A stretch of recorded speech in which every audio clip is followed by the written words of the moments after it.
my god. What's up, people? This guy's me. How we get all that fun stuff. Chat. How are you guys doing?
All right. Might be a little hectic today. We'll see. How are you guys doing today? What up? Sunday. We got a little like 20% sub Sunday, 80% video game news. That's kind of where we're at right now. We got two big events. I mean, PC gaming shows like a slightly bigger than future game show. It's all about the Xbox showcase, though. Yes, indeed. Xbox is in an hour. Xbox is in like 50 minutes. Sometimes they do a pre-show. Yo, Devo with the 50, man. You didn't need to do that, man. Thank you very much, bro. You don't need to do that, man. Thank you very much, though, bro. Thoughts on the Splitgate Twitter account? Bro, we gotta get into some video games, man. We gotta get into some video games. It is what it is, man. They made a sequel and they're trying to sell the goddamn game. And that's the direction they went with. You know, that is the direction. But I feel like I don't know, I see other devs with FPSs like, hey, yo, what the fuck, man? I agree with that take. I don't think FPSs need to be great again.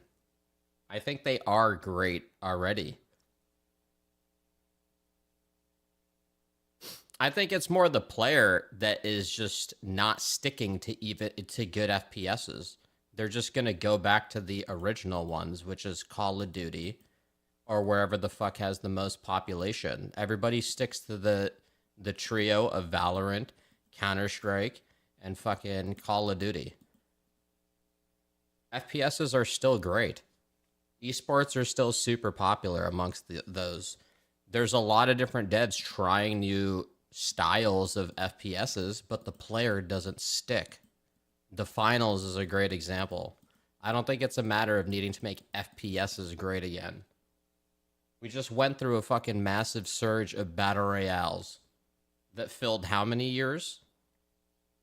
As much as people say battle royales were bad, Two Head, super successful, and looking back, everybody enjoyed that time. Equivalent to when you first played TDM, or Search and Destroy, or fucking Domination.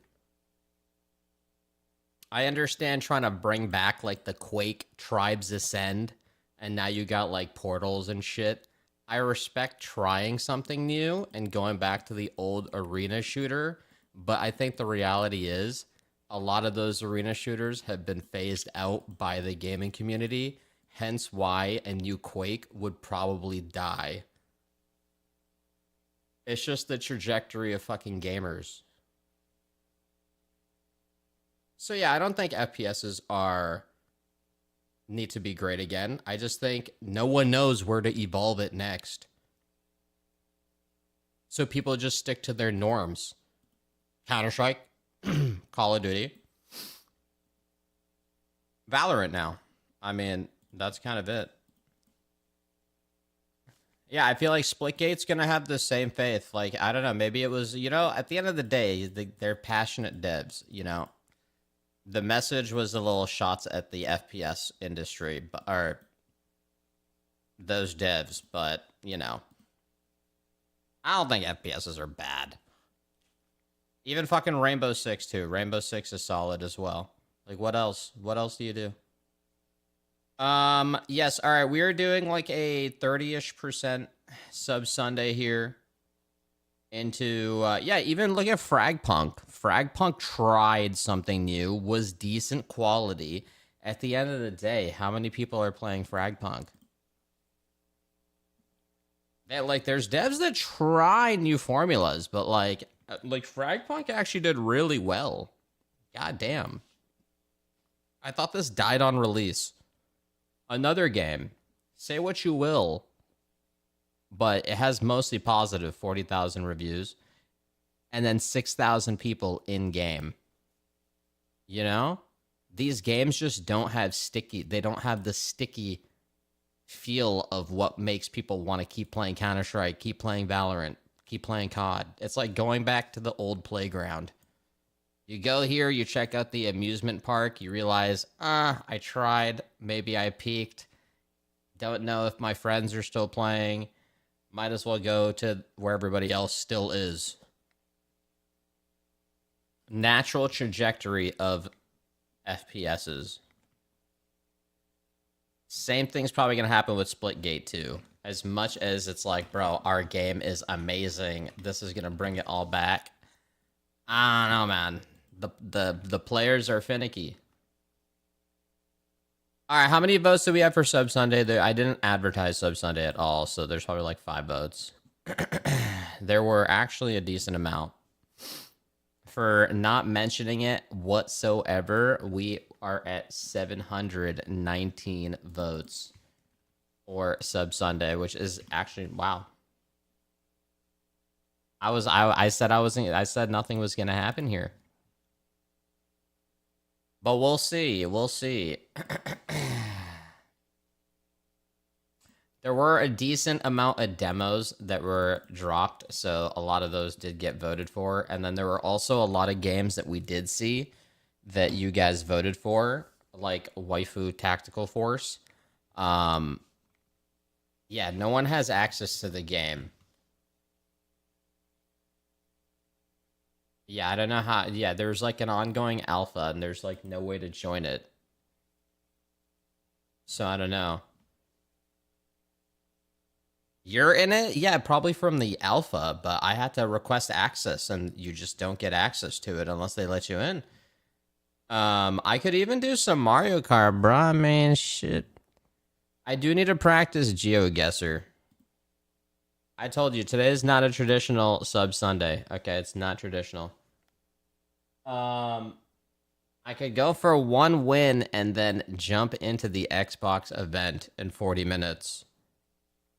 Or we could do a random world premiere. Either or.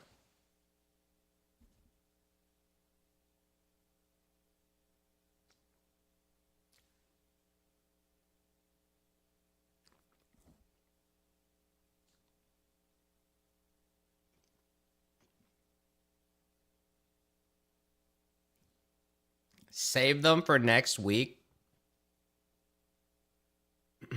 Oh my god, dude. I knew I wasn't the only one. I knew it, bro. Is my audio broken? What's going on here?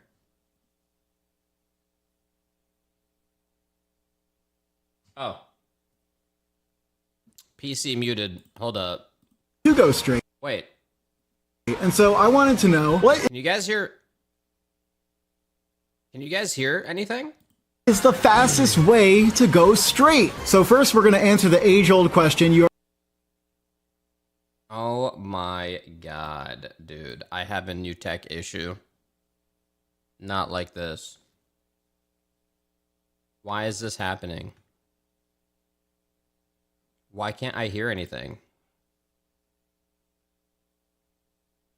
I was trying to fix my Switch's 1440p. No, man. Hold up. That's so weird. Maybe something changed in the volume mixer. Oh, thank God. Easy. Okay, easy. Easy. We're good. You already know the answer. Is 20 coins better than 0 coins?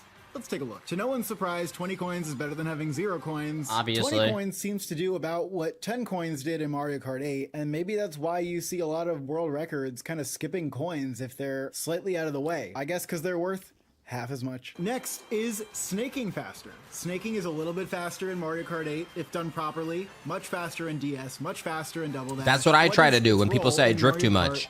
Kart World. Let's take a look. My snake. theory was that snaking would be slower. But as it turns out, it's kind of about as fast. I'm being pretty imprecise in both the snaking videos, and yet it does seem like they finish at the same time, which I was kind of surprised by. I mean, it's not better, but it's not really worse. I think the developers did not want you to spam anything going on the straightaways, and the next example of how that's true is the charge jumps. Is spamming charge jumps faster? Let's take a look. Okay, The okay. answer is no, it is not faster. Charge jumps are a means to do other things in the game and are not meant to be themselves faster. And this is also important to note, charging is kind of slow, airtime is kind of slow. Factors into some of the other Charging experiments we run seems later. useless. You know, we also tested double charge I'm just jumping. bad. You can charge long enough to get a super and an ultra mini turbo, and those are no better. I can say this, I'm a 2-time knockout winner, okay? I have credentials, all right? Don't speak unless you have 1 victory, okay? Please. I don't know that they're much worse either. We also wanted to see, is charge jumping better in the water? Because in the water, you can get a second trick boost when you land from bouncing off of the Great Sea. And we ran this test in Peach Beach, and lo and behold, it is not faster. It is still slower. But don't be too down on your luck, thinking, man, just nothing's faster, is it? Because the next video, well, spoiler alert, it's going to be a little faster. We're taking a look at spam tricking on a rail versus doing nothing. Let's take a look. Hold on, this is important because As you can straightaways see, are ridiculous. Spam tricking on the rail is goated, but there aren't many spots where the rail is just embedded into the ground. True. Most of the time, you have to get onto a rail, Which is with a pain. charge boost. So just charging up to get a boost to get on the rail negate the rail itself. We ran this experiment as well, and let's look at the findings. So in fact, you can see that my character who is spam tricking on the rail comes in first, even though they did start out lagging with that charge. And the reason this works is because the rail is long enough where you can get multiple boosts off of it. So we ran the experiment again. You know, what if there's a really short rail? It's not that significant. And if you go onto a rail that's really short and you Video's only get fake, one he boost off fast of it, forwards the left video. Why would he need to do that? Why are you saying random shit? you may end up behind. It's probably only worth it if the rail is long enough to get multiple tricks. It is? You're telling me no one in the comments has set it up or has noticed?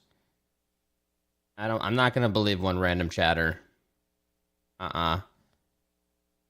If the rail has an ending, you get a longer boost off of the end of the rail. We made an attempt to test whether or not getting onto a rail, doing nothing else, and then getting the end trick boost is faster than doing nothing. And you can see that we got a bigger boost than normal, but the way we did this and the way this map is shaped, it was kind of hard to tell the results. It looked kind of even to me. And then we wanted to test out wall riding. So is wall riding faster? And if you look here, we ran 2 experiments. One of them I came a bit behind, but the next time we did it, and I don't really know why I was apparently better at it, it looked like I was about tied. I kind of caught up with the boost that it gave me. But the reason that wall jumping here is slower is mainly because you have to charge to do it. So what happens if you don't have to use a charge jump to get onto a wall? That's what we tried to test on Wario Stadium. Bro, let's take a look. Everything looks annoying and you might as well just drive forward. It's not worth the button spam And as you can charging. see, jumping off of the wall is faster on Wario Stadium, where you take a ramp and you don't have to use a charge jump to get onto it. This actually makes a lot of sense because charging It actually onto a wall is sped up. charges your mini turbo super fast, so you can get a super mini turbo. Where on are the you guys getting this fucking information from? This guy posted this a day ago. You're telling me motherfuckers in Twitch chat? Are you guys debating me right now? Or is this whole video just a fucking debate?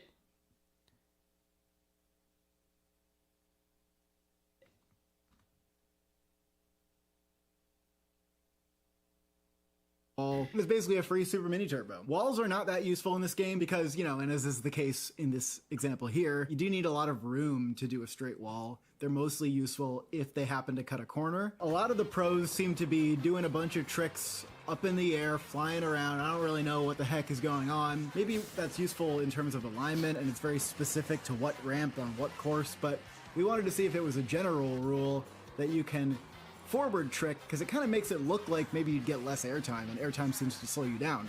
So let's take a look at the results of this one. You know, pretty definitively, like, doing a forward trick versus not doing a trick at all just seems to be all the same. And those are the experiments we tested. In conclusion, charge jumping is slow. Rails and walls are fast, but charging onto them can make them slow. And of course, all this only applies to things that are straight. Cutting corners with rails and walls is a completely different ball game. Goodbye. Okay, so overall, just drive straight. Okay. That's the most awkward part of Mario Kart. It's just like awkward sometimes. No one has items. You're all just driving straight into the finish line. It's weird. Yeah, you got to get the shortcuts. In rail, do the jump boost. Yeah, if you happen to get on the rail, just spam the jump boost. That was the only thing that seemed worth it on the speed right there. You gonna play Liza P? I started it yesterday. I need more time with it. All right, yo, this is...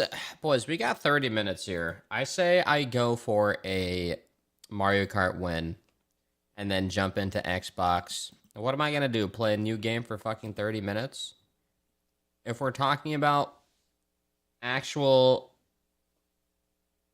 achievements here, I'd rather spend 30 minutes attempting to get another knockout victory than play 30 minutes of a random-ass game. Hold on, let me just think here. Xbox 1 to 3... When is the PC gaming show? It starts right after it. And I think this is a 2-hour show. So it's 4 hours of show back to back. Done at 5, and then an hour and a half for a world premiere. Unless after this I'm like, oh shit, I need to get another Mario Kart victory. Oh dear. Oh dear. What do you mean Sub Sunday ruined? This happens every year, bro. Who are you people?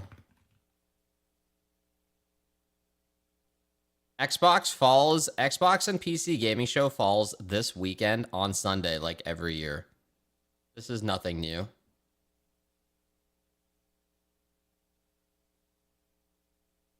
Geo practice, maybe on Monday. I do have the tournament on Tuesday. And I do need to practice that. Ball X Pit demo? Yeah, maybe I'll check that out after.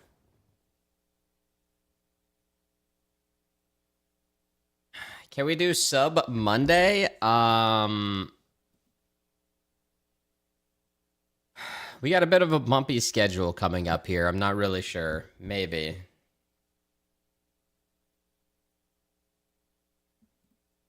Maybe.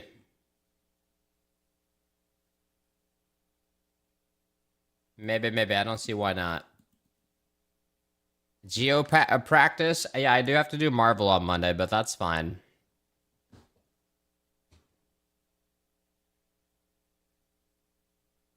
Doesn't mean I still can't play some of them. I mean, a lot of the games voted for this week have been demos, so it's not like I can't check them out eventually.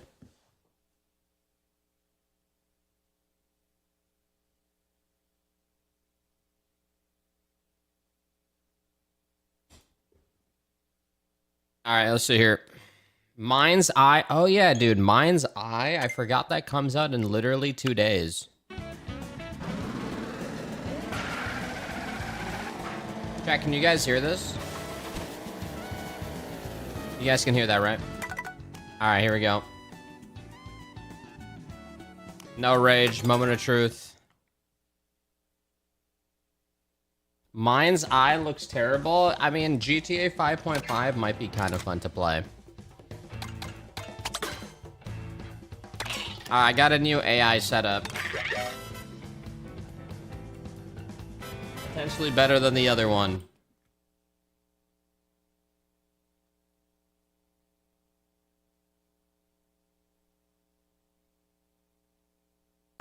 Alright, there we go. Alright, let's see what we have here.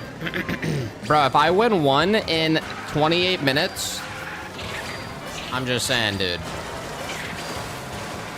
I'm just saying.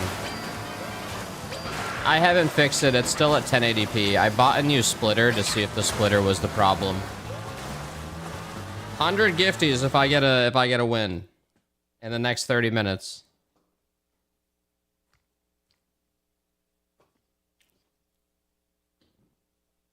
Gamba on the win. Mods, where you at?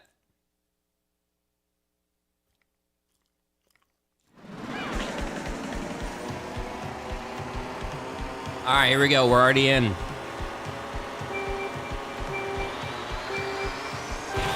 Here we go, here we go. I haven't used this setup, so I don't know if this is actually... I actually don't know how to handle this fully.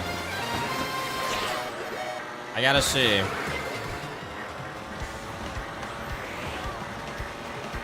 This is where you just gotta draft a lot. And a little drift.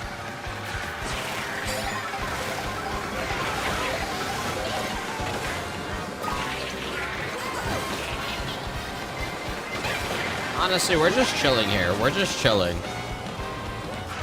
There's no problems. They should do a Mario Kart Twitch Rivals. They probably, honestly, why wouldn't they? They will. 1000% they will. It's literally Mario Kart.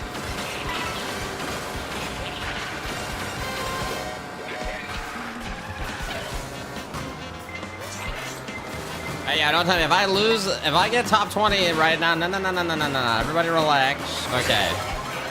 All right. We're chilling. We're good. That would have been bad. Then I would have ulted forward and played whatever shit. We made the first cutoff.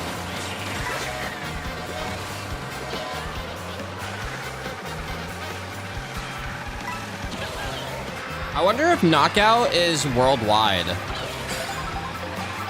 It seems like it is. It doesn't just connect you to people close.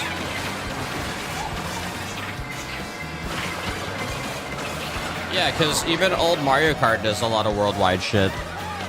Did you unlock mirror mode? No. I have not. I've only played the online of this game. I have not been interested at all in the single player. This mode is, like, satisfying and, like, super rage-inducing.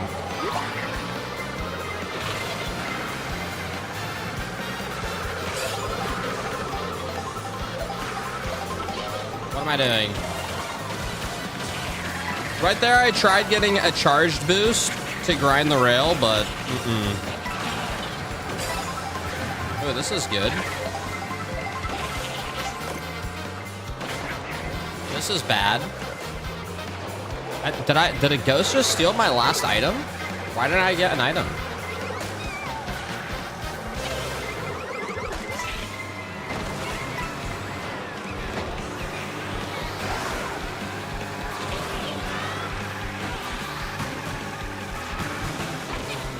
Okay. Second one. Come on.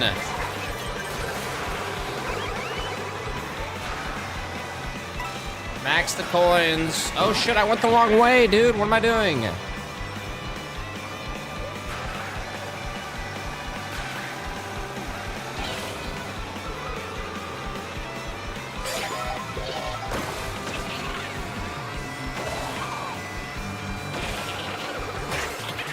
Alright, we'll take that right there. We'll take this. Come on now.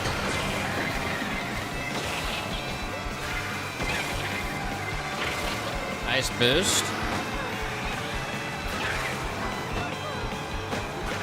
Still not maxed out on coins. Come on, dude.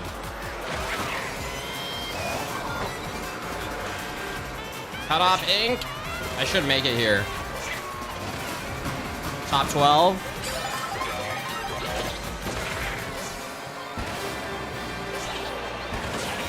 We got 100 gifties on the line. And I just missed that boost.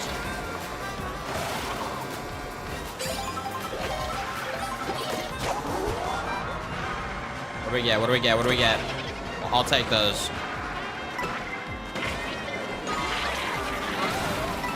That is unfortunate. Also hitting every car in the game.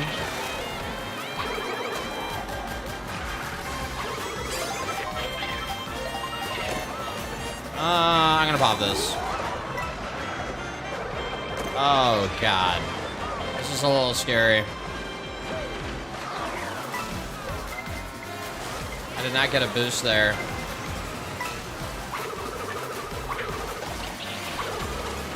Fun. Give me a boost.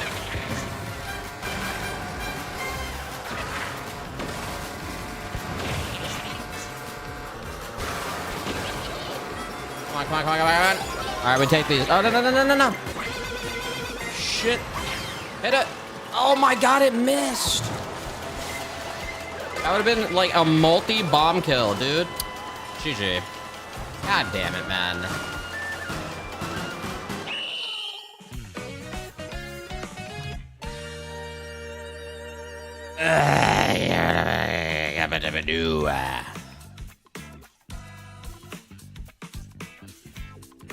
Yeah, you can't win them all, man. You can't win them all. You can't get upset.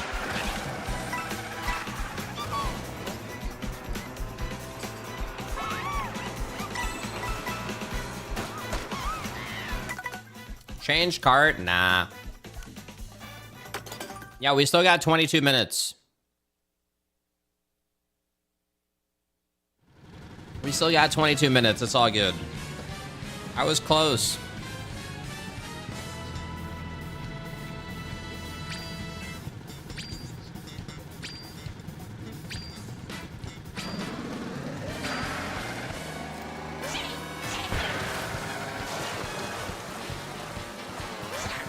You need a 4x4 for your fat ass. There's, says here that the second half of Xbox is a specific game showcase, probably Outer Worlds 2. Well then, we'll play like a Sub Sunday game then. Whatever happens, man, I got Sub Sunday games. Because I don't know if I want to watch an hour of Outer Worlds 2. I'm not, because I'm probably not even going to play that game.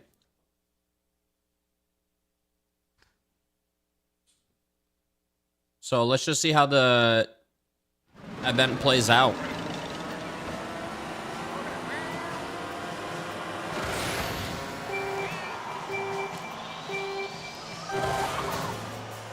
Let's just see how it plays out. Usually Xbox is the best event.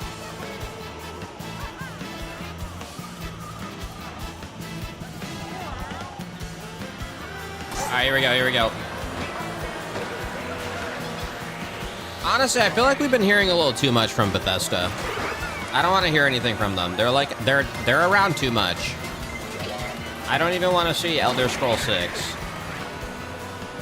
It's like too early.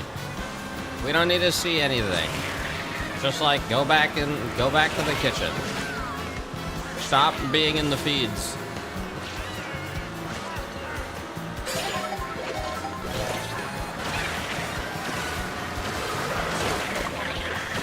It is now time to relax, and yes. All right, let's see what we have here.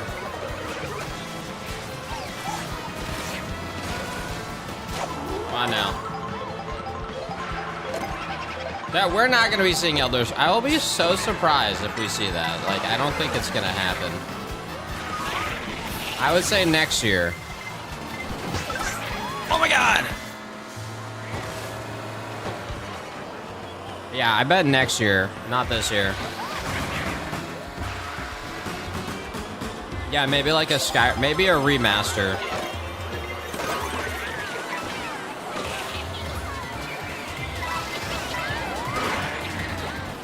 Yo, Nixie, have you figured it out, bro? Have you been owning people, or is this just pure RNG?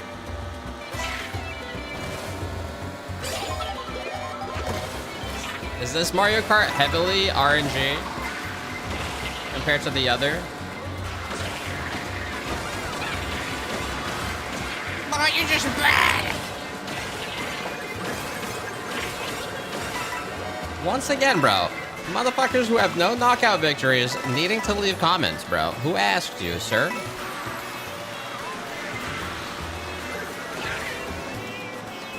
If I needed expertise in being a fucking moron in a chat room, I will ask you, but that's not my question right now. Friend, time and place for your expertise.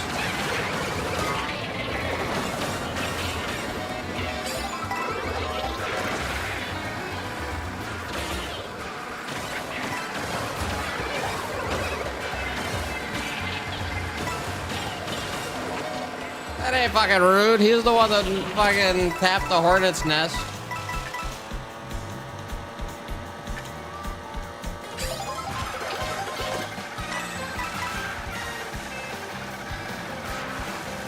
Alright, here we go. I don't want to be here. I don't want to be here.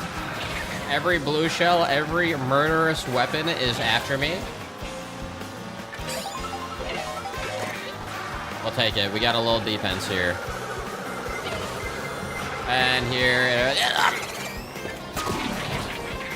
Oh my god, I hit that guy that was coming in on second place. Yeah, I had nothing. There's nothing you can do there. Nothing, nothing.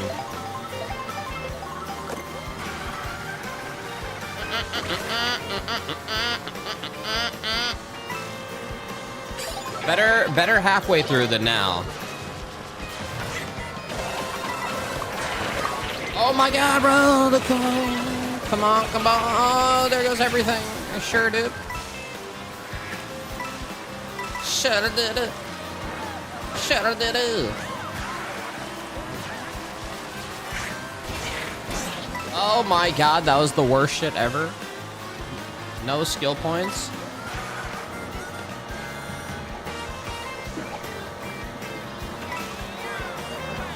How are we doing here, people? How are we doing here, people? How are we doing here, people? Almost got smushed.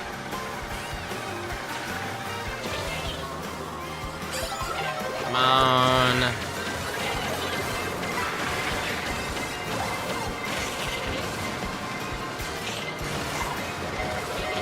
Come on, buddy.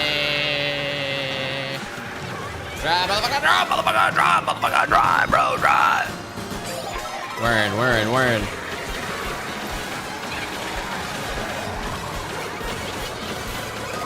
Okay, dude. We're going. Come on now. Tell me there's a rail here. We're doing it. Oh my god, that was horrible. Why would that not be okay? I was popping off, bro.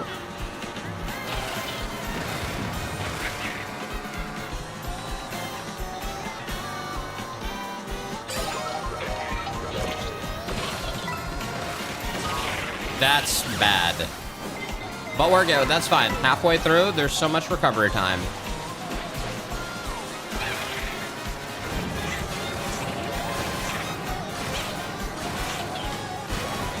Oh my god, dude. I don't know how to do the grinding.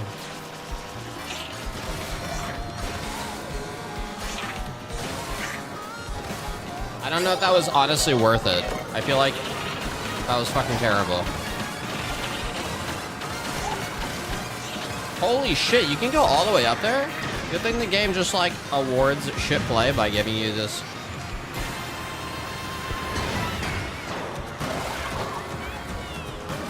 Oh my!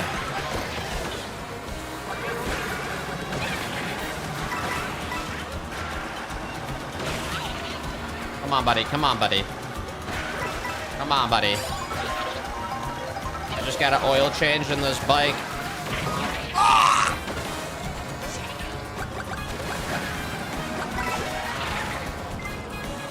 Where we at right now? Where we at right now? Come on, come on. Nice.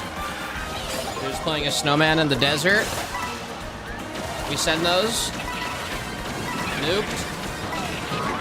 Zebra. Snacky.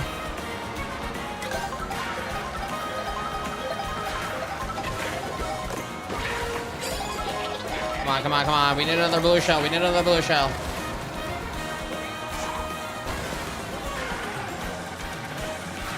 I'm thinking of sending this forward.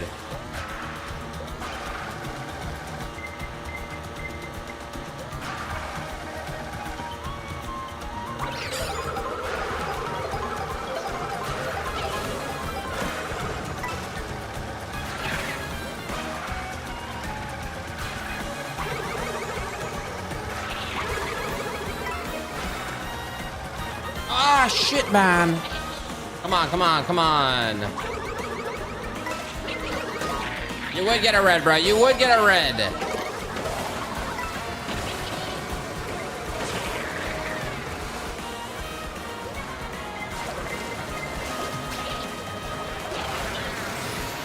No, man. Shit.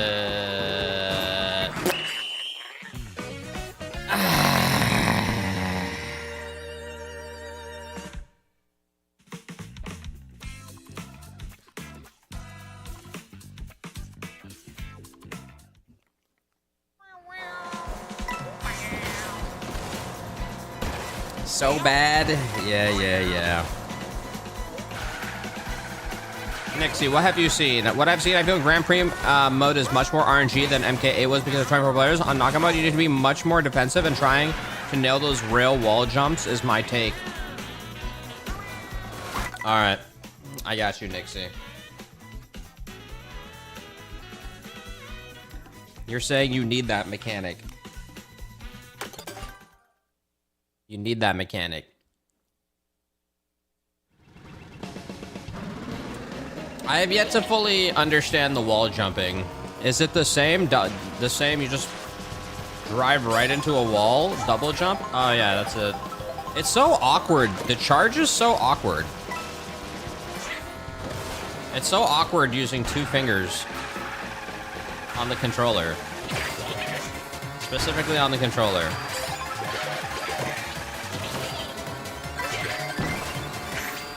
Because you have to aim, you gotta charge and then aim it.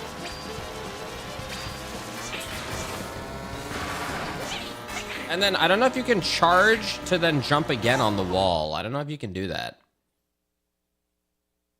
All right, Xbox event in 10 minutes, people. Here we go.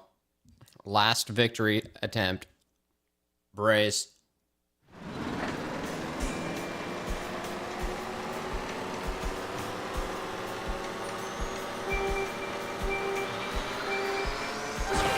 Here we go, boys.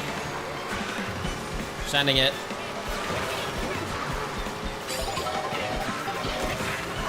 I hope the new splitter I ordered allows me to stream this at 1440p, because I looked at it at that resolution and it was like beautiful. 1080p really fucks shit up if you have a 1440p monitor.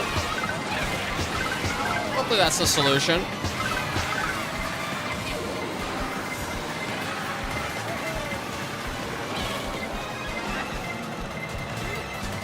All right, here we go, here we go. Yeah, that was like the whole server just got ran over.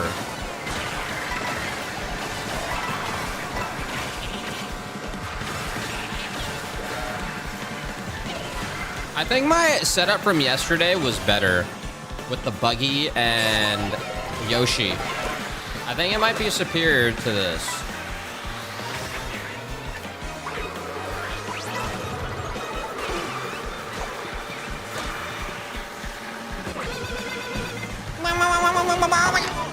Oh my god, bro, why is that guy in the middle of the road?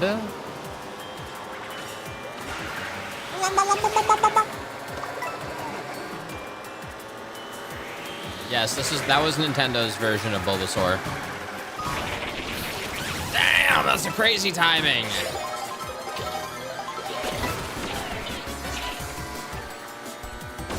We're here, though. We're here. All good. Ow. Yes, we're watching it after this. Showcasing soon. This is the pre-show.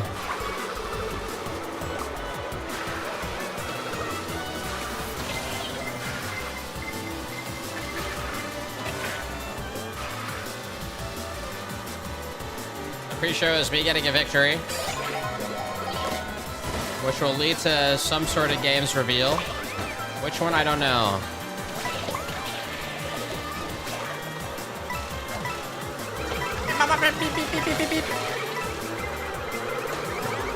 Alright, chill, chill, chill.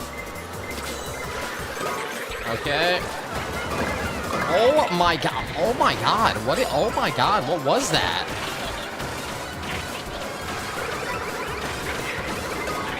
It found me, dude. It found me. Oh, my favorite part where we're all just like aimlessly swimming and just seeing who has what item. Oh shit. I hope this does something, because this might be the end. I lost all my speed. Yeah, okay, GG.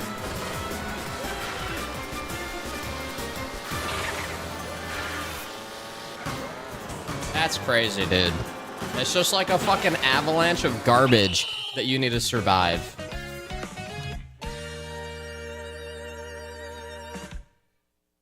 At the end, it's like everybody, it's just like everybody throw everything in your inventory and see what sticks. And you just have to pray. At the end, you're all those sea turtles trying to make it to the sea and not get picked off by the fucking pigeons.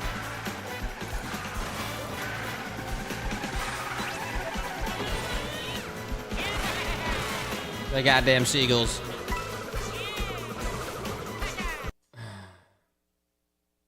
Alright, we'll be back. Alright, what do we have here?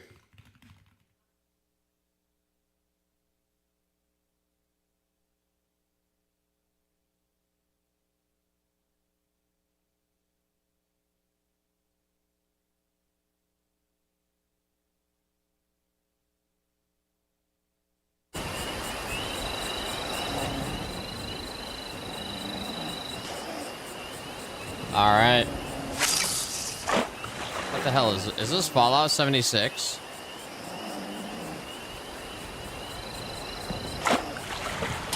That's crazy.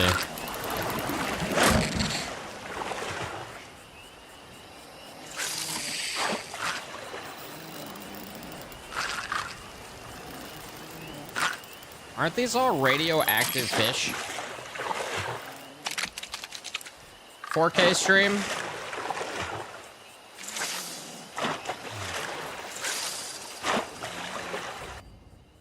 Oh, yo, insane countdown. 340, we'll take it. I have no predictions. I have no idea what to expect.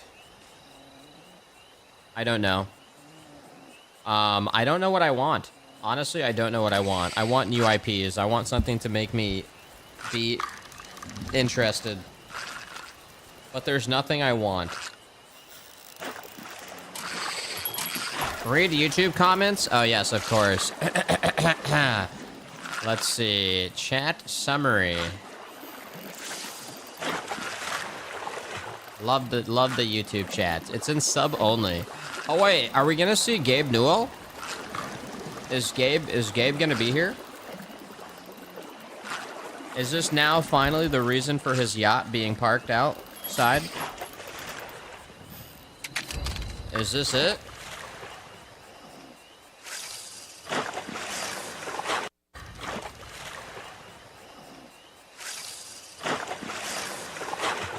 Half-Life 3 Orange Box 3 launching with the new Xbox for some random ass reason. Yeah, that's not it at all. A new Halo, bro. After Halo Infinite, I don't know if we need another Halo, man. I feel like it needs like a reboot of sorts. Halo is just too boomer and nostalgic, bro. All these motherfuckers remember growing up playing the game and being in their warthogs with their friends on Xbox Live. Like, it's a different time. Another Halo's not gonna do it. It needs like a reboot that has grown with the audience. It needs like a God of War reimagining. It needs one of those. It needs like a massive fucking evolution. Or just don't make a new one.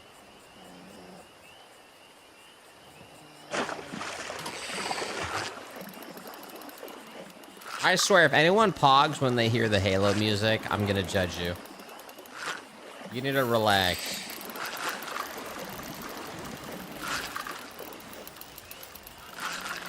The times have changed.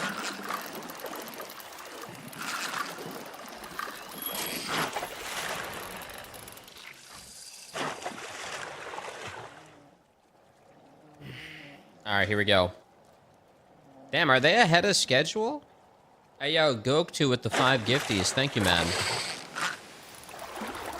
No, Xbox showcases right now. 1 o'clock.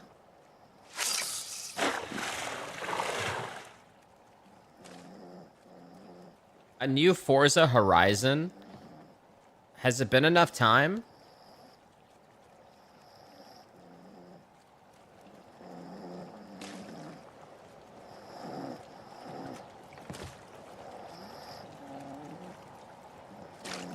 If Forza Horizon could just, like, copy Trackmania, it would be so much more interesting. But that's not gonna happen. Ow. Ow.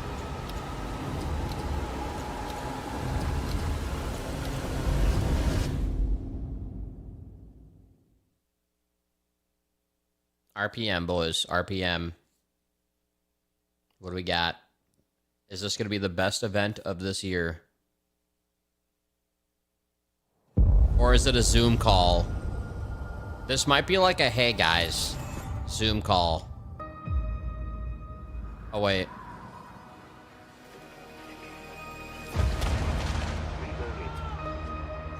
Oh, Outer Worlds. Hey guys. I care that the colony is in disarray. We didn't come to Arcadia to get bogged down in pointless warfare. We came to spread freedom and liberate resources for profit. But this pesky Earth Directorate agent is mucking things up. They're not alone in doing so. And they think they can just choose how things play out. They could stop us from stealing the Protectorate's brainwashing technology, which we Anyone here play the first one? Popular enough to make a second one? This stranger aligned with the Order and that world computer. I always thought it just seemed like a very mid RPG. That threatened the colonies. So you see why this menace must be wiped from the face of existence, or better yet, brought to our side through the power of capitalism. Now, let's get out there and buy our way to victory! Yeah, I mean, like, quality-wise looks good. And earning for It has, like, a weird Dishonored Fallout fusion. Like, an in-between. every last bit of my way, every last bit that I'm paid, every last bit that I save is intended for you. Oh yeah, we might see Judas.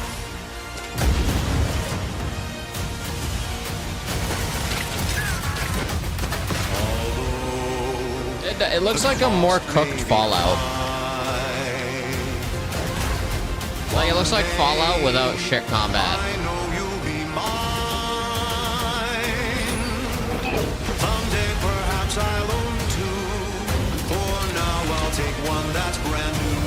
'Cause I'm yearning and burning for you.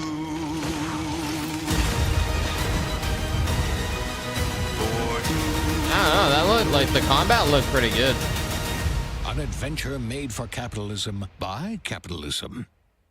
Inflate our impressions and egos by staying tuned after the showcase. Yeah, that comes out on my birthday, bro. I don't know though. Do they not have a World premiere. Xbox doesn't have a stage this year? Babe, what's wrong? I'm sorry.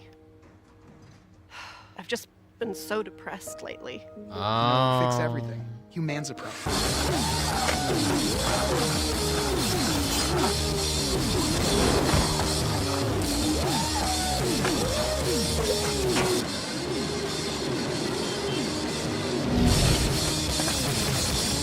Wait, this is high on, this is definitely high on life. This game had its funny moments.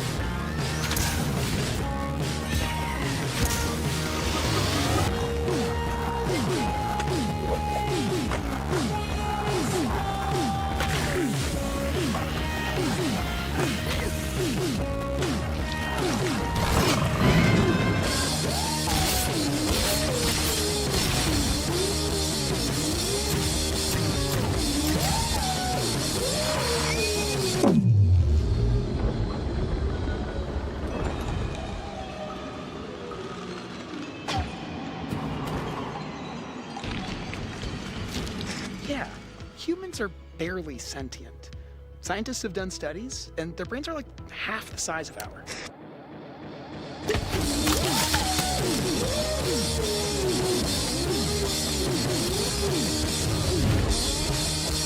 They made a second one. Rick and Morty humor is cringe now. Yeah, ever since that guy, ever since the Szechuan sauce. Oh my god. I've never hard World stopped something premiere. so fast. Oh my god, Rise Son of Rome 2. That's what I want.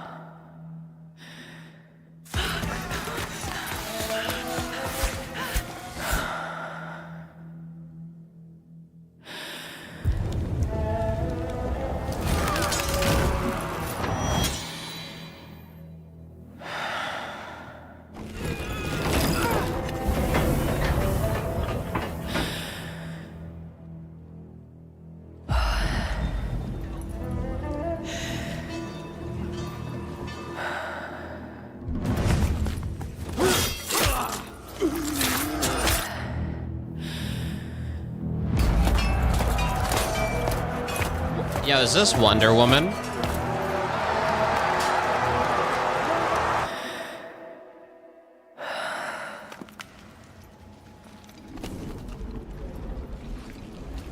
No way, a new Plague Tale? Nah.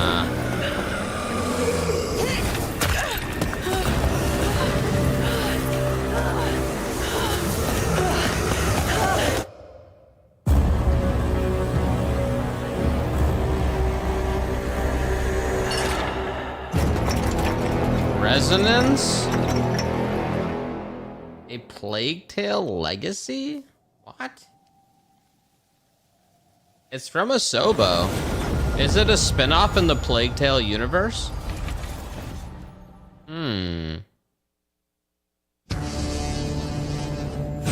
Interesting.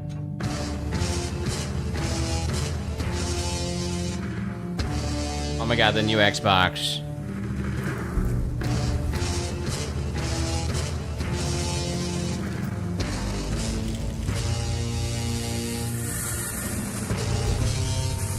Oh, wait a minute.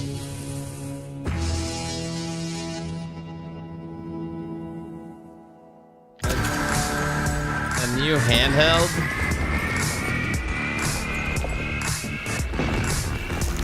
Of course. Wait, ROG?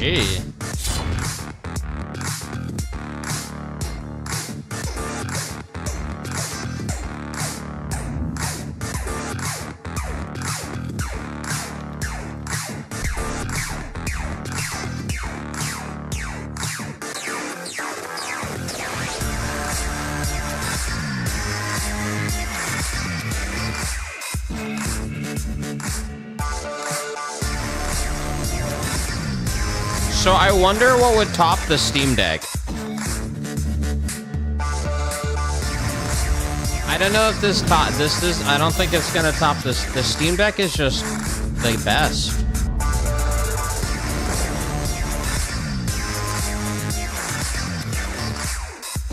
Unless this is like an insane hardware upgrade. It's kind of a cool it's not a bad design. At Xbox, we strive to put the player first. And that's what you've seen from us over the years. We've led the industry with backward compatibility. We championed crossplay and cross-progression. We delivered Game Pass, first on console, then on PC, and with cloud gaming. So what's next? How can we give you even more freedom, more choice, more ways to play? Our next step is to unify your gaming no matter where you buy or play.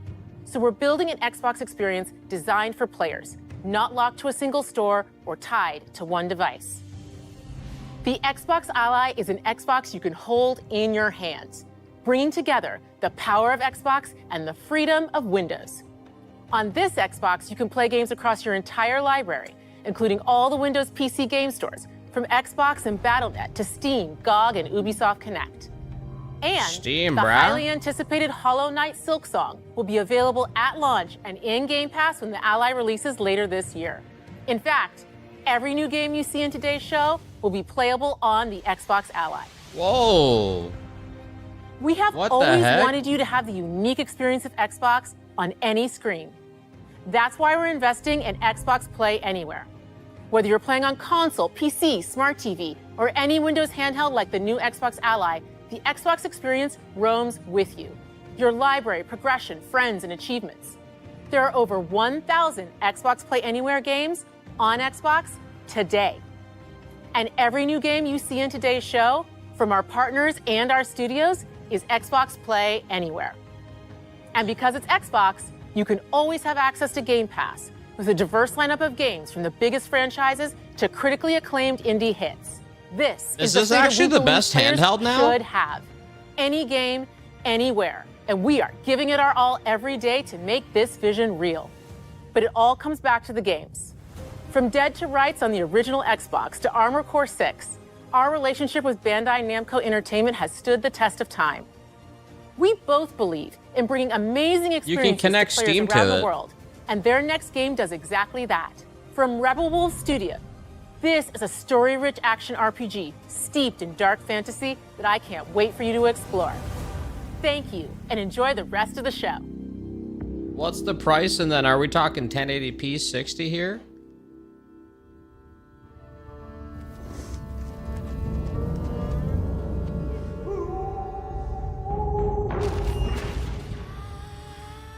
This game looked awesome from their cinematic. From the Witcher devs, ex-Witcher. Monsters have always been here. Watching from the shadows. And when we were at our weakest, they came out into the light. We feared for our lives. We should have feared for our souls instead. The vampires didn't come to kill us. No, they came to rule. To turn us into mindless, docile cattle. Not me, though. They tried to change me into one of them. But I became something else instead.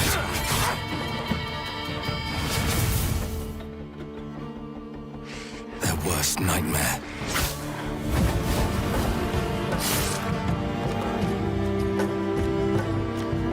A Dawnwalker. Trapped between the two worlds. Fighting to even the score. Fighting to understand the evil behind it all. He is out there watching, seeping into you, growing.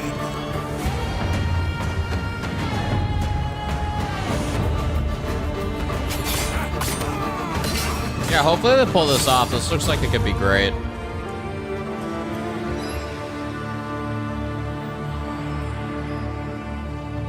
cares about the FPS, man? The trail, it was like, whatever, man. I don't think they're gonna release a 10 FPS game. Yeah, but like, didn't they say it was like alpha footage or some shit? Like, obviously. World premiere. What?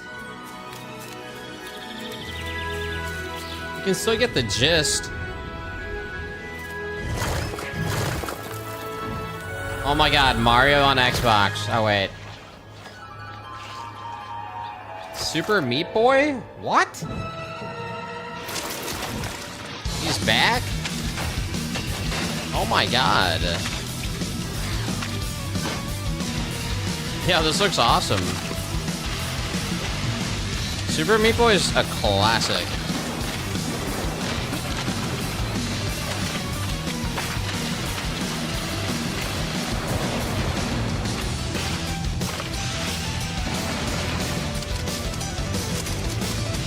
What an awesome upgrade to the game.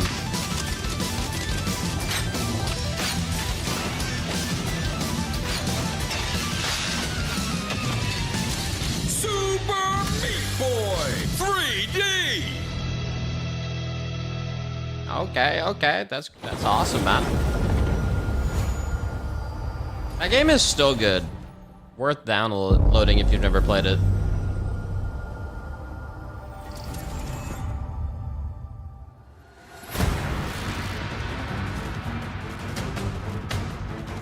Koei Tecmo. Watch your back, Yakumo. You're a wanted criminal now. Oh, is this that one they announced? Dragon myself. It's my mission. My duty as a Raven Ninja. I forgot what this game was called. Breaking the Dark Dragon free has its consequences. Oh yeah, was this Ninja Gaiden?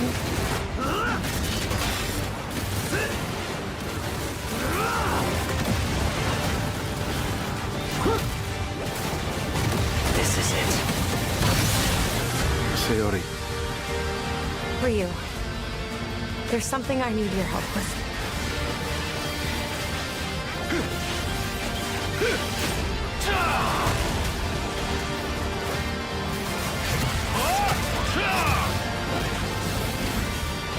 You definitely see the Platinum Games.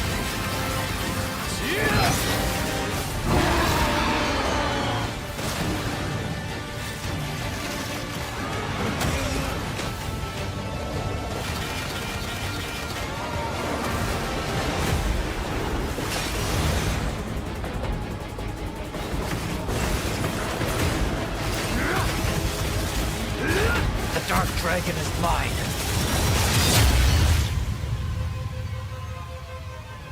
They announced this last year, but definitely a lot more gameplay. Oh wow, this is this year. I think it's safe to say Xbox won already, again. It's almost like they took the PlayStation hype guy on their last E3 presentation and he went to Xbox.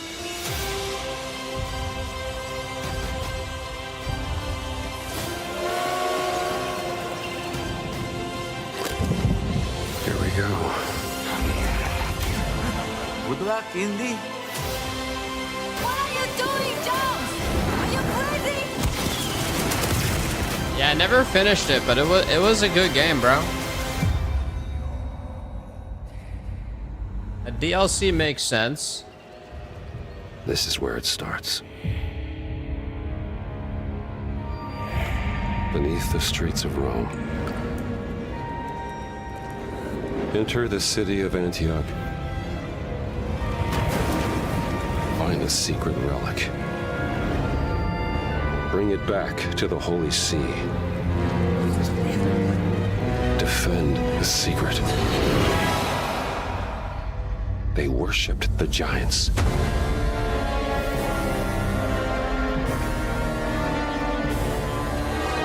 The Crusaders? The Order of Giants?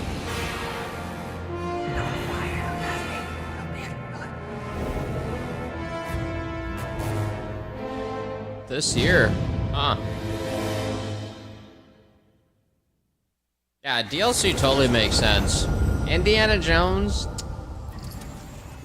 they can keep releasing like just really solid little short World premiere. DLCs if they wanted to. はるか昔、この国に輪廻の獣が現れた。 What is this?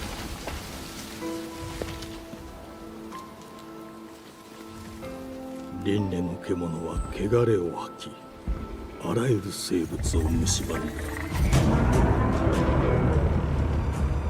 Game Freak? Who?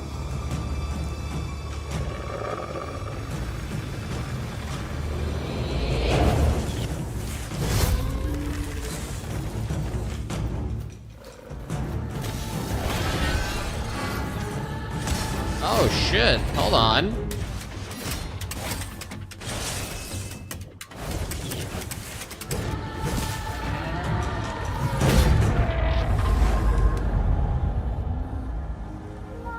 西暦4026年、人類は滅亡を待つのみ。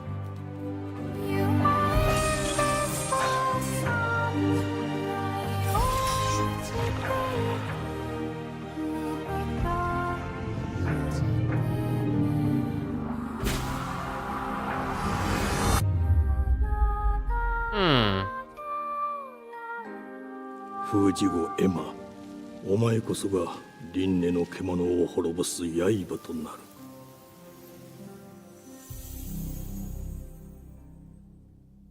There's so many third-person, big boss-style games coming out.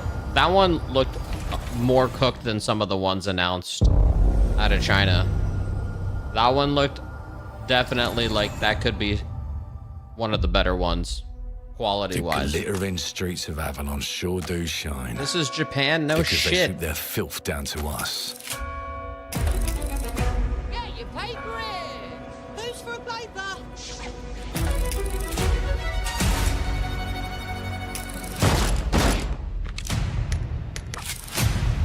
Here's to playing in the mud.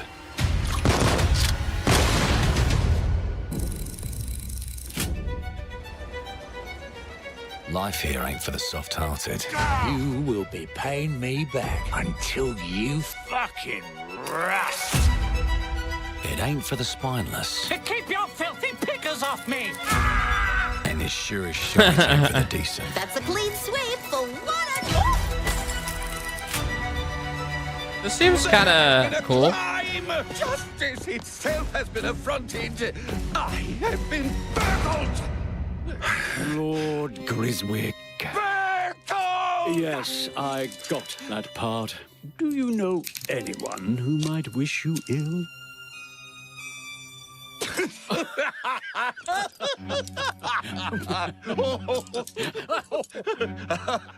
We can't arrest and question everyone. Let's see if we can narrow the suspects down a bit. They were, Trust your instincts, sir. tall, Yes, sir. built rather slim, well, muscular. Mm-hmm. Was very quick, agile. Go on. With a mustache. No, larger. I see. Character creator. That's the fiend who robbed me. They got my good side this time. Breaking in is the easy part. Your brandy, sir. Getting away with it is the real trick. These candlesticks ain't gold. Worthless and dull, just like you. Nah, I have a customer. How can I help you? I'd rather talk to you, Errol. Sounds like I'll get a better deal. You talk to me first, and him never. That's insane facial hair. A bit touchy, ain't he, Errol? Touchy? I say you touchy! There. Anything else you'd care to say to Errol? Brains. If I hadn't seen it with my own eyes, I wouldn't have believed it. Round here, it's all sharp edges, empty pockets, and blood on the cobbles. Goodbye, Silas. No, no! I'll hurt you, you fucking meatsack, I'll leave you with a pissing bed of peaches! You'd either got a gang at your back or a knife in it. We're family here. Family takes care of its own. Can't put a price on that, can you? Them's in charge. They don't keep order. They keep power. Take this thing into the crucible and melt it. They just want us beaten, broken, and too scared to fight back. I don't want to kill him. That's why it pays to be clever and well-armed. This seems pretty solid, man. Let's go and end a few arguments.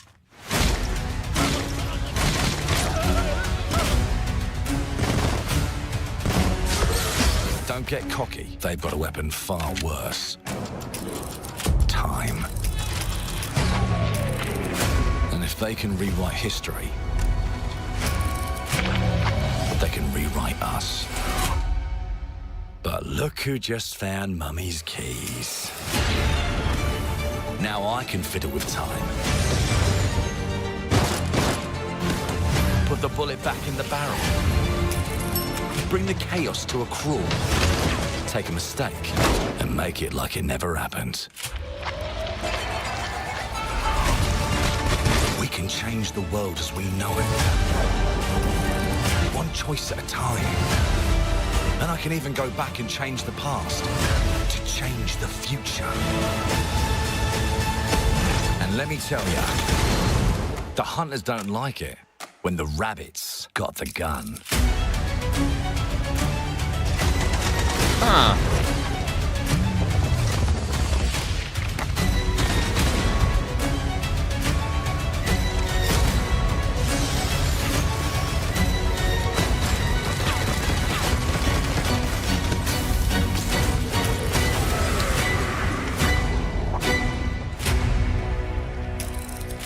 Clockwork Revolution. Now let me alone and piss off! Yeah, that looked like it might actually be very, very good. A lot of gameplay shown too. Our creative teams are dedicated to bringing players award-winning, record-breaking, critically acclaimed games. Call of Duty, Black Ops 6 from Activision, Doom, The Dark Ages from Bethesda, Diablo 4, Vessel of Hatred from Blizzard, and Avowed from Xbox Game Studios. All of our teams across Xbox First Party are shipping their most played games ever, and they're also delivering more content than ever before. From original single-player experiences to vast online worlds, our teams are empowered to build the games they've always dreamed of. We want our players to have the choice and flexibility of where and how they play the games our teams make. So of course, our games will be available day one in Game Pass, and every new game we make for both Xbox consoles and PC will be Xbox Play Anywhere. On behalf of our creative teams, thank you. These experiences don't stop when you put down the controller. As you've seen in recent years, more and more of our characters, stories, and worlds are expanding to brand new audiences through TV and film. A Minecraft movie and the Fallout TV series broke records and brought millions of players into the game. We have more projects in the works as gaming continues to influence film and television like never before. When it comes to growing new franchises, Obsidian is having a year like no other. From launching a blockbuster new game like Avowed to the upcoming release of The Outer Worlds 2 this October. Obsidian is always delivering great games, and they have a third game launching this year. You'll get to go deeper on it in our Direct, but until then, let's take a look. Oh shit, hold up, what the fuck? World premiere. World.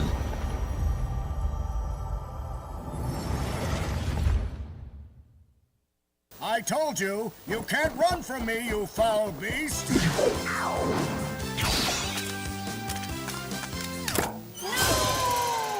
With new flexible legs, the yoke girth action figure can ride anything! He-Man the game. Breaking news. There's been an explosion at Brook Hollow Park. Chaos descended on a ceremony commemorating the 2-year anniversary of when 4 teenagers were miniaturized against their will and left to fight for their survival in the backyard of a deranged scientist. Honey, I Formerly Shrunk the evil Kids company too? Eminent Practical Technologies was set to dedicate a statue of the 4 teenagers. Oh wait, Grounded fast-food too? Science robot Burgle and Dr. Tully when an explosion erupted. Dr. Tully and the teenagers' current whereabouts are also unknown.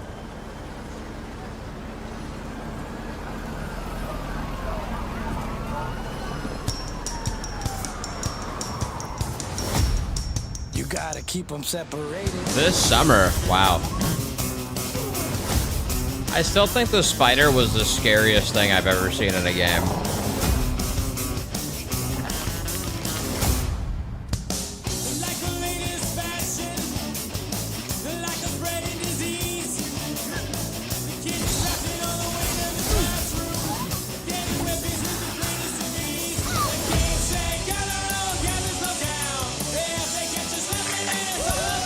Yeah, mounts.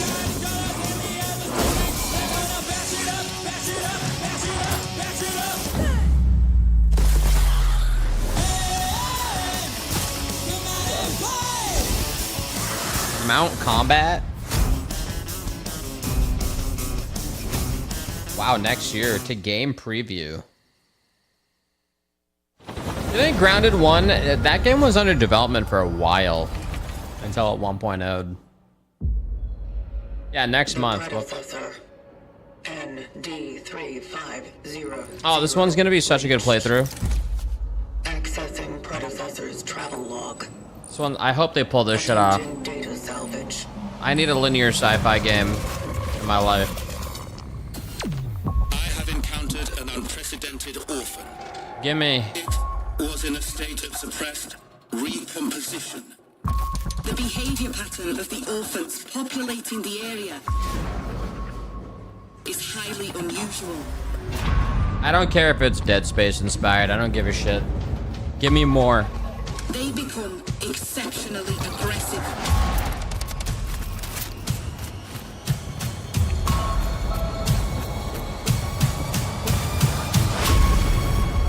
It is highly recommended to proceed with caution.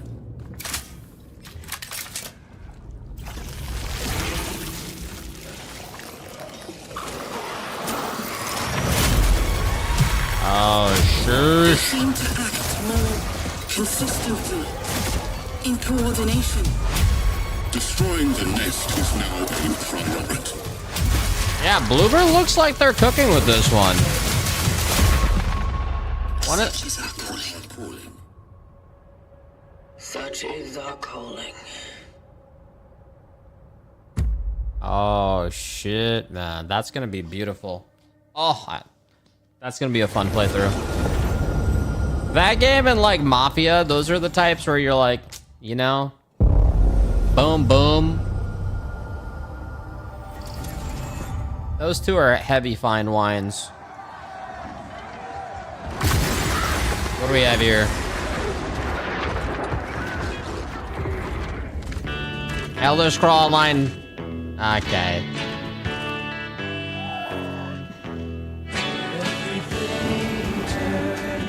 It's crazy, man. Is the war finally over? Can you just like live in the universe now? They got pets now? Yeah, dude. It looks like the war's over. It's peace. No more threats. Some threats.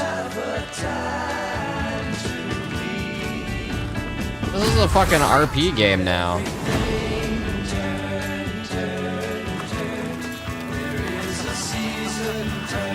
Yeah. God damn, bro. This is like a whole village, bro. People live here. What the fuck? This is what WoW should have done. No more dragons. The expansion, it's like there's just no more threats to Azeroth. Just fucking live here now. Add golf. Your raid. You fucking raid a football field.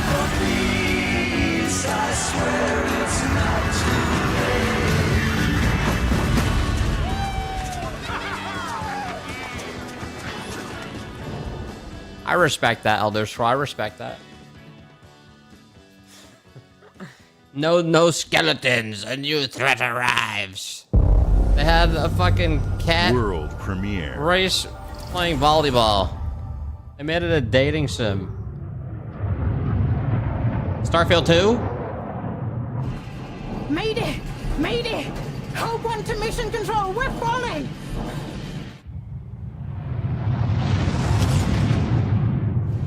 Thomas, the ship's breaking apart. There's no time. Evacuate now! Thomas, come in! Ariane, you sacrificed everything for a new world to save mankind. And I'll always love you for that. Don't nod.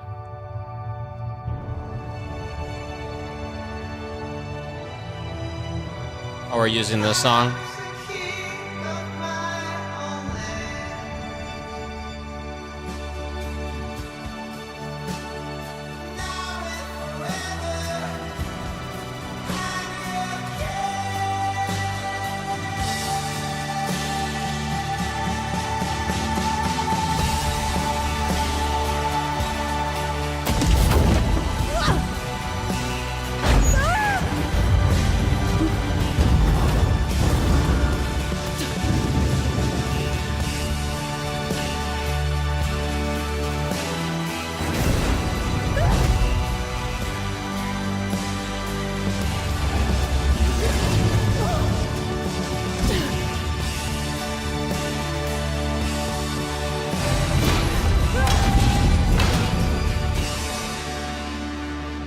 Thomas, wherever you are, I'll find you.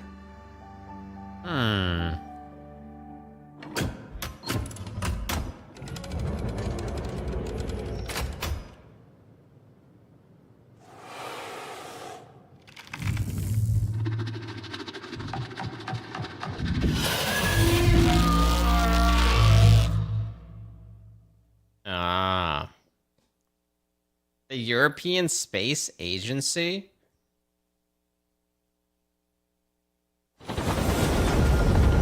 They could have used that money for fuel.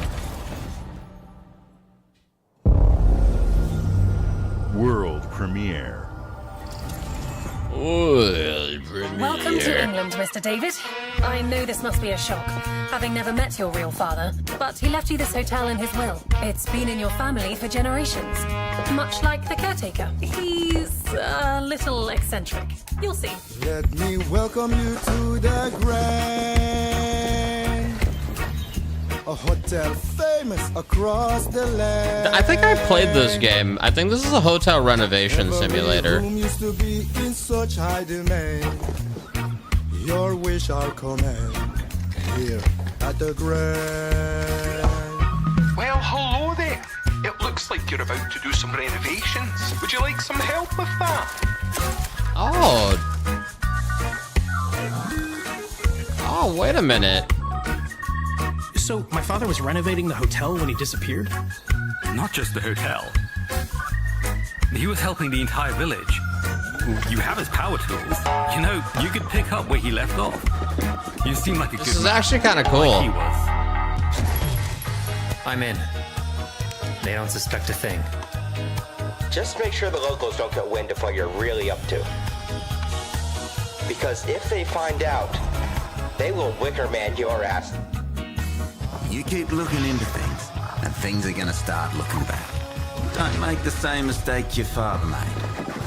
In this place, It's a pretty sick twist on the, the you know, only one your you can really trust is me.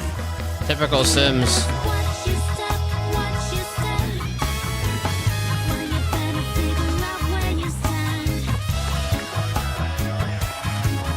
Yeah.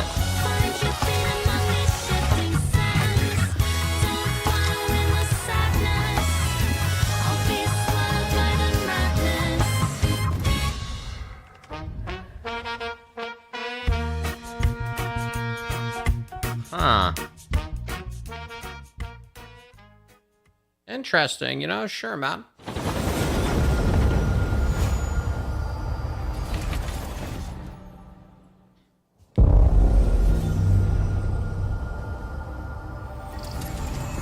Story-based rent cleaner game, yeah. There are as many gods in the world as there are stars in the heavens. And when we need their help, they send us a hero. Who would have guessed the defender of my homeland would be my daughter? Mulan the game. She unlocked the heavenly spear. But is she worthy? Nope.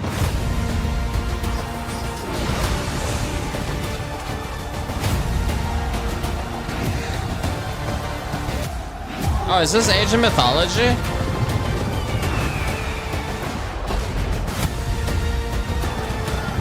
$65 million players? What?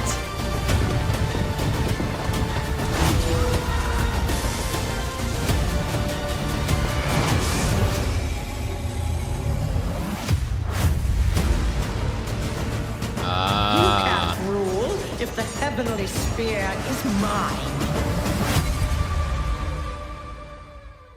Age of Mythology DLC. I mean, shit, it was only a matter of time.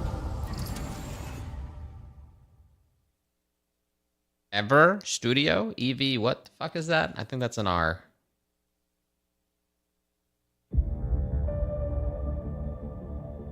주권 국가의 자주적 결정을 누가 허락하는가?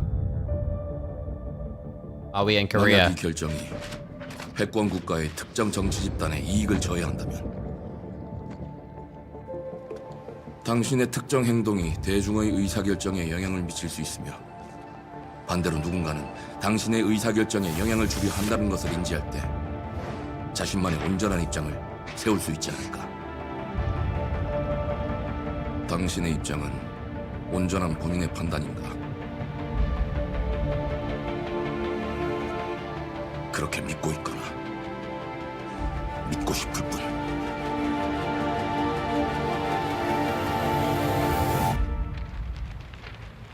Hold on. Sleeping Dogs 2?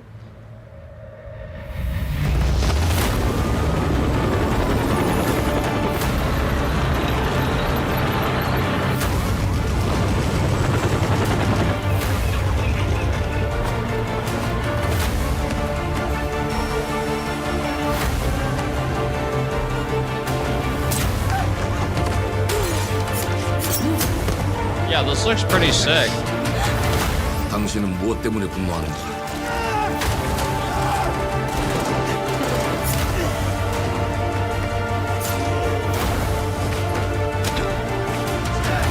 당신의 분노는 스스로 결정한 것인가?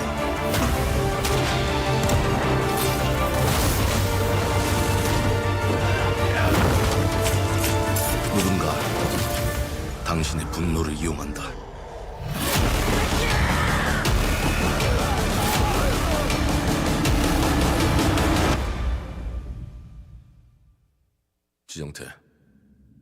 지정태.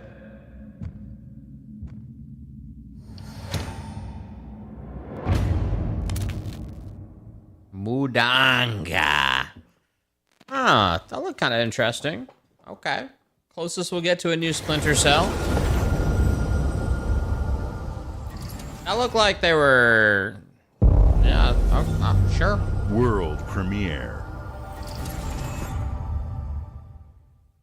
Wonderful.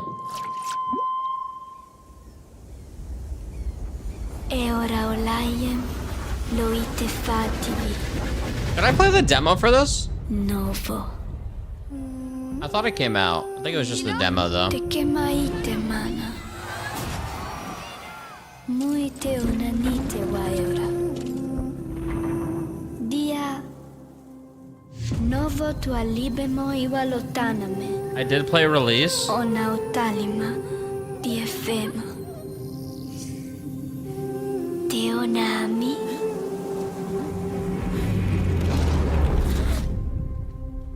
Toma tua calio, terali.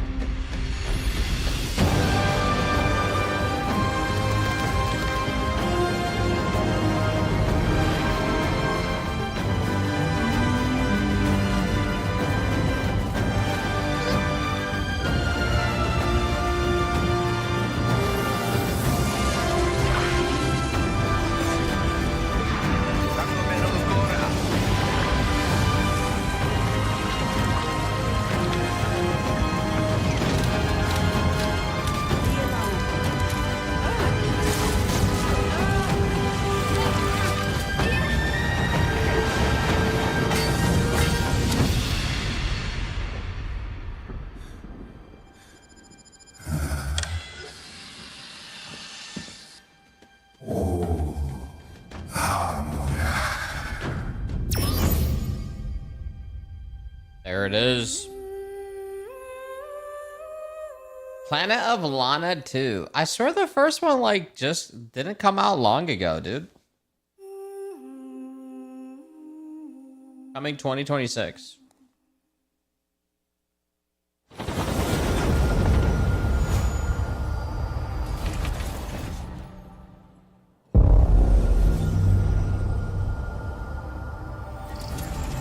Bethesda.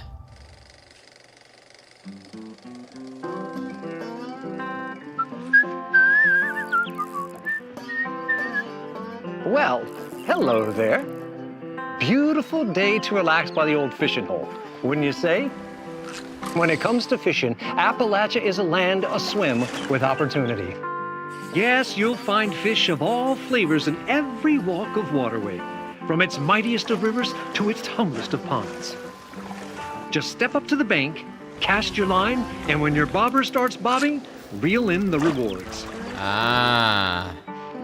What do you got on there, Jed? Worms. And how are they biting today? See for yourself. Bagging the big fish starts with finding the right tools for the job.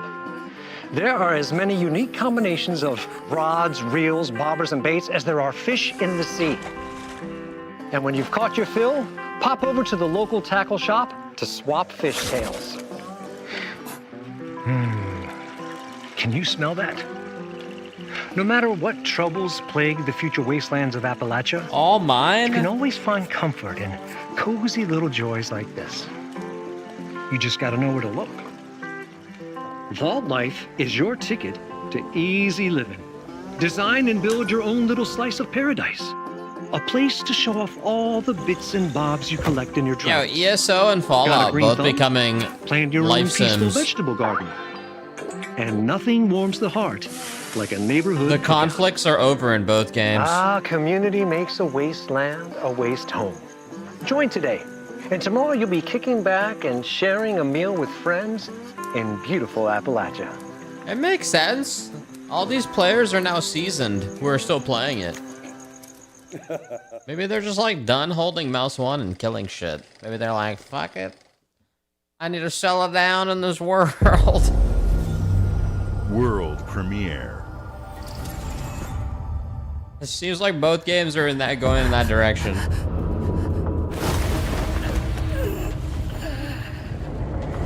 All right, they have to include at least one weeb game. Solo leveling.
Yeah, I never saw the anime. I know people really liked it or something.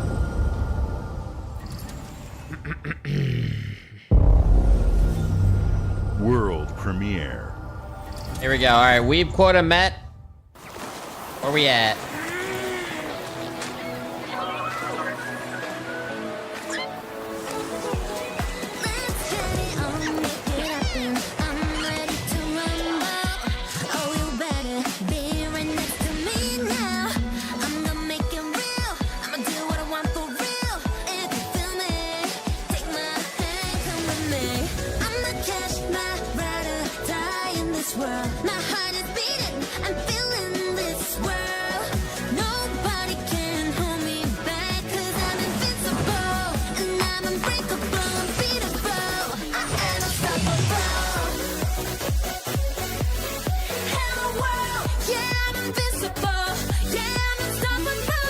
Is this like in the genre of... What was that one game that looked well made, but it was like super for very girly? I see Dokkaebi, but the other one. Was it Nikki? Infinity Nikki?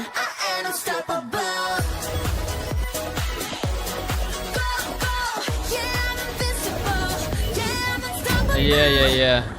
Huh. Damn, that looks... I mean, shit, man. Alright. If I was a girl, I'd be pogging. Hey, what's up, everyone? It's Tony Hawk Pro Skater. I just my want God, to say Tony, thanks bro. to everyone for all the love and support we've seen since we announced Tony Hawk's Pro Skater 3 and 4 a few months ago. These games have changed my life, but more than that, I've seen them help spread a love and appreciation for skating all over the world, and that means everything to me and the team. I can't wait for you all to experience the game. It's been rebuilt with so much care and attention to detail, with some brand new parks, new music, new skaters, and more. And you can enjoy it all with your friends with up to 8 players in multiplayer. Tony Hawk's Pro Skater 3 and 4 officially drops July 11th, and we have a lot more surprises to come. Check out the launch trailer now. The lunch trailer. Activision presents.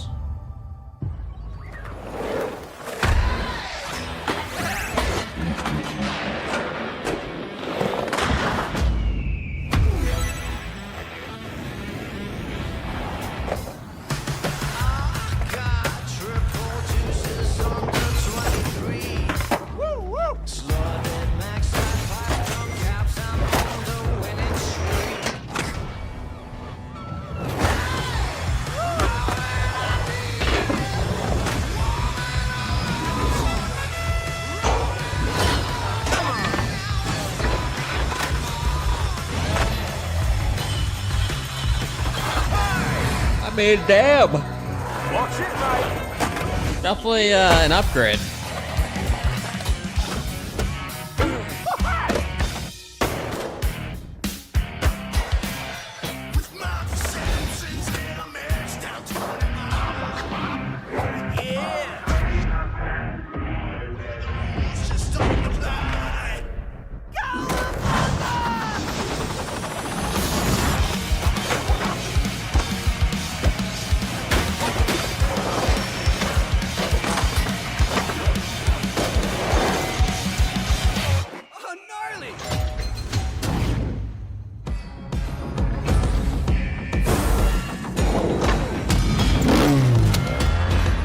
What the hell?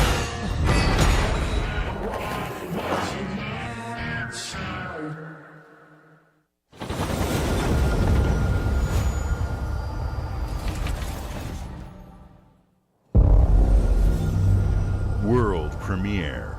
World premiere.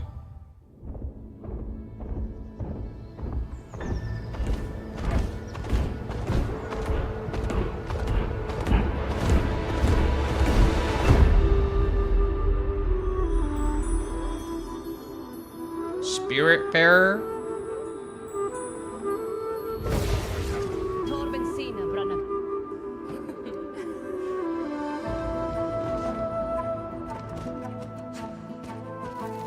Yeah, wasn't that the game where you have like a boat or something?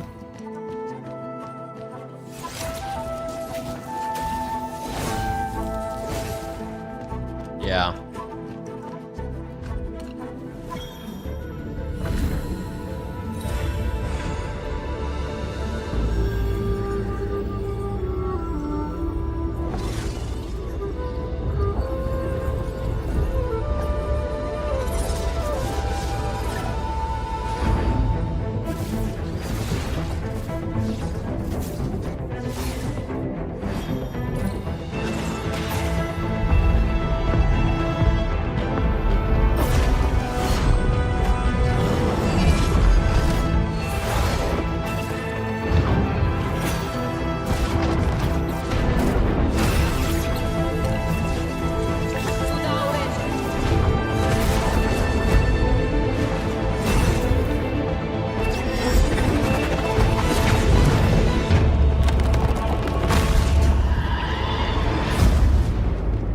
honestly, it has a very cool style.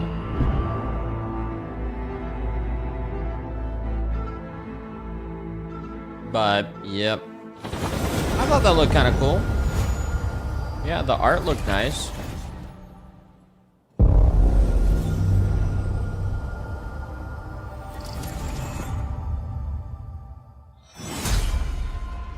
Oh my god. Gears of War. We're back.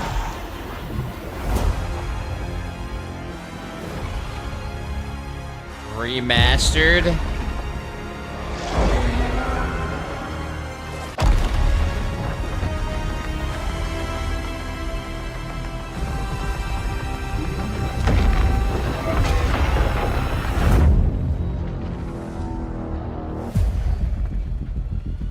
Gears of War on PC. Look who decided to show up. And Nintendo Switch. It's game time, baby! You think you can still find your way back home, Phoenix?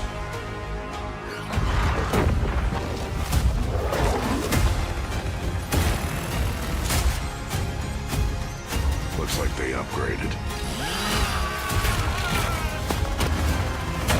Nausea, baby!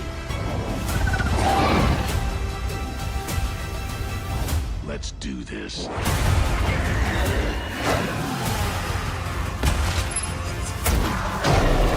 This is gonna be awesome. I mean, that's kind of cool.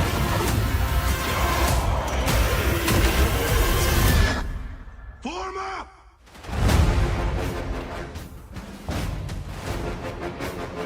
So can you crossplay on PC to Xbox online? There's some multiplayer matches and PlayStation 5. I mean, that's kind of cool. Premiere. Why not?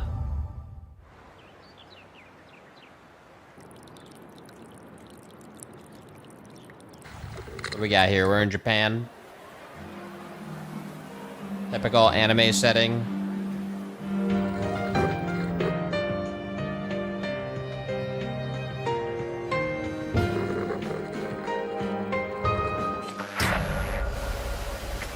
A new Persona?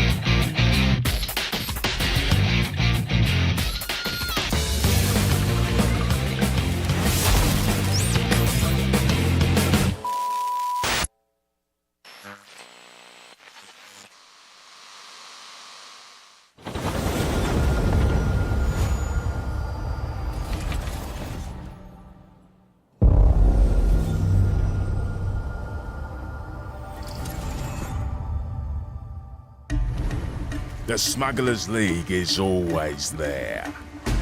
But you won't see us. See a Thieves patch? You won't hear us. And the only way you'd ever know it is if that's what we wanted. As smugglers, we deal in the goods others are afraid to handle. Guns, explosives. And don't forget the rum. It's a life of danger like no other. So I guess my question is, can you handle that?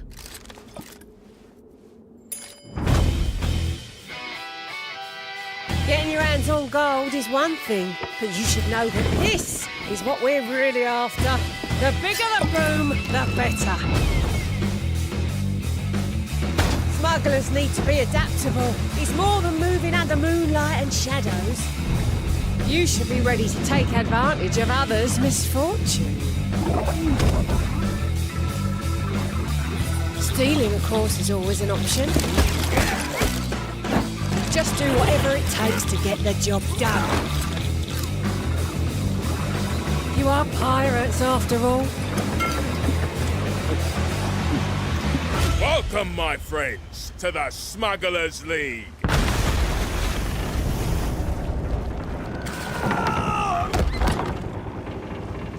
You're paying for that.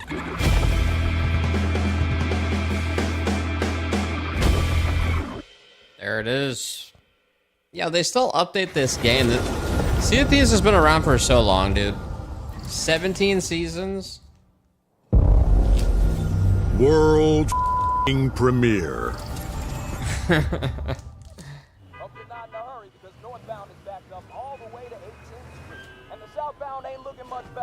This is ridiculous. Please, come on.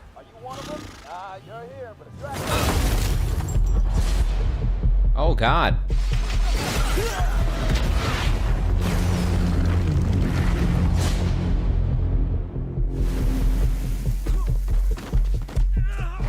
Had enough yet?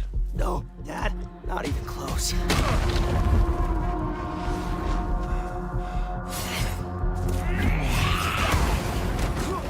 Oh shit, hold on.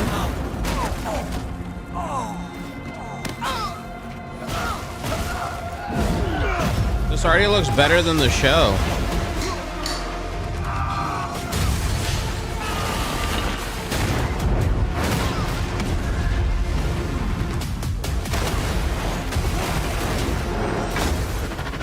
I hoped you'd understand why I had to do this. Accept our rule or die.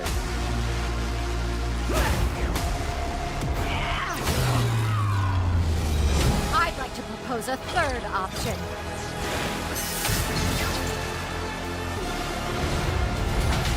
I'm not your son anymore. I'm the guy who's going to throw you off this planet for good. I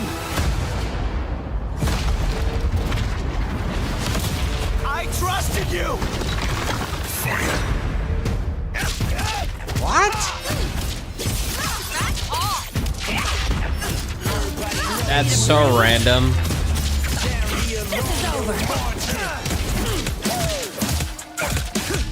There's enough people in this universe to have a fighting game.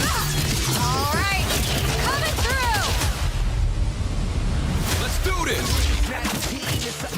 Gotcha. Need a hand? Might want to look up. I don't think this universe is that interesting to do a whole versing game. But that's just my opinion. I see it all now. These guys are such DLC figures.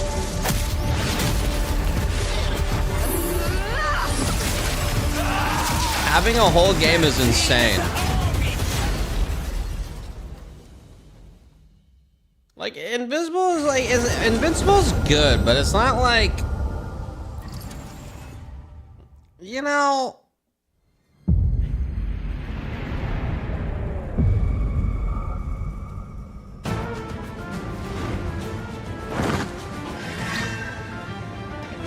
Oh my God.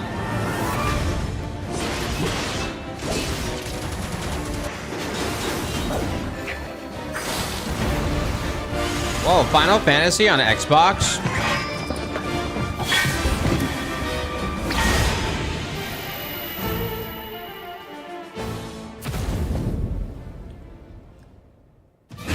I'm here to even the odds.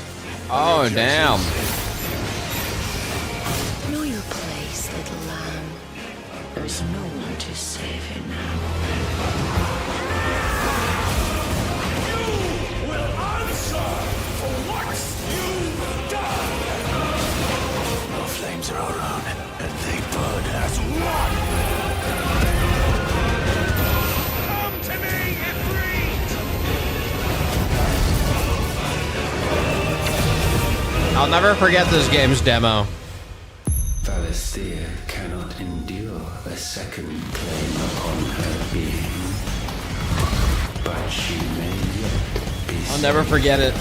by you. Why just it was literally the best demo for a video game I think ever released.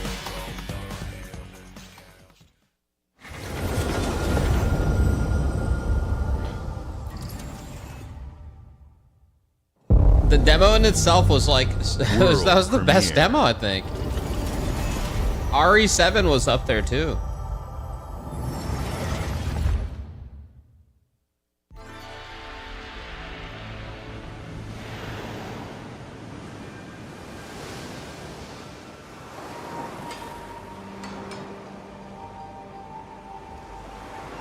Oh yeah, true. Psychonauts 3, you might be right.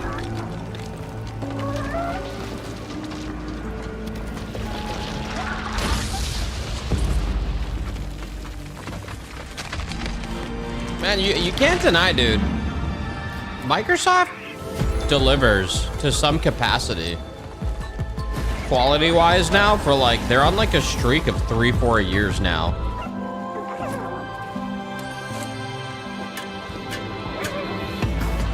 Like, you might not like the theme or whatever, but you can't deny like the quality of their games. You can see the studios are good. Say what you will about if you like the theme and the genre. Well, they keep up with it.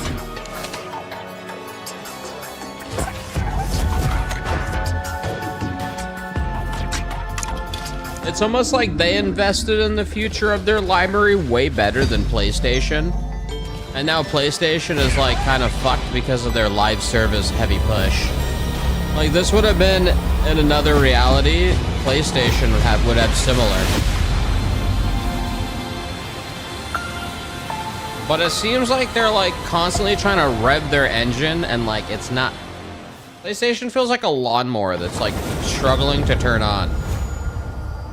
They keep trying to fucking pull the string. Xbox? Games like Psychonauts 2 showed how Double Fine excels at creating unique and innovative experiences, and Keeper is no exception. Looking ahead, next year marks 25 years of Xbox. It's a big milestone for the platform and franchises that you helped build and make popular. We couldn't have done this without everyone who's been with us on this journey.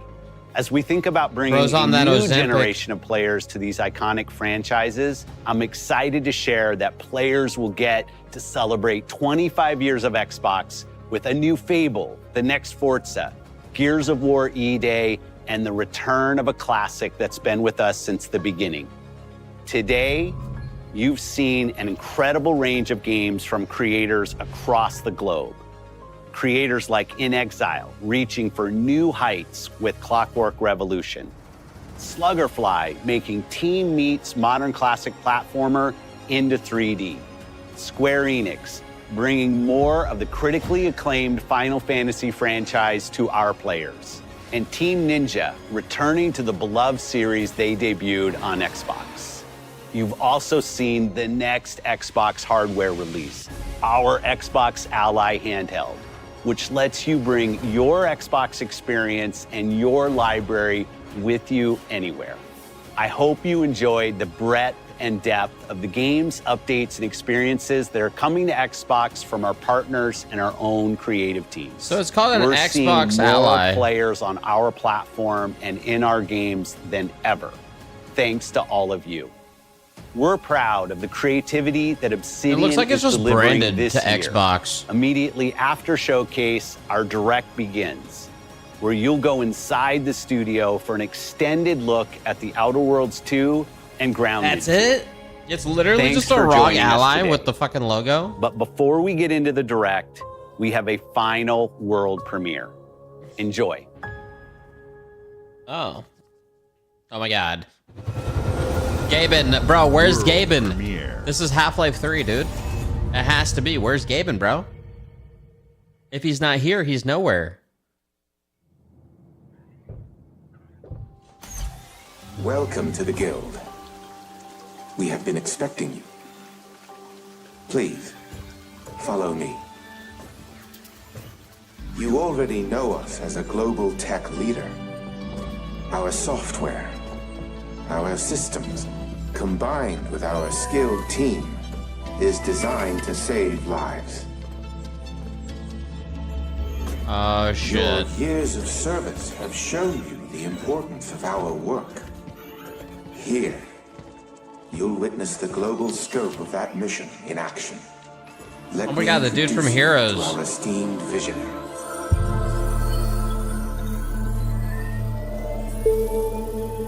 For too long, we have been bound by outdated systems, accepting limitations instead of redefining them. The Guild is safeguarding tomorrow, now.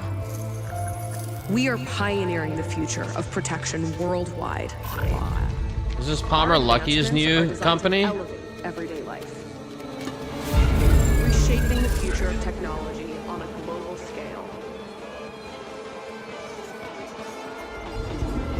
Emma Kagan, CEO of the Guild.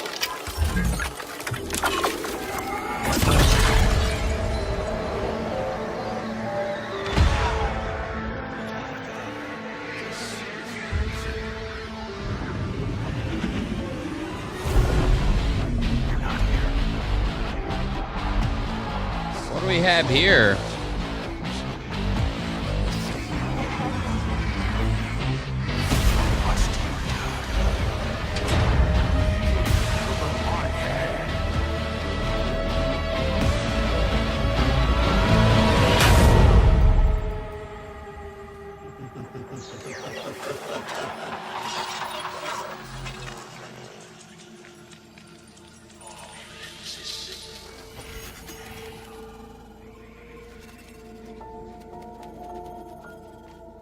Fear is a powerful thing. David Mason. Menendez.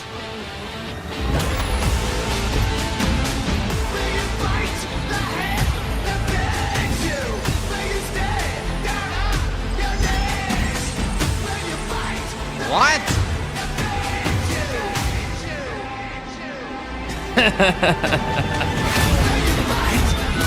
Bro.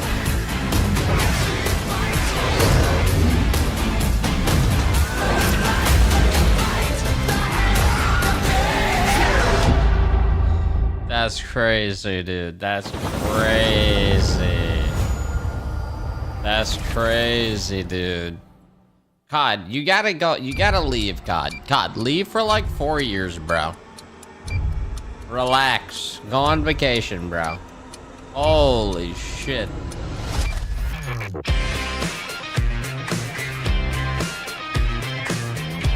Dude, that too much COD, man. Too much. I don't know about you guys. I feel like we're still on the fatigue. We're still in. It's too early, dude.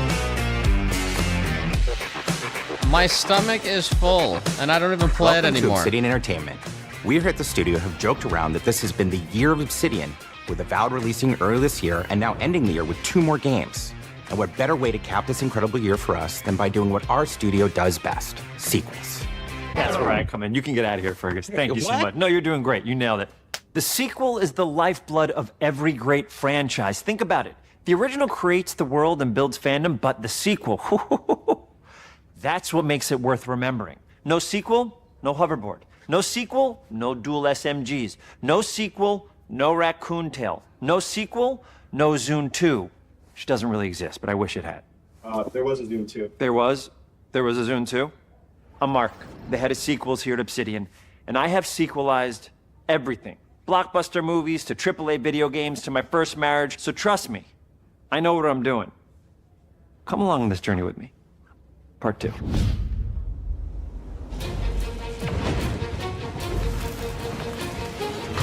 Let the killing commence.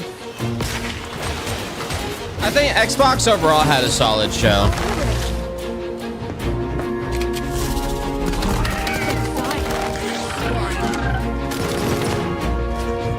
I don't think anything this year blew my mind. But maybe that's just me. There's games I want to play, but there's nothing that like, holy. The Outer Worlds 2 is a sequel to The Outer Worlds 1. It's a continuation of the themes of robber barons. There's a lot of games I do want to play that pique my interest, but there hasn't been anything that's like power over them. This is changing this something. This time we're able to go a lot deeper because we have more time and money, which is a great thing, and we're able to make it a much more true Obsidian reactive RPG than we were the first time around. So we're going deeper and more complex with everything for this sequel. Deeper story, lore, RPG interactions, reactivity, all the things we've been known for as a company. It's really a complete realization of everything people want from an Obsidian game. Surprisingly, this is the first time in over 25 years that I've had the chance to do a full sequel for a world that I helped co-create. It's really just a fantastic opportunity to explore and expand the universe in interesting ways, and to go even further with the themes of how people are affected by living in a dystopian corporate reality. You can shoot your way through it, you can talk your way through it, you can sneak your way through it. And so you think they're no matter holding what for kind the of next playstyle that you like, generation? this is just an awesome franchise and an awesome game to jump into, even if it's your first one. I don't know The about first that. Outer Worlds was a great base to start from, as it has all the elements of a great Obsidian RPG. Interesting characters, deep worlds, important I would say choices. PlayStation 5 In feels the Outer Worlds filler. 2, not only did we want to double down on those elements, but we wanted to give players even more of it. It feels We've a also bit put a lot filler. of investment into skills and traits. that But I impact think things it's like because the combat, time in conversations, between and areas that we exclusives call feels RPG longer than interactions, usual. which are the part of the world where players can use their specific skills, perks, and backgrounds to solve problems. Like in Death unique ways Stranding's in coming our new, out. bigger worlds. And I don't know what else is coming out this year. I love a deep RPG experience, and building out that RPG crunchiness Oh, yeah, for our Yotei. players was at the forefront of what we set out to create. Yotei. We prioritize those deeper RPG options with different character builds and combos so players can express their role-playing power fantasies. We also have different equipment options for different playstyles and different companions with different abilities.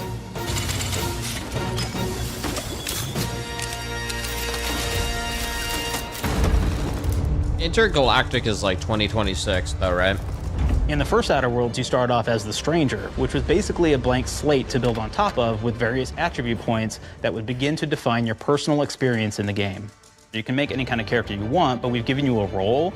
That role is an Earth Directorate agent. You can think of them as kind of like space cowboys or space sky marshals. They're the good guys that go into places and kind of fix everything that's wrong. Someone said the combat was bad in the first game. It looks like But the we don't combat tell you is why you really joined good. the Earth Directorate. There could have been a lot of different reasons, right? It could have been because you're an actual lawbringer and you want to go in there and spread law throughout the galaxy. It could be that you're a roustabout and you just had nothing better to do. It looks like they fixed it or something. After you pick your background, one of the I don't- really it doesn't important look choices bad. you have next is choosing your traits. While we had attributes in the first Outer Worlds, we've leaned into traits for the Outer Worlds too, which are these big changes to your character depending on which ones you pick. So it could be something like Brilliant, where you can tag extra skills and you start getting extra skill points. And that's obviously really It's great. if that's how RPG you wanna build combat at character. the end You of can the also day. go and do something like Lucky, where you get extra critical chance, and you also get a lot of really cool options throughout the game as well. Of course, we brought back Dumb, so players love the Dumb option. Tell me, do you believe in signs?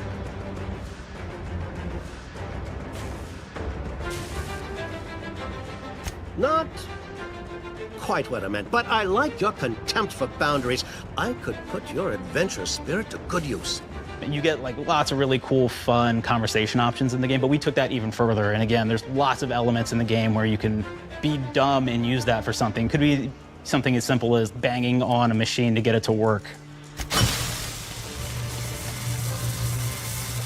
After you've invested in some of your traits, your next choices are going to be choosing your skills.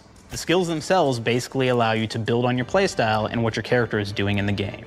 That will be everything from playing stealthily to speccing for an explosive specialty.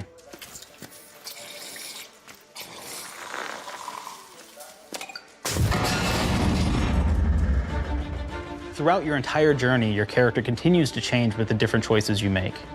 In the Outer There's something Worlds about this 1, game that looks actually like had it more was skills made than by we have. people who So we just condensed really them like down to Fallout really the and core wanted to kind of essence make of what we something. really wanted there.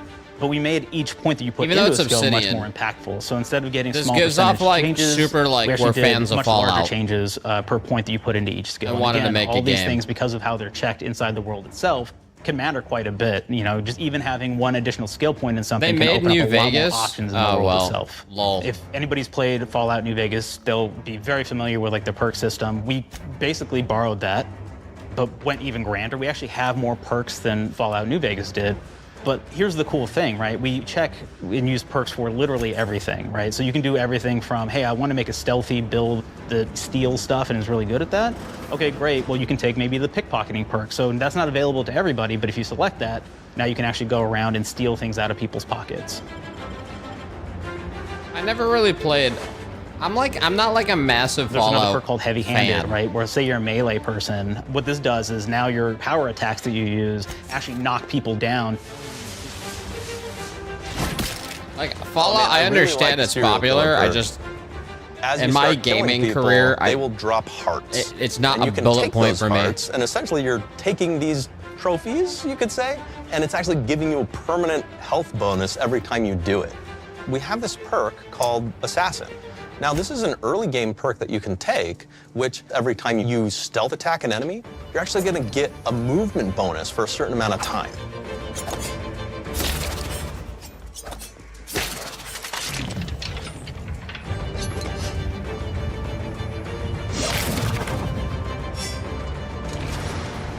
Flaws were a system that everybody loved from the first game, but we wanted to make it more personal to the player. We wanted it to really reflect how you were playing the game and give you a bonus that you actually wanted to really engage with. With the flaw system returning, we knew we needed to go bigger, better, and more real than ever before. So, we turned to the team. I told them, no bad ideas. Give me what you got. Okay, we need more flaws. We need them to be real. I want to put them in the game, so give me something. Inspiration. What's wrong with you? Oh, I have bad knees. You got bad knees? They hurt when you walk a lot? Yes. When you walk too much, they hurt? No cartilage. Sounds boring. Makes you sound like a boring person, but it's in the game. I know it. It's a good flaw. What about you? I like to take small things sometimes. So you're stealing?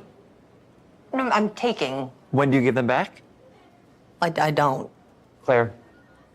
Yeah, you shouldn't be stealing. What are you doing? You shouldn't be stealing, Claire. Tiny crimes. Tiny crimes? Do you hear the second part, though? It's a crime. Well, You're stealing. Claire, that's She's a wrong. You can't kleptomaniac. steal things, okay? But it's an amazing flaw, and I'm putting it in the game. But you're a bad person. And are you the one that took my stapler? do you need it? Yeah. Give it back. Okay. Please. You, what do we got? Flaw. I like to stare at the sun. How long did you stare at the sun? Just lunch break. An hour? Oh, I only get 30. You guys get an hour? I get an hour. An hour. Oh. Makes me feel energized. How many fingers am I holding up? 3? No. Anything else? We'll put it in the game. We'll put it in the game because I feel bad for you. Anything else? One of my favorite flaws is something called bad knees. It will actually give you the option to take this flaw that'll make it so that you move faster throughout the game. But the problem is, anytime you stand up, your knees are going to make a loud popping noise that makes it so that, well, everyone around you is going to hear you. There's one called Kleptomaniac.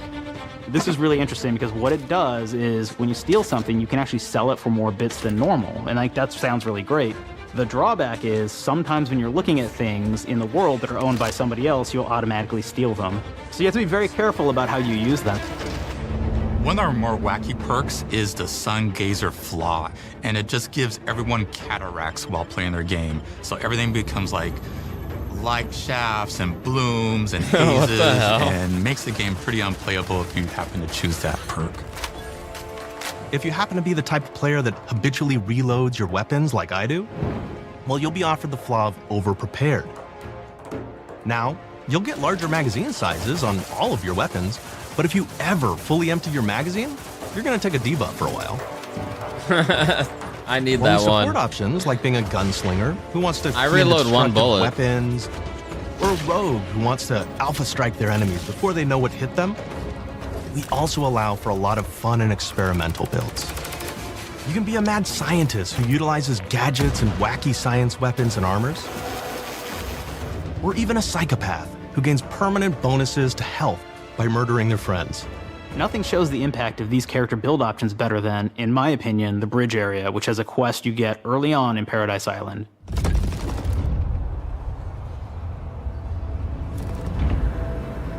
Not only do you kind of encounter this very early, and it's a very core one to the story, but it really expresses our philosophy of allowing the player to solve problems in a bunch of ways.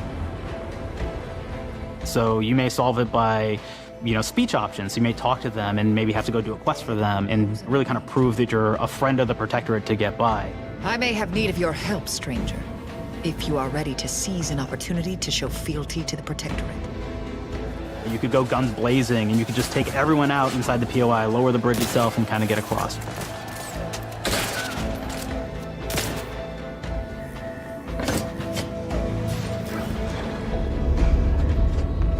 You could sneak in, lower the bridge, and then actually sneak in under the bridge to get over to the other side.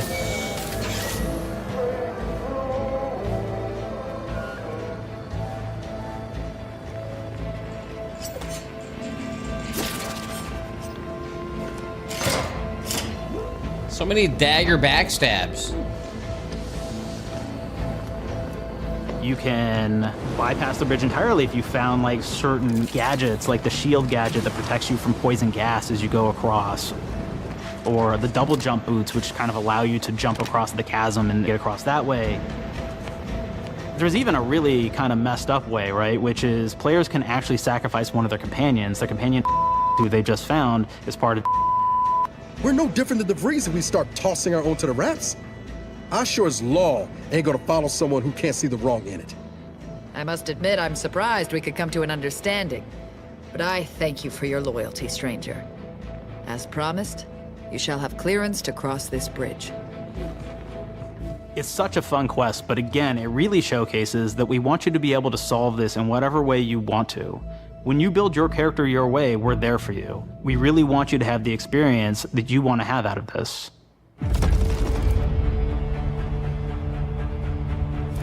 From the very beginning of our discussions about the Outer Worlds, we really knew we wanted every game to take place in a different colony. This lets us expand on all aspects of the universe. Every colony can be its own thing with its own flavor, and we can center them around anything we want. Any ideas or setting we're interested in. Arcadia is an isolated colony with abundant resources, and it's run by an authoritarian faction called the Protectorate. Their dictatorship is thematically based around the question of how much freedom people will give up for security and luxury. For Protectorate subjects, unfortunately, that answer is everything. The Protectorate is also incredibly wealthy because it was founded by the I know, like, inventor of I'm the not skip gonna drives, beat which this is the game. outer Like, I world's know I'm gonna faster-than-light try it, engines. but those skip drives are starting to cause rifts in space-time. I never which are beat the cutting off first all one, the other so colonies on Earth from being able to trade with each other. I don't The think Order of the Ascendant is an I offshoot don't of see the Order myself. of Scientific Inquiry from the original game. I just don't And see like myself them, are a playing this. science-based religion with the same goal of solving the universal It doesn't look equation, bad, though. which will allow them to predict and alter It has the a future lot of to good the shit benefit going of all on. mankind. They used to be part of the Protectorate, but they split off to focus on solving the equation for the good of everyone, not as a way to simply control the masses.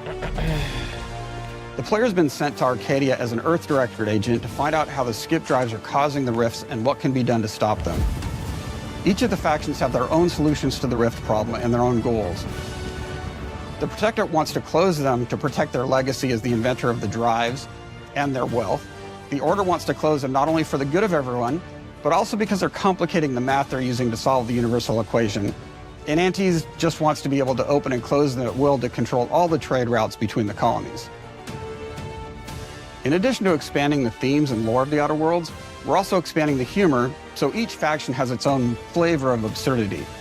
Anti's Choice is a merger between Anti-Cleo and Spacer's Choice from the original game, and there are corporate representatives in the Outer Worlds too. They've invaded Arcadia to liberate their resources for all of humanity, at a profit, of course.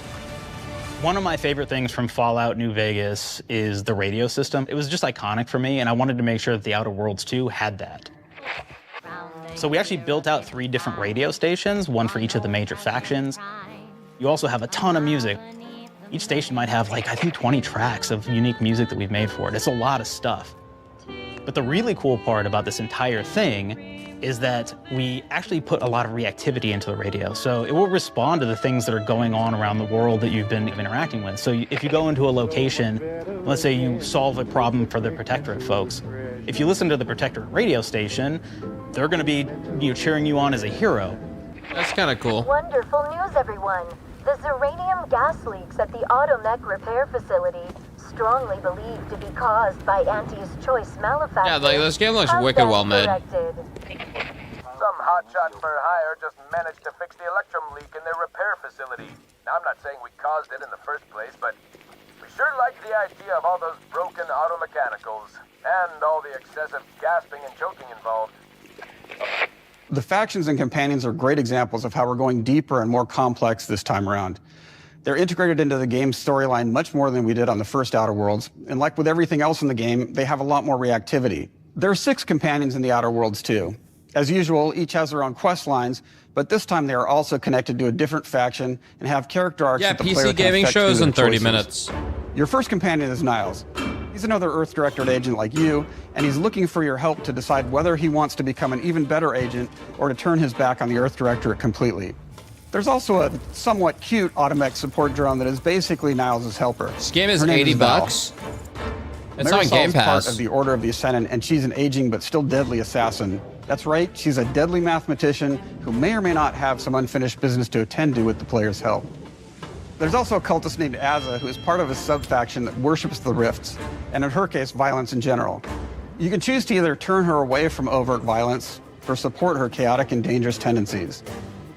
At one time, Auntie's Choice had a program to graft soldiers with animal parts to make them more formidable. Unfortunately, it didn't quite work, and most of them are now dead. There's a combat medic who survived, however, named Inez, and she wants the player to help her fix her graft, among other things. Finally, there's Tristan. He's a protected arbiter who is judge, jury, and executioner all rolled into one heavily armored package. It is your choice to either help him judge wrongdoers or show him what true justice looks like.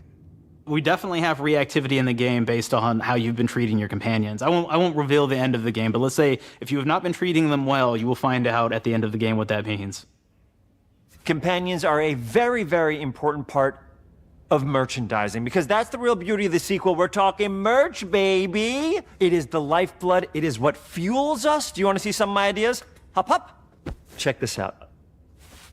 Gen Alpha loves body pillows, especially ones that look like human beings for some reason, right? Who needs a significant other when you could have a knife-wielding space psycho up in your sheets, huh? What do they do with them when they get them, huh? Maybe a little napping, maybe a little snuggling, maybe a little nut.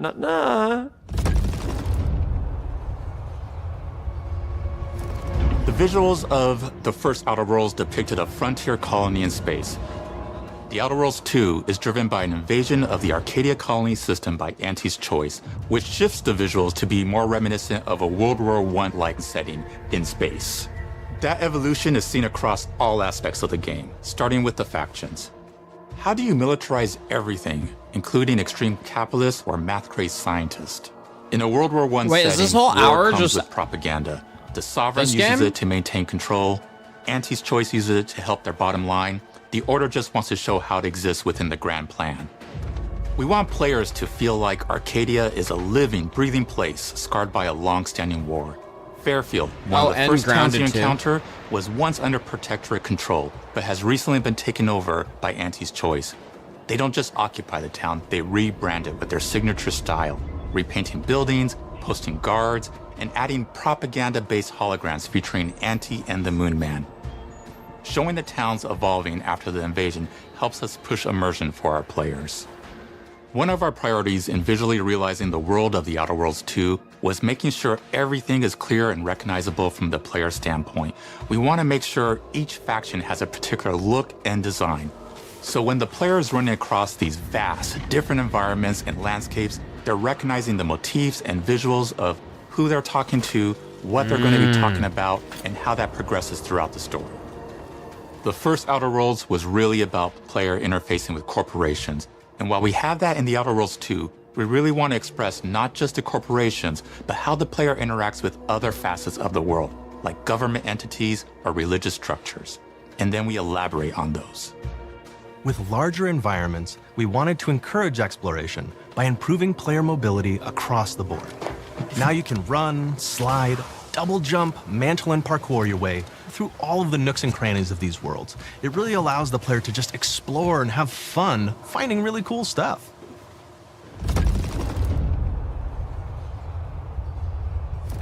We've aimed to make everything in the Outer Worlds 2 better from top to bottom. The RPG elements were the start, but that's touched our story, our art, and especially our gameplay.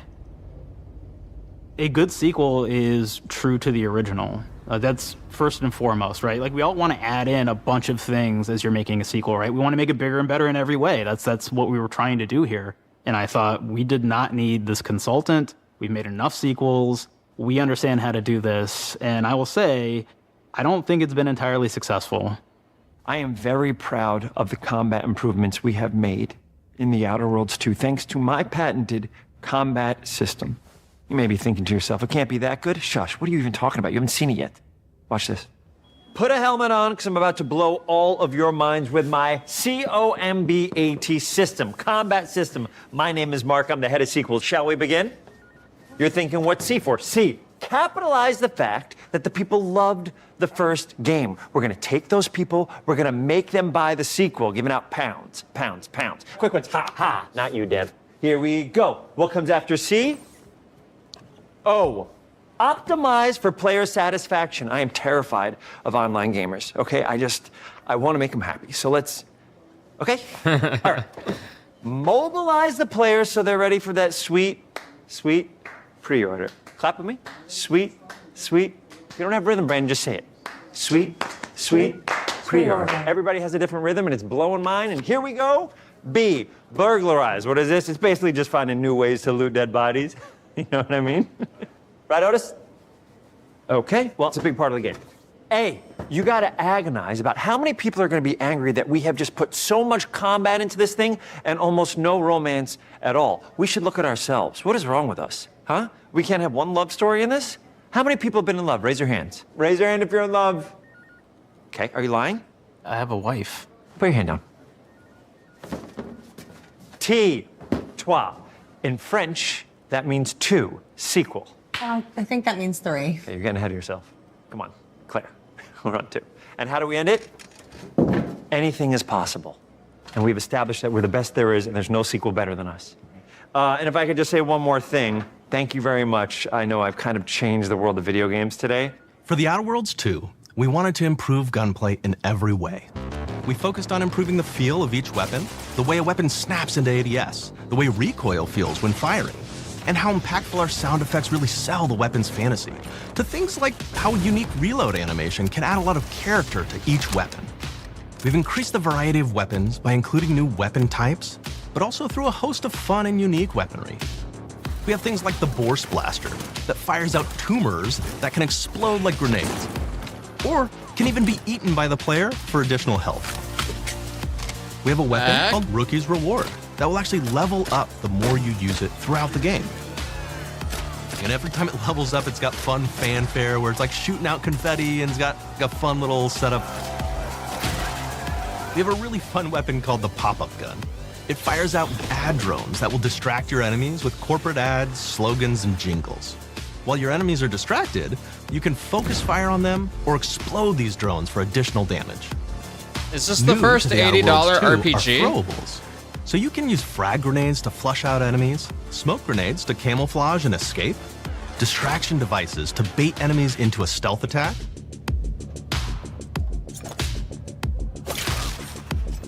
and even science grenades that will levitate enemies, allowing you to fire upon them while they float helplessly.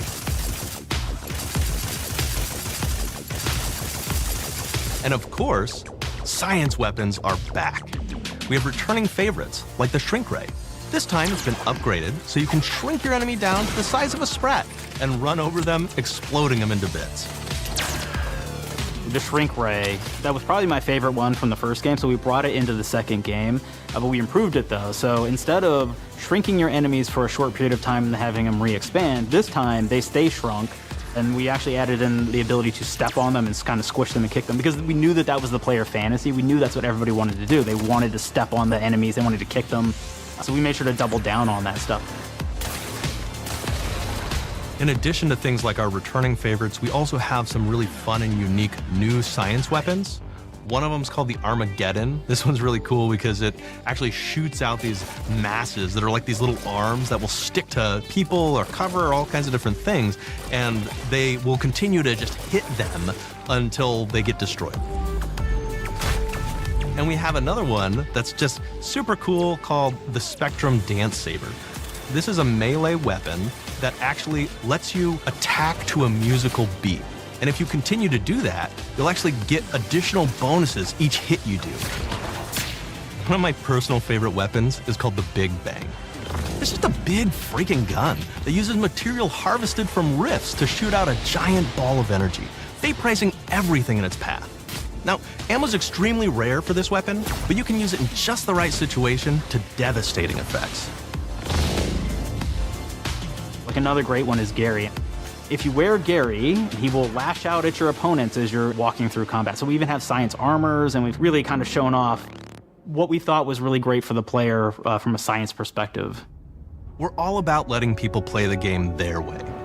There are some players who prefer to be immersed in a first-person view, taking in all of the details. But there are others who really prefer to take the world in from a third-person perspective. Why not allow both? Well, Now you can swap between the two, letting you enjoy the experience in whatever way you like. One of the things I really like about having the third-person mode is being able to see all of the fun and unique armors and armor combinations and weapons that you can equip your player with. All of the actions that you could do in first person, so you're double jumping around, you get to see your character in that way, and you get to take in the world and see things in a different light.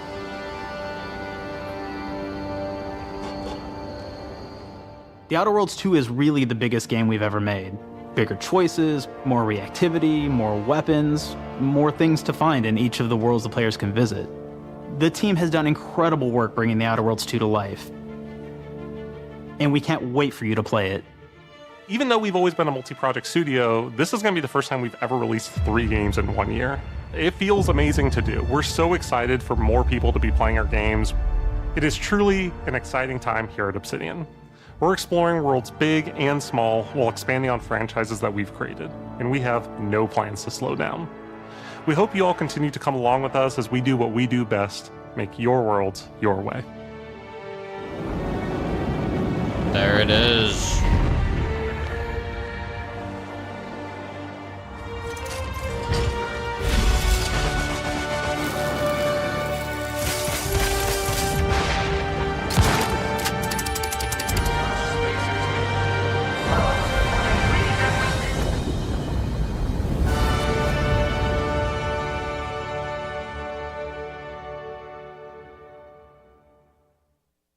I mean, damn. With the Outer Worlds 2, we're all about the best place to play, which is also the promise of Xbox. You can play the Outer Worlds 2 on this Xbox, but it may be hard to play it when you're staring at all these beautiful holes. Let's cut that. You can play the Outer Worlds 2 on this Xbox. Oh yeah, now that's Microsoft. Or you can take a phone call on this Xbox, then play the Outer Worlds 2 right after. Excuse me, I'm getting a call. Hello? What am I doing? I'm playing the Outer Worlds. Hello? Yeah, this is Mark. I didn't know I had jury duty today. You could play the Outer Worlds 2 on this Xbox, but it takes 2 people to lug around safely. We're gonna go up to my apartment, okay? And this is an Xbox you actually wear that also plays the Outer Worlds 2. What do you think, Claire? This is amazing. Are you playing? I think so. Fantastic. So now this is actually not an Xbox, so you cannot play the Outer Worlds 2 on it. Can't play anything on this. I guess bread.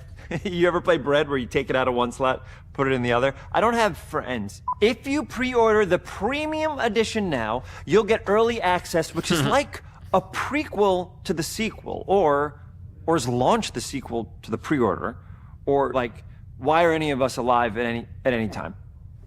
It doesn't matter. Either way, my job here is done. It's time for the Grounded 2 portion of the Direct, which is sort of like the sequel to the Outer Worlds 2 portion of the Direct, which I absolutely just hit a home run with. You know, it's really nice to see my influence go on to other games. Take it away, team.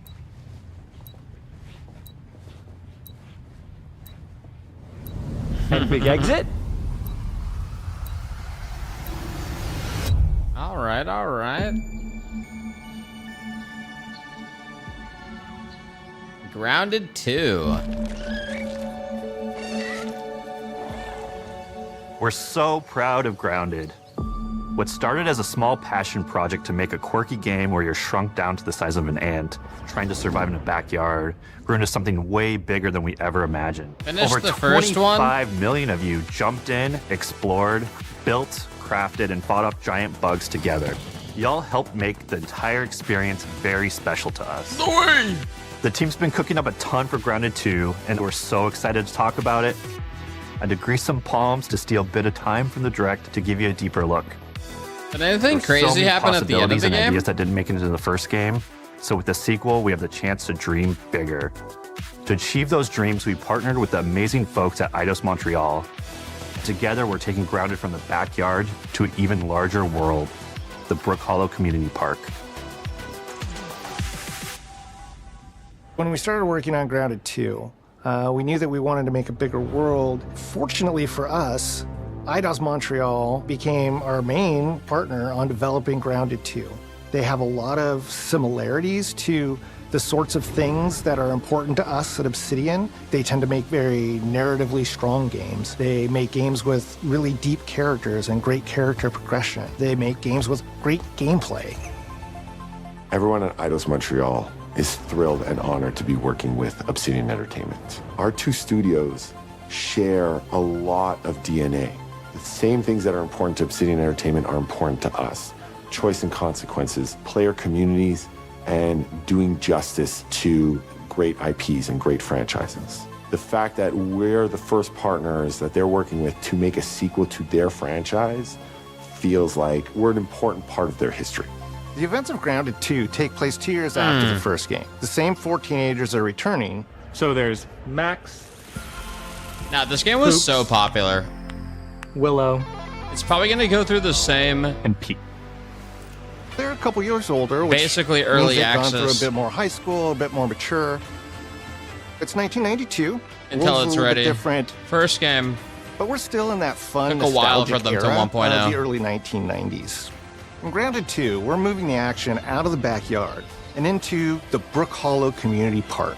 Of course, Not it's a only good is it idea. bigger, it allows us to tell a lot more stories and expand the world of Grounded by exploring what the community of Brook Hollow has been up to and what they've been through. Yeah, bigger The park budget. overall is Maybe it'll about 3 release times faster. the size of the backyard, and our initial starting area is actually the same size as the entire backyard from the first Grounded. The reason we wanted to move into a park wasn't just to create a bigger world, but was to give us the opportunity to explore the community of Brook Hollow and what secrets have they been hiding. What we love and what we're excited about in terms of the park is the opportunity to create environments and landmarks that are mundane at normal size, but are colossal wonders when you're the size of an ant. I remember I made a Everything base from in a soda giant can. trash can to a community picnic table. That was or a my snack home. bar. All of these areas come to life in a brand new way. That was cozy, bro. Part of the fun in Grounded 2 is that the park was evacuated really quickly right before our teens were shrunk. And that means that the park has been sort of turned upside down and is in a topsy-turvy state. I remember the scary spider. And that leads to really fun environmental storytelling. Yeah, it but happened to be also living leads right next into to the creation spiders. of amazing biomes for our characters to explore. One of my favorite examples of this is the ice cream cart. In all the commotion, the ice cream vendor's cart has been knocked over and its contents have spilled out into the ground. And what this means for our young adventurers is that they'll be able to explore this frozen cave of interesting challenges and colorful Lovecraftian horror. We have one anthill that's actually somebody decided to bury a bunch of toxic stuff in the park. And so there's all these toxic chemicals under the ground. The environment looks very cool and very spooky with all of these sort of chemical pools. And of course, nothing can live down there except for one type of insect, the cockroach. We are oftentimes reinventing environments, and in future updates, you're gonna see a ton of new stuff. You do a lot of fighting against insects of all shapes and sizes. We didn't just want it to look better, we also knew we wanted to add a new layer of strategy. The changes that we've made aren't limited to tuning animations or adjusting attack or defense numbers or making characters or insects move faster or slower. But we did all that too, but there's also an entire sort of rock, paper, scissors strategy involving light attacks, heavy attacks, and blocking. We've also added dashing as a new way to both get out of danger quickly or jump in for a quick attack. And almost all the insects in the game will have these abilities now too. Sort of like a chess match, but one that's super frenetic, looks super cool, and is ultimately just a ton of fun. We're leaning into clearer play styles for tanky warriors, low defense, high damage rogues, effect-wielding mages, and ranged hunters.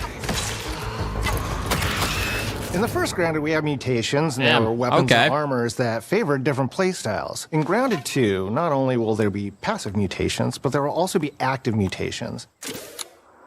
And a lot of those mutations support these archetypes. My favorite way to play pretty much any game is chasing after those game-breaking builds. And that's why I'm so excited for what we're doing with archetypes in Grounded 2.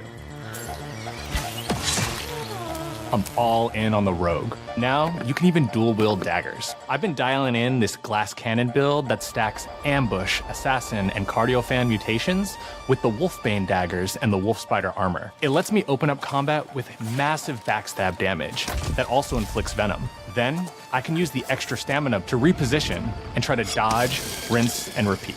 It's high risk, high reward, and absolute chaos in all the best way. I'm looking forward to seeing what wild combos the community comes up with and what they inevitably break once they get their hands on the archetype system. It's going to be awesome watching it evolve with player feedback and watching us try to keep up with all of your game-breaking builds. One of the great things about Grounded is the variety of players it attracts, from builders to crafters and everything in between. If you've ever watched me on Casually Grounded livestream, you'd know that I'm neither. I am a murderer of insects. Personally, I prefer the term harvester. I love going out, hitting things, and bringing the materials like insect body parts back to my friends to use. This way, we keep progressing and playing together. We're also trying to make sure that armor and equipment are easily understood by the player, especially when they're playing co-op with their friends. It was really, really important for us to deliver on all of that for the bigger space and experience, because that was the only way we could truly support the feature the community has been asking for since the very first Grounded release. Mounts. Our mounts, we call them buggies, have an entire suite of moves and have their own special abilities and attacks.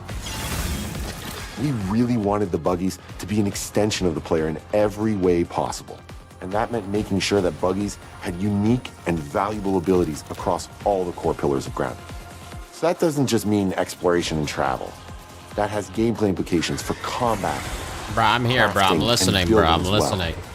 Just like how we wanted to expand on player Oh, that's playstyles actually throughout the kind of game, cool. We're gonna make sure that every buggy that we add has its own personality. The mounts can carry shit? The Red Ant Soldier can enlist up to 2 Red Ant workers to follow you around and help you out. If you get into combat and you don't want to fight while you're saddled on your buggy, you can jump off and they'll fight right alongside you and provide support. The Orb Weaver buggies are a little less useful when it comes to general utility, like building a base or harvesting, but they're awesome when it comes to combat. Sure, their defenses aren't super strong, but they're heavy hitters. They're also super fast, and they have some great special abilities, like a scream that allows them to stun lesser-powered insects, and the ability to shoot webs and entangle other creatures. So the Orb Weavers won't be your base-building buggy. You should use the Red Ant Soldier for that. But they're super fun for exploration and combat. Red Ant Soldiers and Orb Weaver Spiders will be available at game preview launch. There will be others in the future, but those are the 2 we're starting with. There it The is. connection that our Grounded community has with us is something we want to keep forging with the sequel as we make an even bigger game than the original. Pretty much from day one, we knew we wanted to return to game preview for Grounded 2. Sure, it comes with some trade-offs, like the game's not done and it's out to the world, but there's so much value in building it alongside the community. Buggies change how you traverse and navigate the park. What we're doing with Grounded 2 is we're actually keeping zip lines held back so we can see how players engage with buggies, and then we can tweak zip lines to bring them back over time to really complement that buggy experience and make exploring the park far more fun. That kind of feedback loop helped shape the original Grounded, and we wanted to shape the design for Brook Hollow Park, archetypes, buggies, all of it. We also learned a lot. I'm here. that I'm first not time commenting around. on One thing every that stood little out fucking immediately, piece of the game. Players blaze through our content, especially the story. That makes sense. Story, characters, world building, that's kind of Obsidian's thing. It's the flavor we bring to the survival genre. So this time, we're starting with a much bigger baseline. There's been an explosion at Brook Hollow Park. Chaos descended on a ceremony commemorating the 2-year anniversary of when 4 teenagers were miniaturized against their will. One of our favorite parts of the first game was watching the community uncover clues and spin up theories. This time around, we're leaning even more into that, and we'll be keeping a close eye on what our players discover and how they interpret it. Because you never know what might inspire us as development moves forward. We really started to hit our groove at the end of Grounded 1. We found that being open about what we were planning and then following through was key to building trust with the community. As a small team, we had to experiment with update pacing and scope, and what we found resonated the most with all of you were bigger, beefier updates, even if it took us a little longer to land. So, that's the plan. Larger, more complete updates spaced out just enough so we can take your feedback seriously and make every drop count. Hey, yo, PC Gamer Show in 7 minutes. Updates, new buggies, new biomes, new building pieces, all the good stuff. And we're launching with a public roadmap so everyone knows what to be excited about in the future. All of us at Obsidian Entertainment I'll be surprised and if Eidos Gaben's at the Montreal PC are Gaming super excited Show. about how close we are to letting all of you players get shrunk a second time. Gaben's and big explore enough to be on all-new the parts biggest stage. On Buggies and Grounded 2. If you're a returning Grounded player, we're really looking forward to you experiencing Maybe he just all went the as a fan. improvements. If this is your first time getting Tiny, then all I can tell you is that a world with an entirely new perspective and an entirely new feel awaits you in Brook Hollow Park. It's time to ride together and survive together.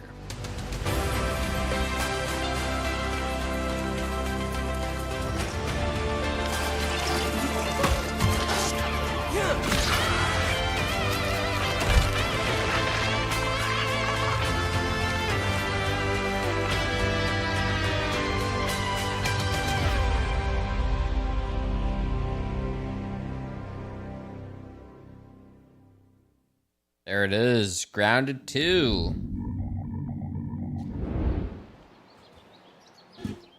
Alrighty. Oh wait, is this the same trailer? All right, never mind. Yeah, and we got a link to the PC Gaming Show. COD Black Ops 7 was so random. We can change the world as we know it. Can you handle that? Let's do this. I'm in. I'm here to even the odds. Any objections? Here's to playing in the mud. And when we need All right, PC Gaming Show in 5 minutes. send us a hero. Here we go. Please follow me.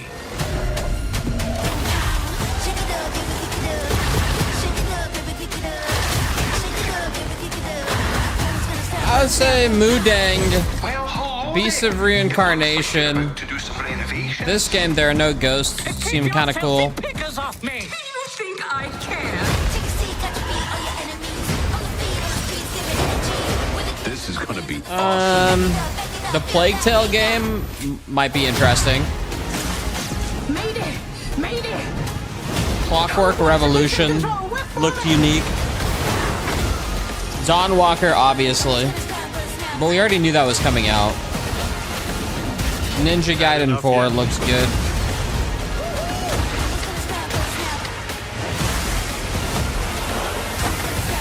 Form up!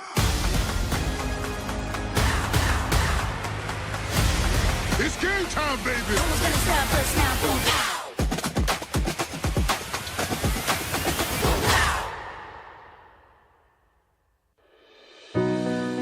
Thank you for watching. I mean, what are they saying in the live chat here? Here we go. No overdose, massive L, Forza, Gears no lograste salvar esto pero te quiero. Imagine Gabe Newell suddenly appearing. Where is Silk Song? These guys don't even know. No Forza again? Where's my car game? Where's my car game? Why? All right, let's see here. PC gaming show. How my careless mistake worked out perfectly. We got 3 minutes, people. 3 minutes. Why do you think gamers should build their own PCs? Well, there's lots of reasons. Cost is definitely one, because you can absolutely save money over pre-built computers by buying parts separately and putting them together yourself. Of the year. PCs are also one of the few electronics in your life you can build at home. There's Gamescom. Do you know anyone who's built their own television? My Uncle Bertram did. He worked on it for weeks, but it just turned out to be a cardboard box with some angry bees in it. He called it BTV, and it stung us. It stung all of us. Exactly my point. We're also living in an age where we're losing the power to repair electronics ourselves. What happens when something goes wrong with your smartphone? You have to take it to someone to get it fixed, or more likely, have it replaced completely. If you built your own PC, not only will you become more knowledgeable about diagnosing problems, you'll have a better chance of being able to fix it yourself. Sound advice. Thank you, Jacob. But don't start shopping for parts for your own PC build just yet. You might be the lucky winner of the awesome custom PC Jacob and I are going to put together right here today on the PC Gaming Show. But first, we've got one more game to show you as we build our way to the end of our pre-show. If you're a fan of unlikely animal friendships, something tells me you'll dig the new trailer for Cappy Castaway. Is this 720p? Let me see. I think they're only streaming 1080p.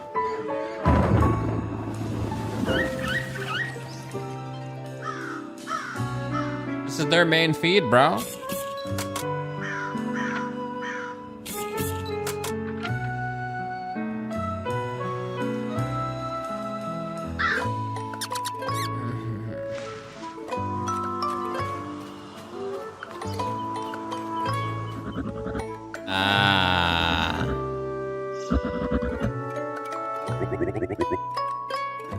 Nah, dude.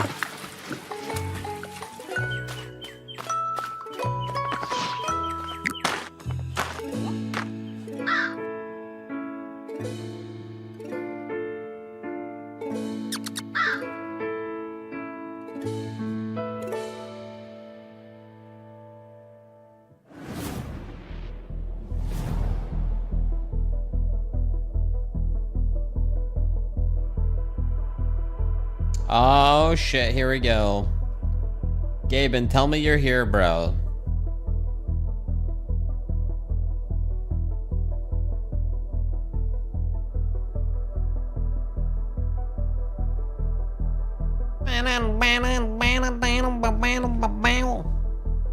Day 9's gotta be here.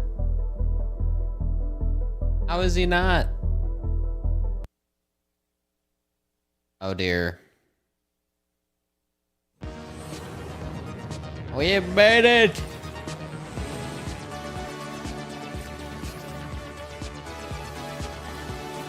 Another PC gaming show.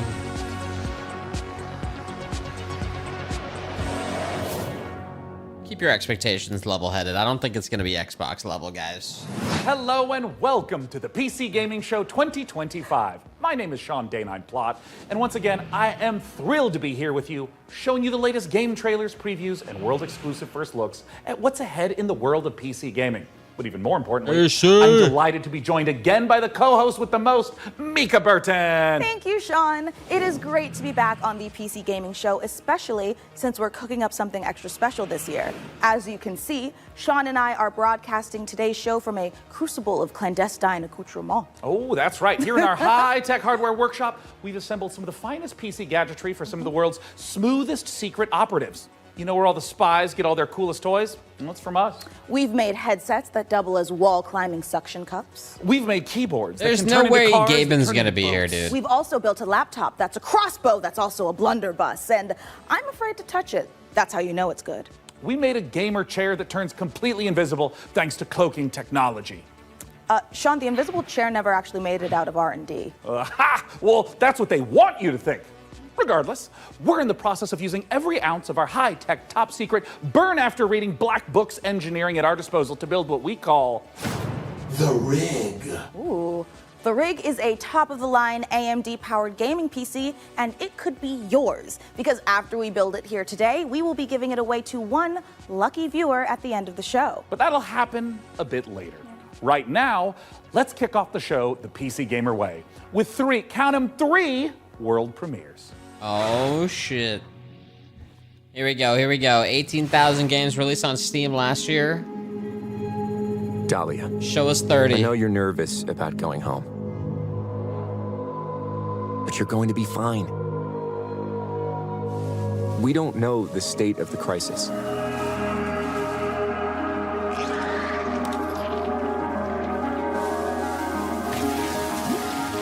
But a job's a job, right? A jab's a jab. Get in, get out. Don't get sucked back in.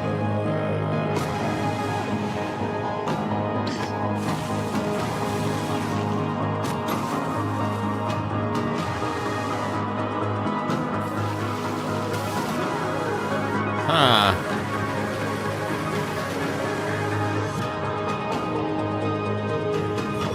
The PC Remember, experience. It's just a job. Ambrosia.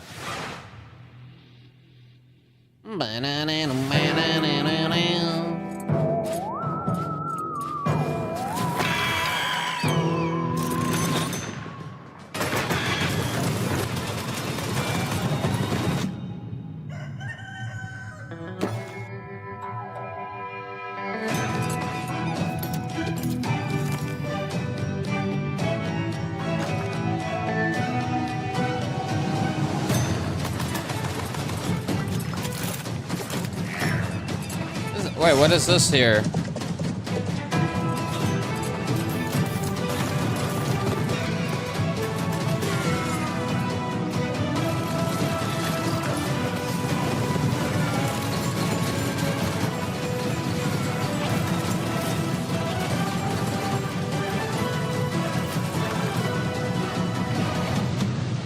Huh. Far, far west.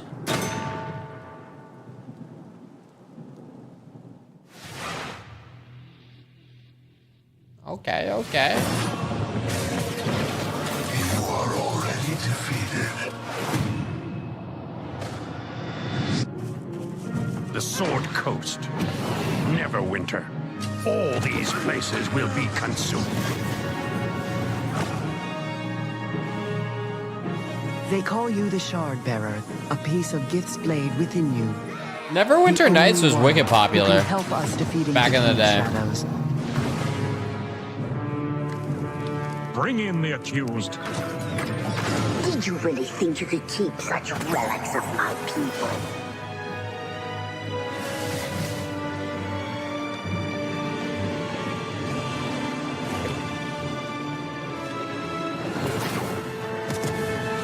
None shall stand against us. You cannot stop me. All right.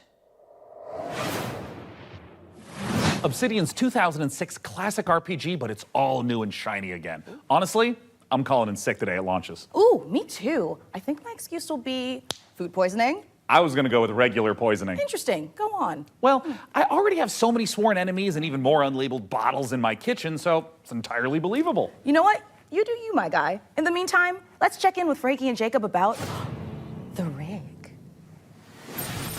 Thanks, Mika. I'm here with PC Gamer's managing editor of hardware, Jacob Ridley, and during today's show, we're going to be building an awesome custom PC. Even better, everyone watching will have a chance to win it for themselves. This PC will be a gaming powerhouse with an AMD Ryzen 9 9950 X3D, a Gigabyte Radeon RX 9070 XT, plus 32 gigabytes of Corsair Dominator Titanium DDR5 Chat, what do you guys We're win this, also please? throwing in a Corsair K70 Pro keyboard, Asus ROG Swift OLED monitor, and a Corsair Nightsword RGB mouse, all handpicked by Jacob. We didn't forget a thing. We're even including a mouse pad. That's where your mouse lives, sleeps, and entertains other mice. Let's get to work. Hey there, PC Gaming Show. Check out this next trailer. It's fabulous. Fresh tracks, or I will get you. How do you stop that which never ends? In the endless, no two journeys unfold the same way. Come, remain by the fire, and hear the tale of Norwind's greatest champion.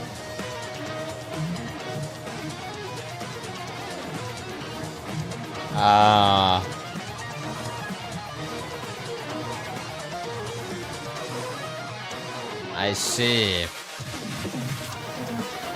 Yeah, on fucking ski tracks.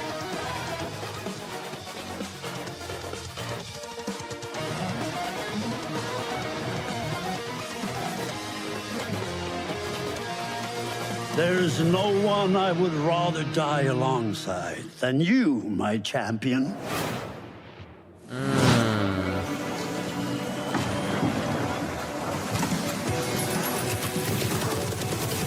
What is this?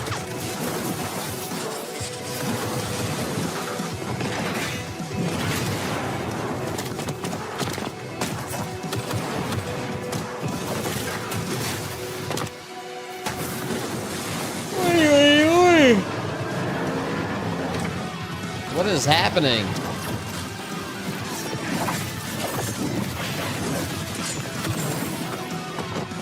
Where am I right now?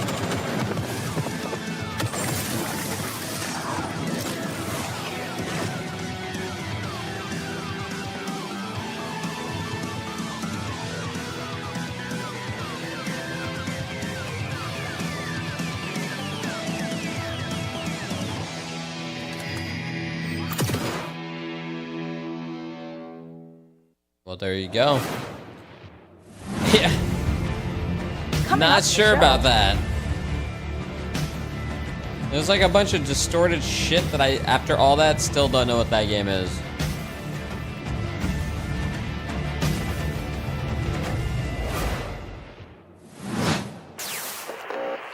Rat-tat-tat. Alright, Rataport.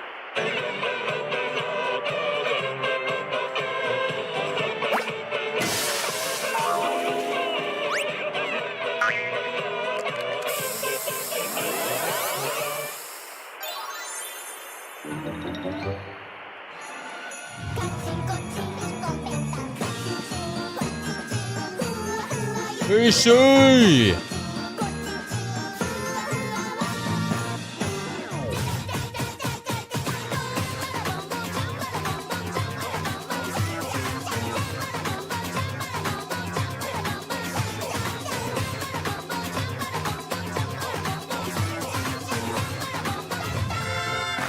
Crazy.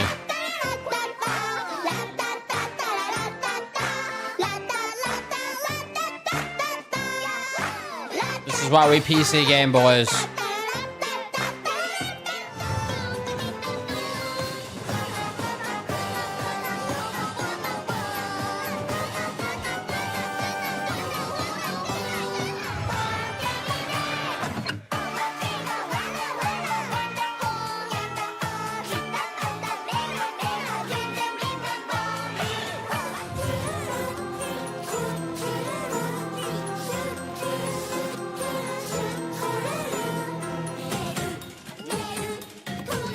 Oh my god.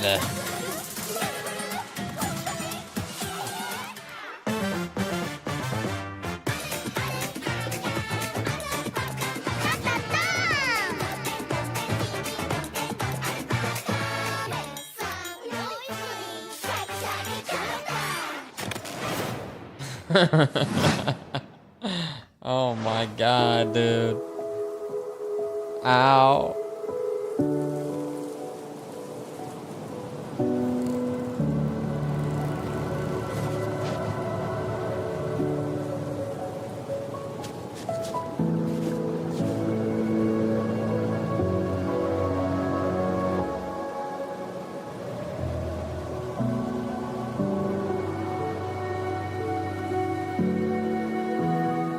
Moomin Troll, Winter's Warm.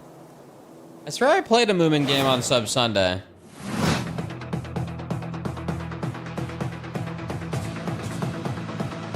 Yeah, I did, right?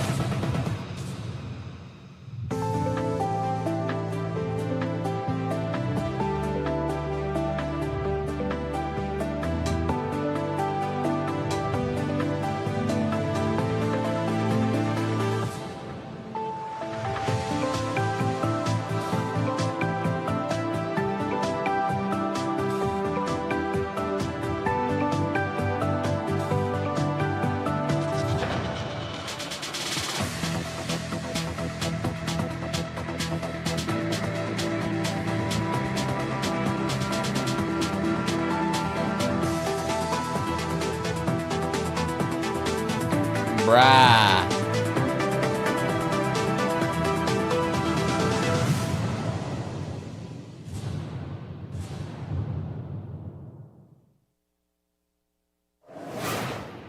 I don't know, man. I don't know. It's important to celebrate when something reinvents itself. Necess overhauls its graphics, gets major updates. It's beautiful. It's almost as beautiful as the rig's Corsair RM1000X fully modular ATX power supply. Oh, it's poetry. In fact, the only thing more poetic is a perfectly executed heist set in a dystopian techno future. Yes!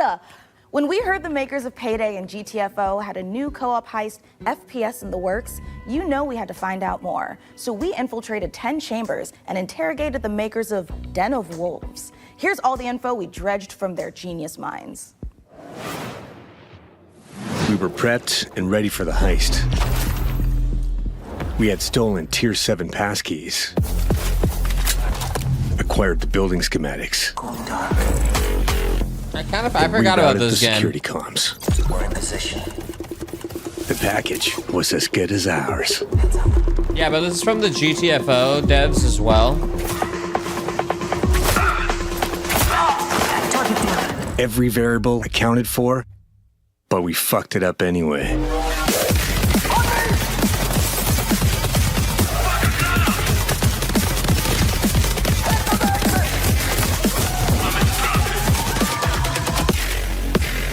Next time, we gotta be even more prepared. Yeah, maybe. I'll be at Stockholm.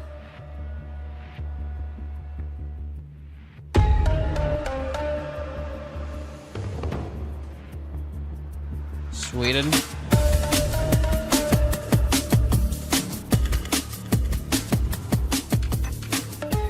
Den of Wolves is a first-person shooter, four-player co-op heist game taking place in the future. We focus a lot on player agency, story, and keeping the player on their toes with some interesting elements that take you out of the brick-and-mortar world of Midway City, where the game takes place. It's a power fantasy, even though there's obviously tension as well with like stealth segments and stuff. But the identity of Den of Wolves primarily is... Isn't it collab with Payday and GTFO devs? Den of Wolves is stepping back into our Payday roots. The big difference is, of course, the sci-fi area, where we can play around a lot with design. The freedom we have with this sci-fi space is a bit terrifying, actually, because you can go nuts, basically. We've actually told ourselves to not try to over-design stuff, but not limit us creatively. So designing the Midway City from the start, we knew we wanted big megastructure buildings to actually place our levels within and be free of how big levels we want them to be. It's this very large city arising from the sea. You want to look out at the city and see, like, okay, so this is a living, breathing city and it works.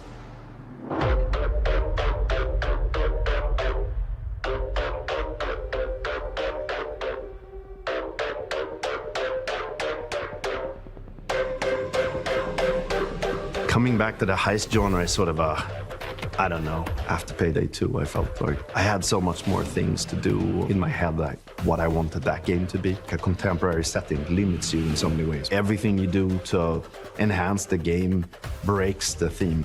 With a sort of a sci-fi theme on it, it enables you to stay in the pocket of thematics and still solve things from a gameplay angle. When making a game concept or a world, you have to think about what tools it gives you to solve problems in the future. And the sci-fi thriller theme gives us a lot of tools to play with. Midway is just a corporate haven. There's no rules, there's nothing. It's divided up into districts. There's even like district wars and this kind of thing within the city. So it's a very classical, so many in a way, sub-Sunday games. Dystopian take. Kind of like a, that's one way to look at it. Role-playing game of saying like, oh, this is the backdrop, and I'm gonna hand you a new adventure and have a bit of fun.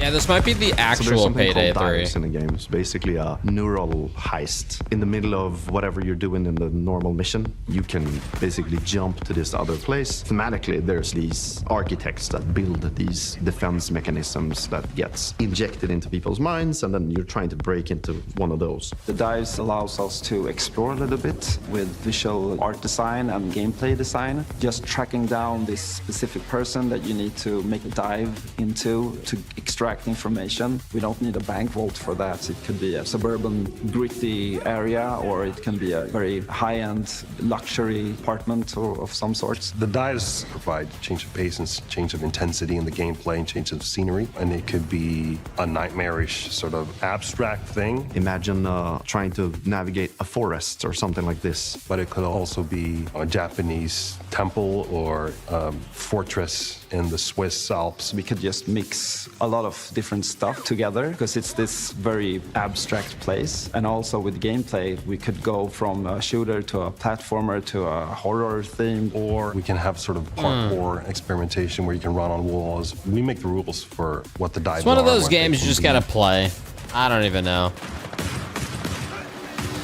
The heist you gotta play it, see how they made it. Game psychology. I'm a See if the loop works. psychology-driven game designer to a large extent because we want to motivate you to keep playing and also like what are we stealing and what's the economy of the game. And I'm not talking about getting people to spend more cash. It's what's the drive of the game. And I think building new things or crafting things is a very interesting area. A good example would be like this thing we did for Payday where you would craft masks and this kind of thing. Yeah, we're going back to the masks. I saw that 114,000 people in Dune. GTFO it's not even out yet. It's a masks game, right? I'm like, really? I knew the game was going to be popular, but not that popular. popular. Something different. Like we didn't want That's to go fully wild. masculine, maybe doing you know these big skull masks. Like we don't want to limit us to not do it, but with the mask we have now, we actually wanted to bring some feminine, some sexiness, you know. So one of the inspirations we actually had was the Keira Knightley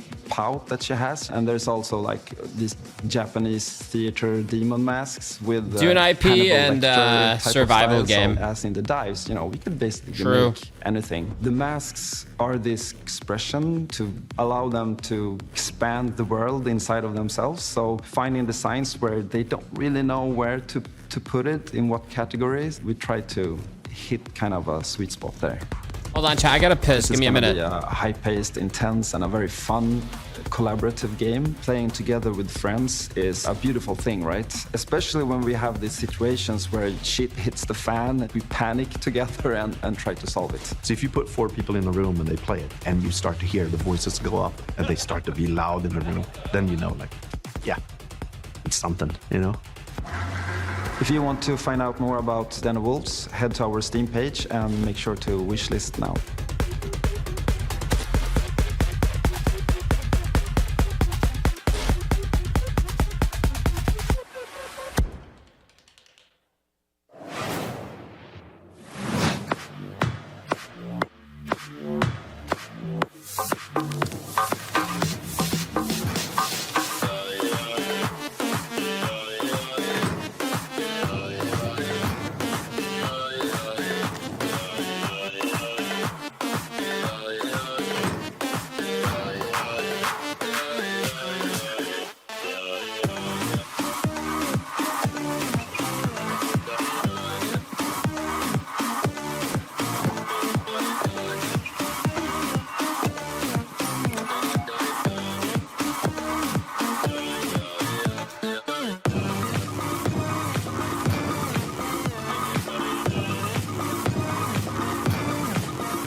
All right.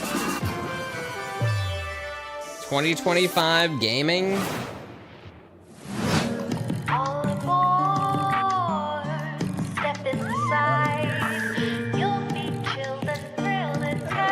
I have to take a piss, I'm back.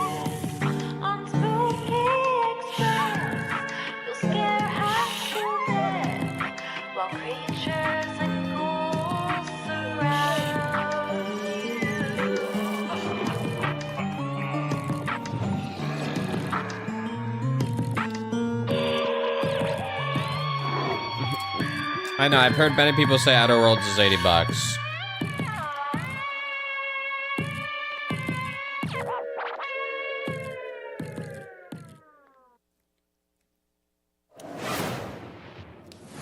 Frankie, this is my first time on the PC Gaming Show. Any advice? It's not that hard. Just show up on time, learn your lines, and don't cross me. Don't you ever cross me, Ridley. I will destroy you. Also, tea with honey is great for a scratchy throat after a long day on set. Okay.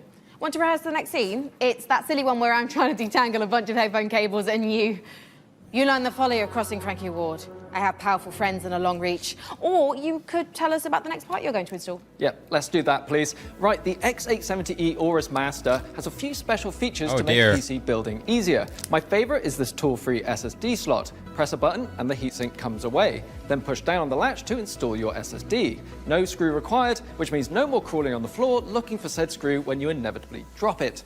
Then there's this Wi-Fi antenna. This combines standard 2 Wi-Fi connections into one easy-to-install or remove connector. No need to screw anything in. Lastly, if you want to disconnect your GPU, hit the button in the corner and pull it out. Job done. Welcome to Evil Empire, where we've been working on the Rogue Prince of Persia's early access for over a year now, pushing the game way further than we ever imagined. I mean, just look at me playing. I'm happy, the team is happy, and our boss is happy. And the players, well, they seem happy too. Our 1.0 launch is fast approaching, so here's where we're at. Oh yeah, this game. I remember doing an ad for this game. It was decent. Death shuns you, Prince. Use this gift and right your wrongs. These are the same devs as I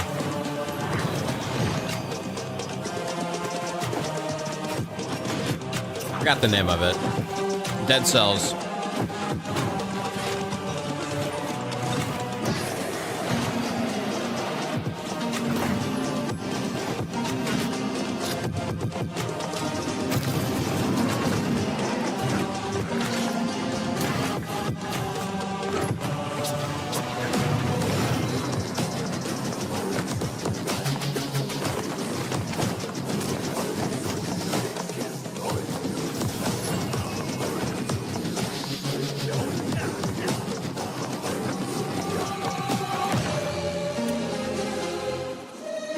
Looks like the Hades art style, kinda.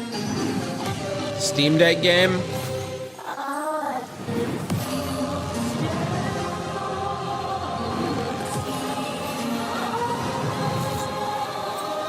Yeah, it's nowhere like Hades.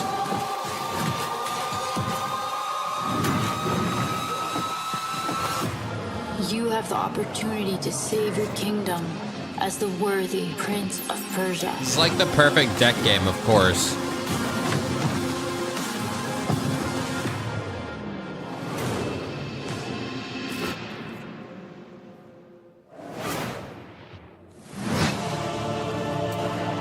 Any side scroller will be the best handheld game. Yep, that's me. You're probably wondering how I ended up in this situation. We were the conductors of the train, tirelessly serving our passengers with kindness and respect. Excuse me, this is a conductor-only residence. Please back away from the door. Hey, what's up? Yes, get motherfucking ready! Listen up, scumbags. You rats will never get me out of this control room. You understand me? Never. Car key. Bro, let's just flush him out. I'm tired. Do it. Run! Move, move, move. Hull compromised. Wait, is this a 1v4 or something? Those ungrateful mother... Bro, we can literally intercept the conductor, steal all his shit, and extract. Let's go, go, go, go, go! This could be maybe funny. I'll take right, you take left. Say go. Go, go, go, go, go. We got them! We got everyone! Engine fall in 10, 9, 8. Carabao, we gotta move! 6, 5, 4, 3, 2, 1. Yo, maybe, maybe.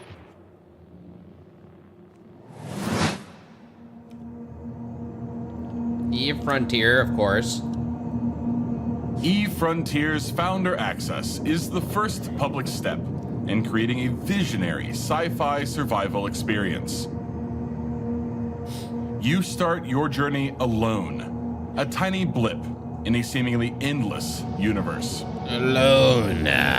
As you struggle to gain a foothold in this hostile world, you can build rudimentary structures, improved ships, components, and more.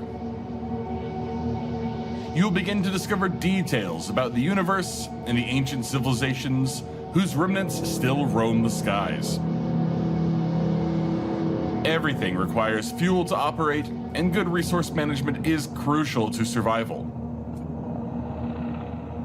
The most potent source of fuel, crude, is necessary to build formidable ships, advanced structures, and even stargates, reconnecting the vast universe. Smart structures are highly customizable and open the possibility for emergent gameplay only bound by your creativity. Founders have already created custom tournaments, specialized trading hubs, advanced security systems, and more. Are you ready to lose yourself on the frontier? Hey, yeah, man, if you still play Eve, crazy. Wow, I knew space was dark, but that was dark. CCP really knows how to make the destruction of the universe look kind of beautiful. I'm honestly looking forward to being ambushed in the depths of space in Eve Frontier. But if you're like me and the thought of being caught off guard is a no-no, just head over to the PC Gaming Show Steam page and you'll find every single game we're showing today in one Hearing the old convenient stories spot of like ready to be crazy wishlisted. battles in So Eve, no there's scary surprises. pretty awesome. Absolutely. And now here's a look at some of the great games from puzzle publisher Astrological. No more lag now. I'd say the days are blurring together, but what days? As for the isolation, I'm an introvert. It suits me. The contracts just keep on coming. 2 more rigs to construct. That will put me short in power. Gonna need more hydrogen generators. Good news is, I've managed to synthesize 334 liters of water in the last 24 hours. Now they want 200 liters of ammonium hydroxide. Rewards are good though. On completion, we'll finally acquire an electrolytic reducer. And with all that methane in level 2, that means methanol.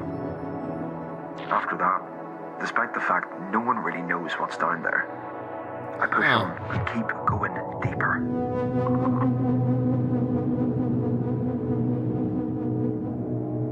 Skyrig. That look kind of cool.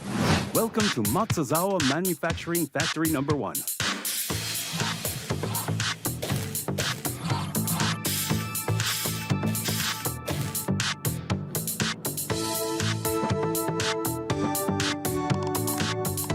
Wait, this looks kind of sick.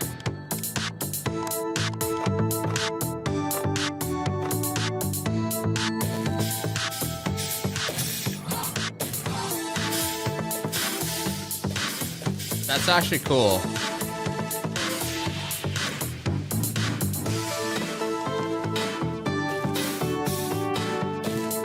Yeah, that's sick.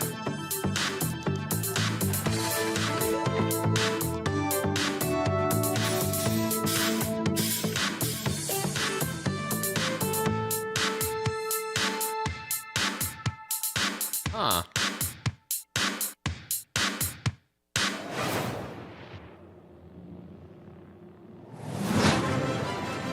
I do that IRL, nothing sick about it. I think it's cool, man.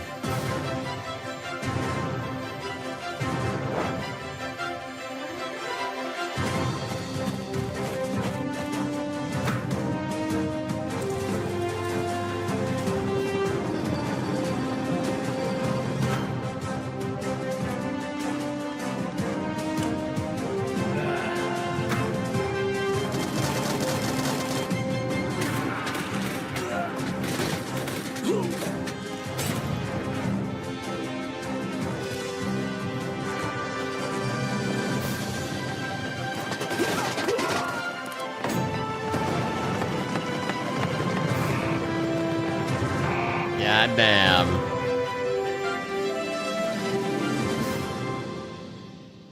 There it is. Factorio with RimWorld. This is a factory in Modulus. Here, we're producing blue cores. Let's see how we got here. This facility was built out of these 3 modules, which were joined, stamped, and dyed with pigment. Produced here, in our blue pigment refinery, which was constructed from these modules, made by combining these modules, cut from cubes, which were melted from polyrock, extracted here. Whoa, these Factorio style games are getting pretty modulous. Damn it, I wish I was smart enough to be good at these type of games. They look awesome. So, Jacob, have you got any quick PC building tips you can share with our audience? Here's one. You know when you accidentally drop a tiny little screw into your PC case and it just disappears? Oh, yeah, I hate that. Do you have some cool hack for quickly finding it? Nope. My tip is that screw is gone forever and you should pretend it never existed. Forget I asked about tips. What can you tell me about the Radeon RX 9070 XT you're installing? The Radeon RX 9070 XT is a hot ticket item right now, and for good reason. This is AMD's graphics division putting its best foot forward with an RDNA 4 chip that can go toe-to-toe with NVIDIA's GeForce RTX 5070 Ti. If you're worried about running out of VRAM, don't be. This comes with 16 gigabytes of GDDR6. That's plenty for gaming at 4K. Plus, it supports FSR4, the latest version of AMD's upscaling technology, to help your frame rate. But what I like about it most is how easy it is to undervolt. This lets you run it with less power and still get top performance.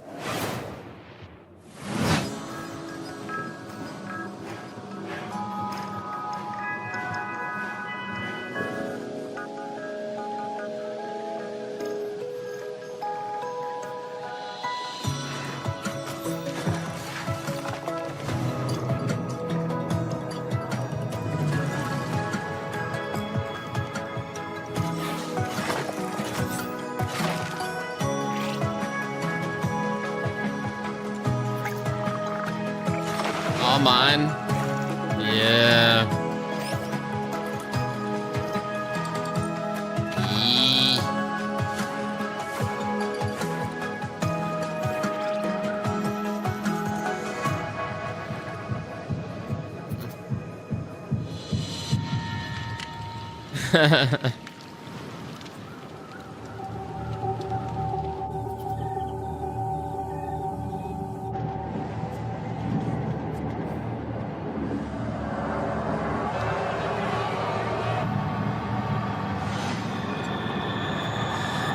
Yeah, the 5090 can wait.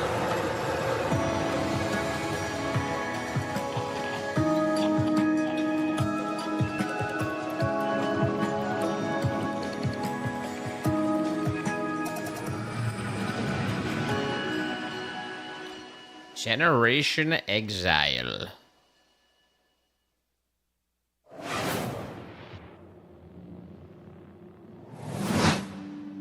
Coming soon, 11-bit studios. I know our odds. Maybe it's time to consider This game looks awesome. easy way out. I'm looking forward to this. Demo was awesome. Cause for all we know, we might be dead by tomorrow. This comes out soon. I'm wasting my time, adding scars to my heart. Cause all I hear is I'm not ready now. You were always one of us. Oh shit, this week. From day one.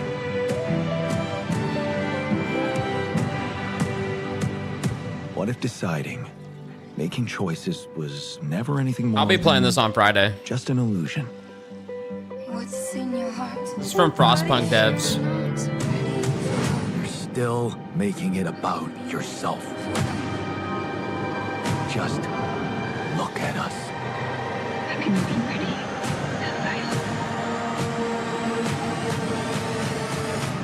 I just wanted to find a way out. Cause soon enough we'll die. Cause soon enough we'll die. Yeah, this game was cool, man. Yeah, way better than what I thought it was going to be like. Pathfinder, Abomination Vaults.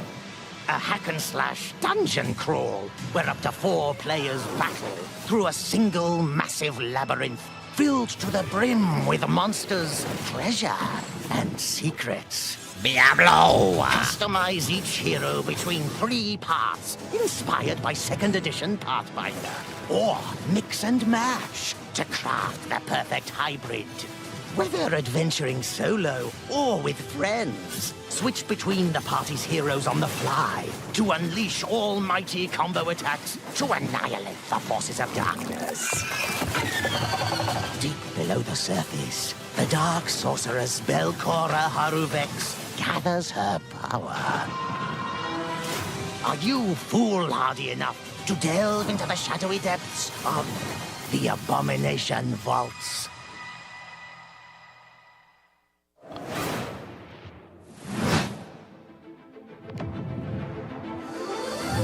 We meet again, little merchant. Still taking up the challenge of a double life. Torn it's like between Bastion. one endeavor and another. 2 sides of the same precious coin. In Is this a one new life, Bastion? You brave dangers. Moonlighter While too? in the other, you put your skills and hustle to the test. To grow your store. As you chase that vision, you may pause and wonder, is this pursuit more important than its destination? This game actually looks That nice. answer lies within you, little merchant. That actually looked kind of cool. Oh shit, what the fuck did I just do? Computers aren't the only thing we build here at our hardware workshop. While Frankie and Jacob are working on the rig, Mika and I have been preparing some more elegant equipment for fieldwork. Spy gadgets. See here, this might appear to be a standard ATX full-tower personal gaming computer. In actuality, every component is also an extremely cool spy gadget. Take, for instance, this CPU fan. In reality, Ninja Star. Huh, that did a real number when we tried it on an intern. Well, moving on, we have our range of hidden tasers. To the untrained eye, a coffee mug. Yeah. In reality, a taser. Ooh, or how about this?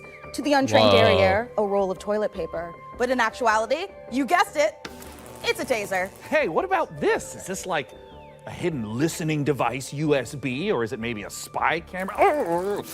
That is, of course, also a taser. Don't worry, he'll be fine. Eventually.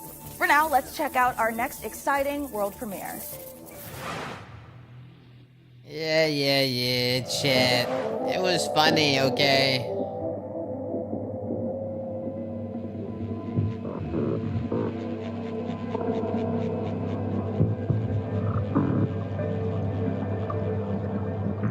What do we got here? What do we got here? Schedule 2.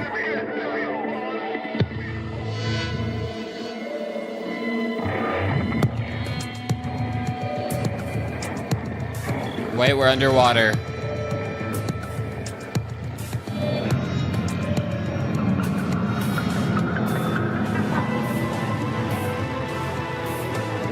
What do we have here?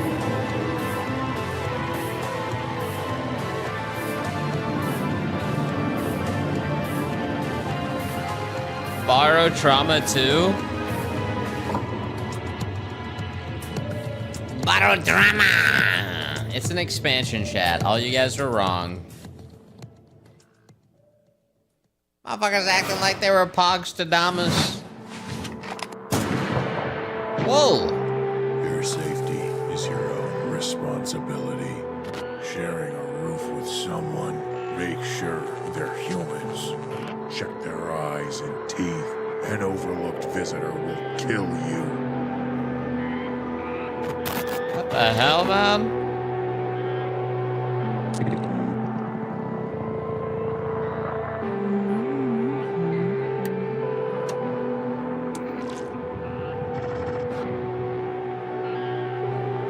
Yo.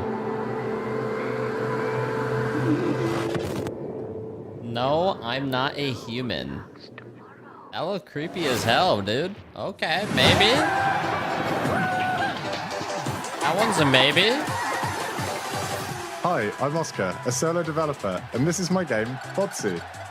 It's an online multiplayer game where you control a ragdoll robot and compete in some very silly physics-based competitions. I started making this game in my spare time, and now you can play the free demo on Steam. You'll start off in a lobby area called Bot Central, where you can meet up with your friends and mess around with the sandbox while they arrive. When you're ready, mind the gap and hop on the matchmaking train to your Botsu tournament. Your team will compete in bonkers box ball matches, steal boxes and drag your team to victory in Stockpile, and try to be the last bot standing in Sumo. It's even got physics-based power-ups, like sticky bombs, balloons that work on anything, and grappling hooks to swing the match in your favor. You can play both online and split screen at the same time, and you can create crazy custom matches in the Steam demo I right tried now. this a long time I hope you ago. have fun. Yeah. I didn't have as much fun as those people. It wasn't that long ago. Spotlight, hot night, glow red in the stoplight. I say, big swerve, big wheel, rich chase. I serve, line up for the left. AMD, don't worry about it. I will be a customer soon. Don't worry. I'm just waiting for this computer to completely die. It's just stable right now. The wound is stable.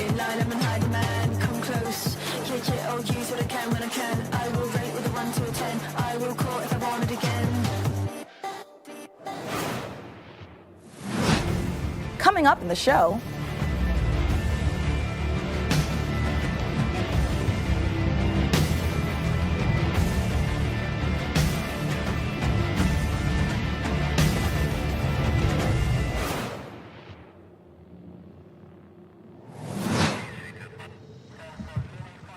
we have... Oh. They're still cooking with this.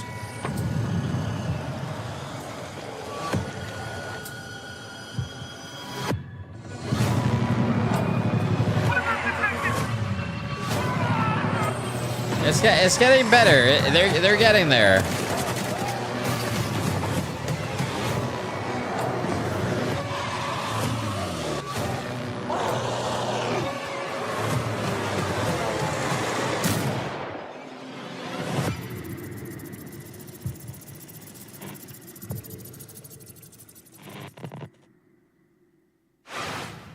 They're still doing stuff.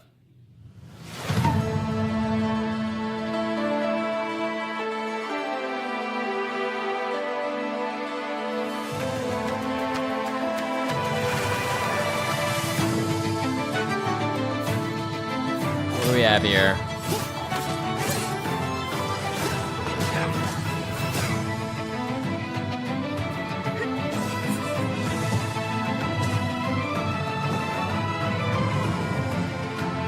Belda.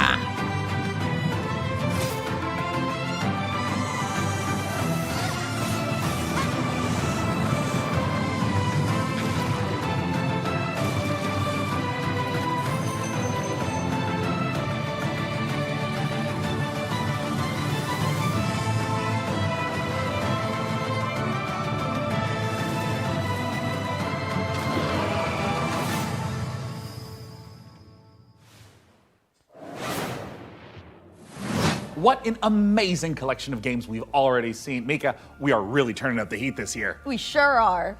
Mika, what is that? Oh, it's thermal paste.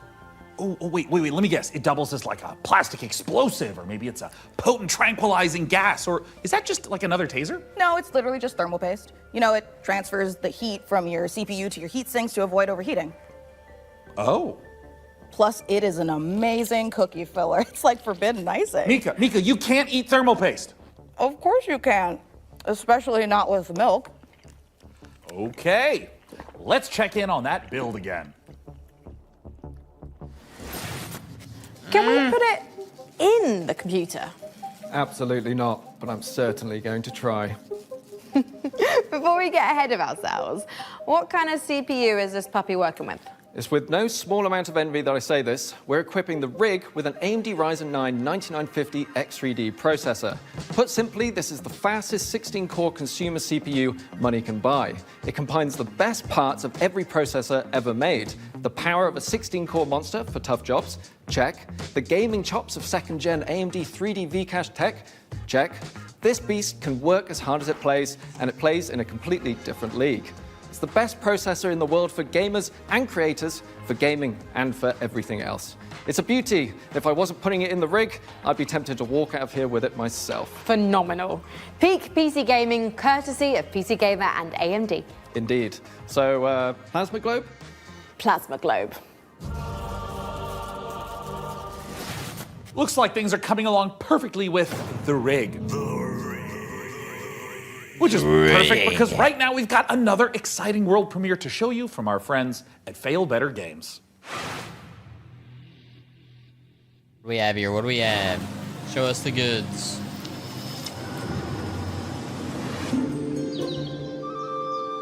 The village of Chandley is small, complicated, and everyone's got their own story. Check. For 100 years, the practice of horticulture has been under a curse, making even the simplest act of cultivation unpredictable. But you come from a long line of sorcerers steeped in the green and growing arts. Your family's old lodge has been empty for a long time, so don't expect airs and graces. Chandley may be small, but it's thick with secrets and set in its ways. Is it ready for the return of a mandrake?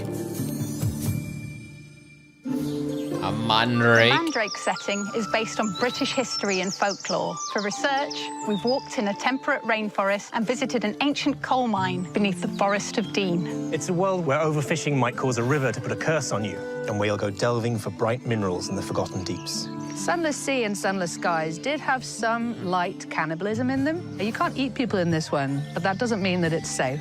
There are old powers waiting in the corners of the world, and the night does not belong to mortals. If all that sounds good to you, wishlist Mandrake on Steam right now. UK Poggin, UK Poggin. Oh shit, hold on, hold on.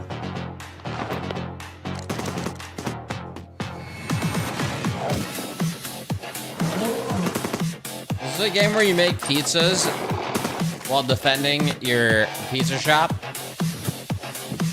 I'm down. It's like John Wick, but they killed your pizza. A week in the life of a demon school student in under a minute. Starting now. Monday, catch up on the news. Oh Get my a new God. assignment. Fight some guys using tactics. Check your diary. Tuesday, investigate a spook classroom. Gain a rival. Fight some more guys. Find a dog. Wednesday, romance your friends. Kick an egg. Fight those guys. Thursday, follow some blood. Track down a missing sandwich. Pull a new friend out of nowhere. There's guys. You fight them. Friday, find a cursed dog. Learn a terrible secret. Fight a really That's big crazy. dog. The weekend, sing karaoke, race beetles, rent some tapes, and generally just relax. That's 1 week down, many to go. Wishlist Demon School, an RPG Demon with tactical School? battles right now. All yours? Nah. I'm gonna leave that one to you, dude. I bestow it upon you. Congratulations on your assignment. You have been selected to oversee a caretaker deployment in Sector 43A. This video will introduce you to your unit and its sacred directive, the preservation and propagation of the human species. After global hydrosaturation, Earth became uninhabitable. Humanity moved to orbit, but reproduction in space proved impossible. Moses responded with the Human Seed Program. Cryogenic embryos are grown to maturity in surface-based Lazarus pods, then transferred to orbital colonies for immediate workforce integration. Your caretaker unit manages every step: retrieval, growth, and orbital transfer. Caretakers maintain surface facilities, build autonomous power systems and adapt to any anomaly, from environmental failure to unauthorized presence. What? Enjoy the rest of your assignment. And remember, Every seed you plant shapes humanity's future. The last caretaker? You're the only one who can safeguard the future of humanity in The Last Caretaker. So, you know, no pressure or anything. Hey, Sean, what was that? I am so sorry. I may have eaten a light snack that just didn't really agree with me. Wait a second, did you get into my thermal paste stash again? I prefer the term computer hummus. No, that's definitely a train, which means we are right on track for our next world premiere. Sean, no! Put it down. Let him eat the thermal paste, man.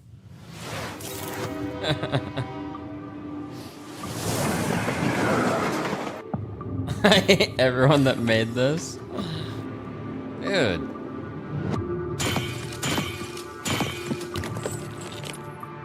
Whoa, rock dev. Chill, bro, chill.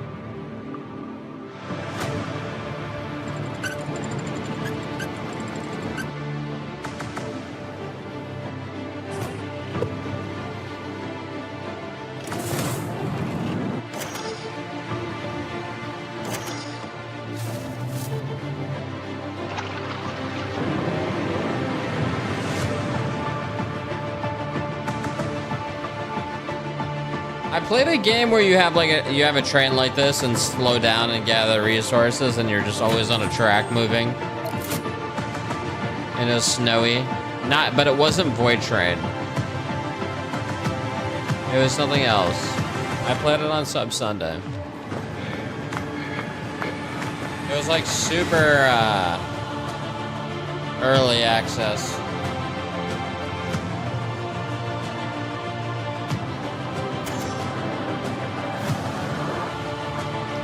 I mean, I guess this seems like it's a bit better. Railborn, this actually seems like there's shit going on this one. Could be kind of fun.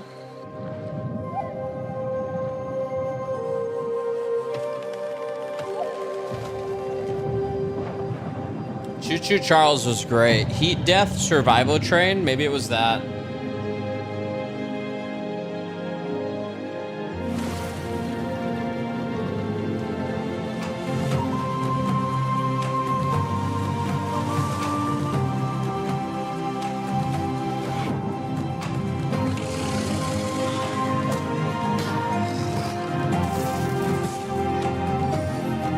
This is so boring. Bro, it might be time, man. It might need to find a new hobby.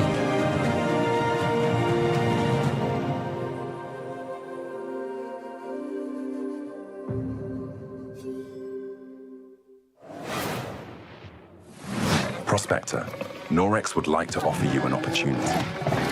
We have some dirty work we need you to take care of. At your own risk, of course. Keep your mouth shut, and you'll be rewarded. You want to hunt monsters? Join Norex. Name one game you will play for this? And don't ask questions. That one game they showed. This one, I would play this one. I'd play this one.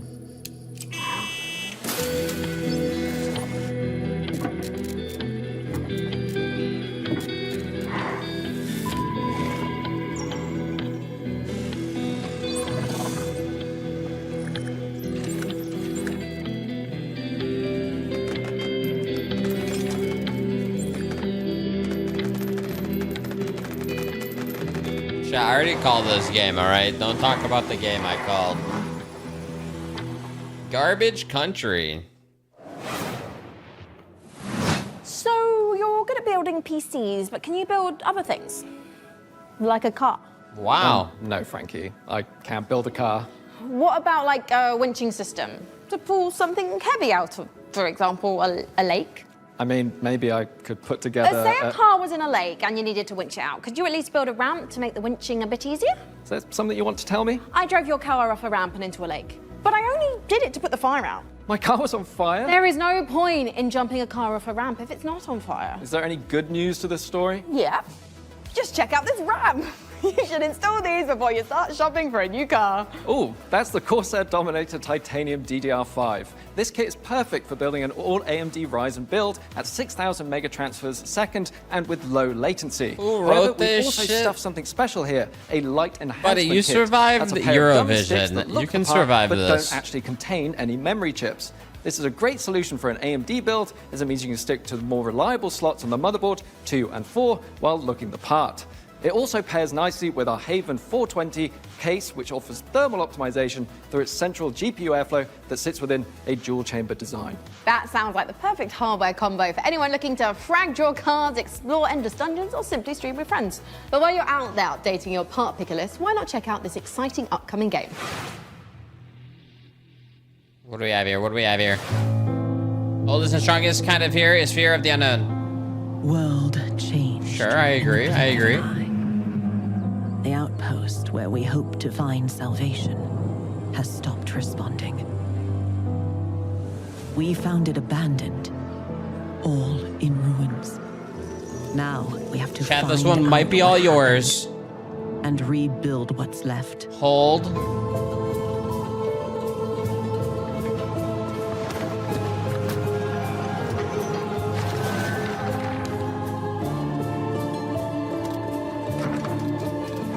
As we make the most of the little space the tree afford. Oh, you build on a we live tree. under constant threat from the fog. Ah. Not an ordinary mist that we knew before, but one that overwhelms us with the worst kind of fear. And yet, if we The want to tree survive in protects. the new conditions, we must not only fight the fog, we must explore it, research it, understand it, as the fate of our people, maybe even the world, depends on it. And all before fear consumes us all.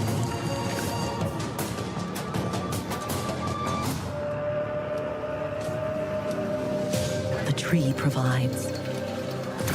The tree protects. The tree prevails. Maybe. Dark switch. Okay.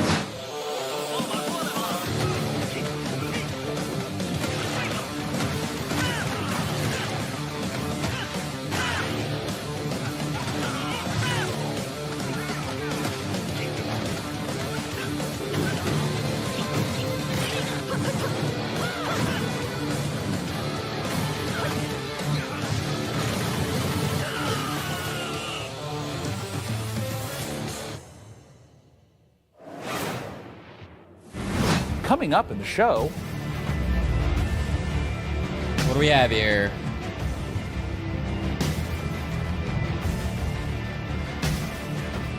I played that game.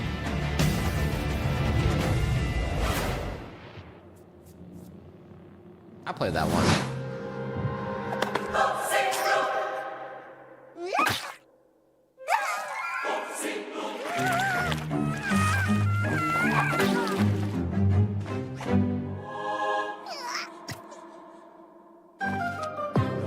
Your cult is waiting for prophets to lead them. Convert the feeble-minded. Learn the occult. Spread the mighty one's influence. Find power in the god of your choice to bring the unseen. Yeah, we saw this game yesterday. To the mortal world. Now go. Vanquish the opposition. Burn the non-believers. Indoctrinate the uncivilized. And survive the horrors. Grow in power. Yeah, it looks like Cult of the Lamb inspired. Unholy sorceries to overcome the mighty. Yeah, this game needs a dark mode. You have what it takes to worship the Eldritch.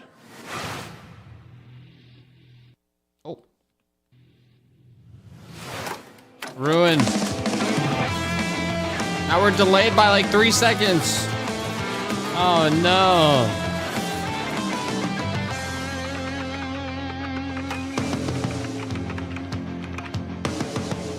Oh, Guns of Icarus creators?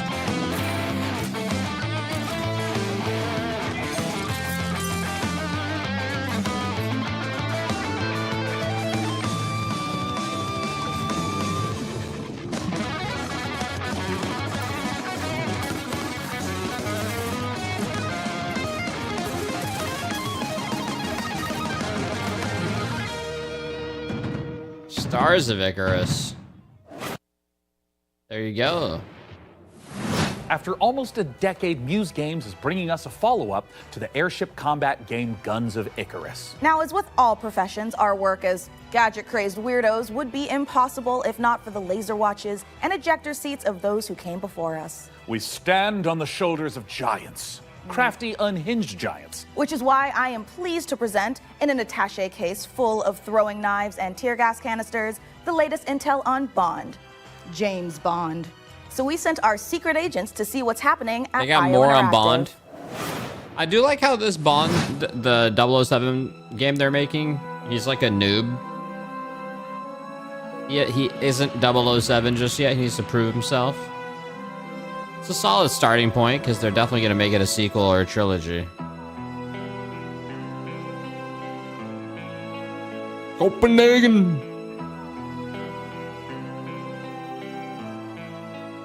When things got together and we figured out that we were going to work on such a legendary IP, we were very, very excited. It's a huge opportunity. And also the fact that it hasn't been a game for 14 years just adds to the excitement of a comeback of this game in gaming. The colleagues that we have here are phenomenal, and I think taking all of their experience from the sort of agent fantasy that they've been building for all these years and applying it to the Bond franchise has been incredible to see and to be a part of. We're making a standalone James Bond game, but there are characters and locations that I think are going to make the fans of the novels and the fans of the movies and the cinematic history really smile. In any kind of IP where there's some known aspects of the character, you can initially view these as constraints, but really they're strengths because we get to work with all these amazing partners.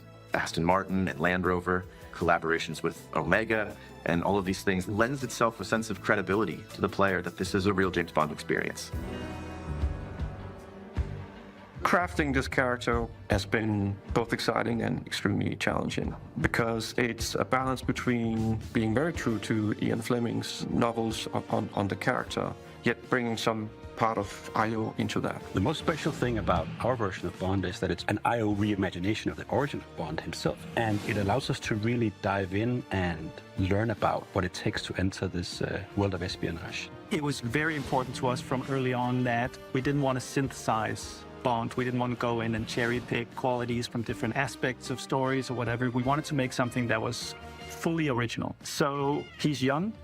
He's someone who doesn't yet know all the things we know about James Bond. He has all the core qualities. So he's irreverent. He's inherently charming. He's funny, but he's not yet cold. He's not callous. He's a more energetic. He has that impatience of youth built into him. Somewhere in between a naive, not yet worn down, principled young man, and then that journey onto this hard-hitting, colder guy that we might recognize. That space there was really inspiring to us. He is very true to his North Star and his values.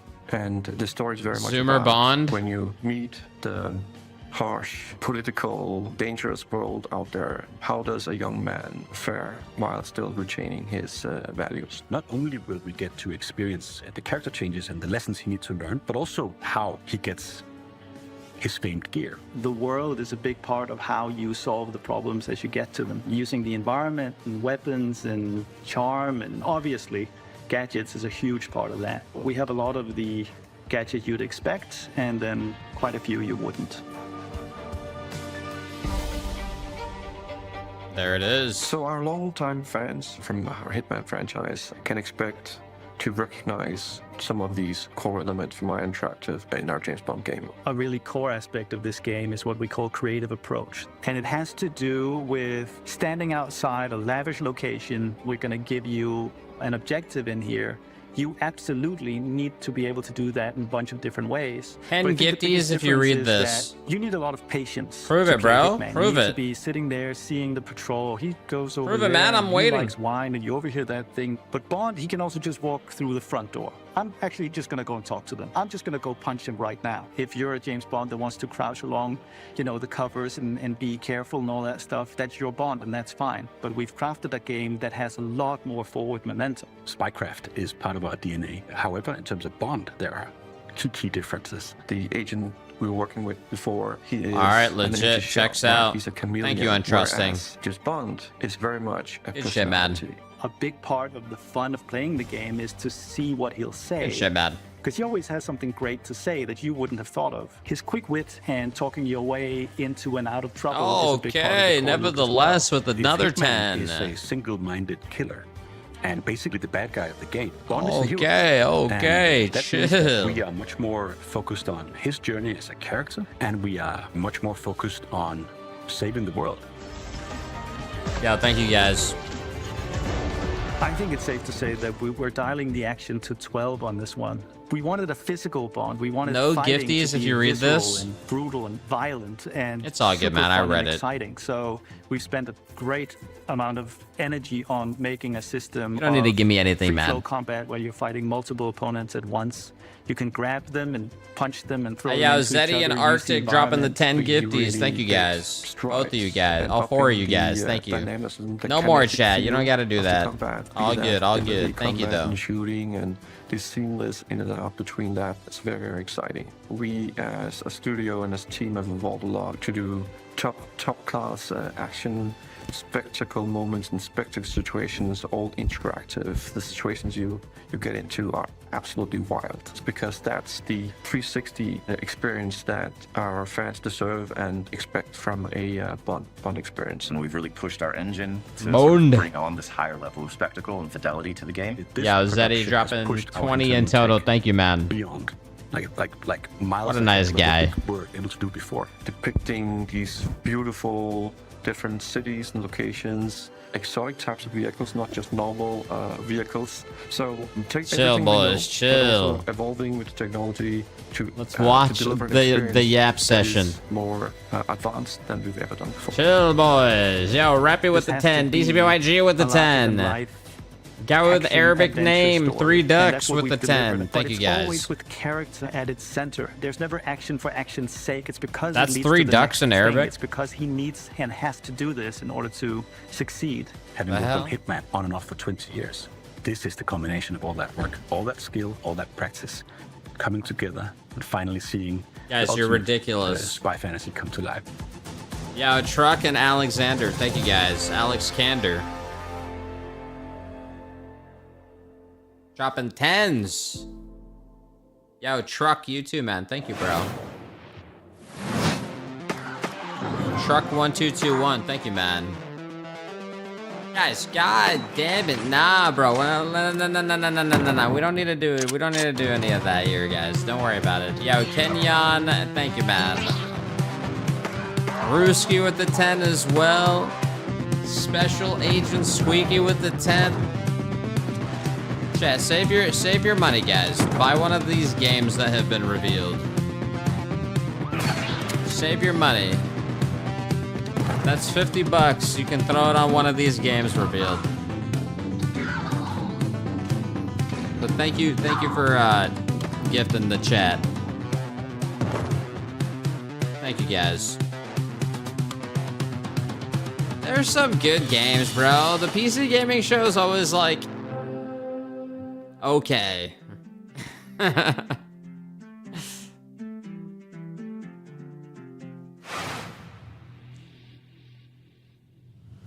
That's always the case here. We shielded our city. Safe After 13 years, he noticed me. Come on, 3 ducks. until now. Until you, time traveler. Only you can shatter our chains. Yo, thank you, man. Guide our armies. Defend our kingdom. Propel the evil hordes. Rebuild what the enemy shattered and restore the might of our city. The lands of Bastion still whisper secrets. relics of power waiting to be claimed. Together, Okay, we got a bit of a roguelike here. Not even the hordes of the Unraveler shall halt your advance. Your strength will never cease to grow. Once banished, you will break. Yo, Big Beans, what I meant. Thank you, dude. Ever Siege Untold Ages. Thank you, man.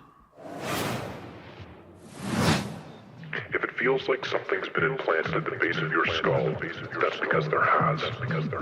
It's in your Pig best face? interest to listen to me. What is this? Yo, Truck, thank you for the 11, bro. God damn it, chat. Yoshimiro, thank you for the 10, bro. Guys, spend it on one of these games.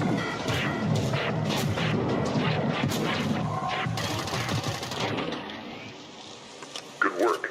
Head back to the van. Oh, this is Dread XP. Played many of this guys, or these devs' games. Many. As you can see, we are running a fine-tuned engine of gaming goodness. Oh, speaking of, Sean, what's going on with the rig? Let's find out.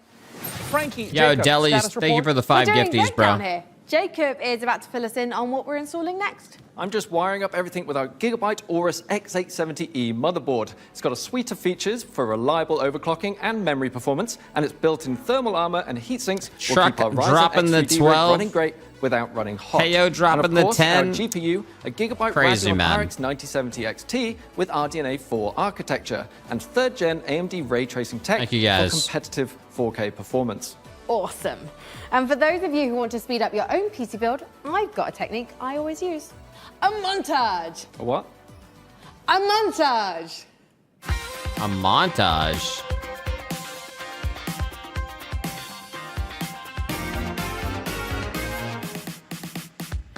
Oh, a montage. Right. Great idea, Frankie.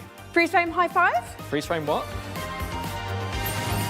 Not gonna lie, I'm starting to get a little bit worried. Thank you, about Cool the Hot Jack rebooting, guy, for the 10. But, oh, perfect. In the meantime, here's some new tech for you, or should I say, some new Insane Kart tech. username.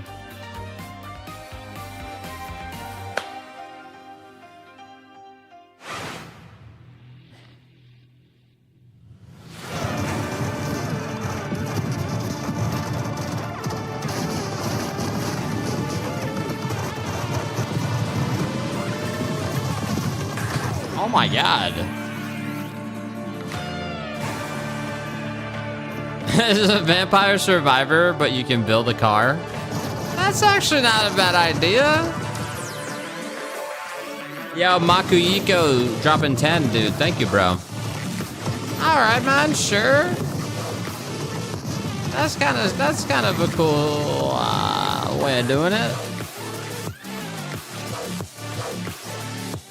Sure.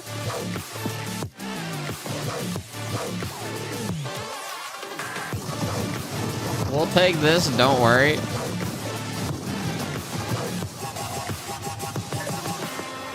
Wah, wah, wah, wah. Terratech Legion. Oh, it's a Terratech game.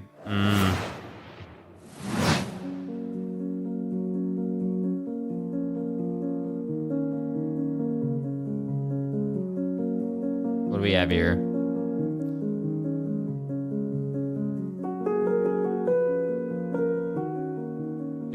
Do we have something like The Sims? God damn, Teo. 50 gifties? Yo, thank you very much, man. Yo, Lirik H is in the chat. Teo dropping the gifties.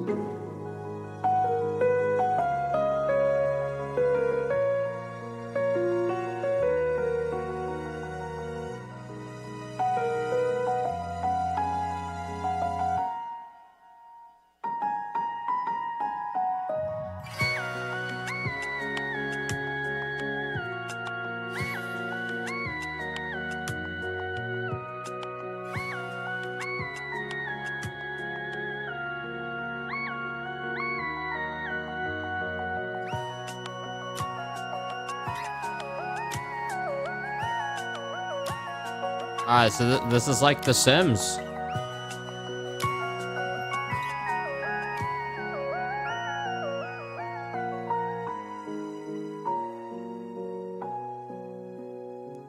Paralives? Ah.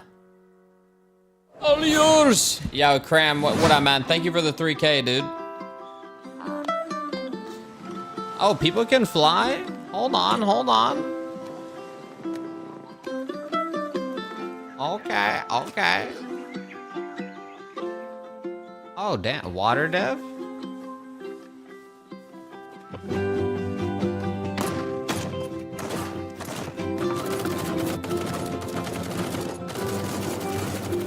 Who were these devs again? Didn't they make... Their previous game was good. I swear.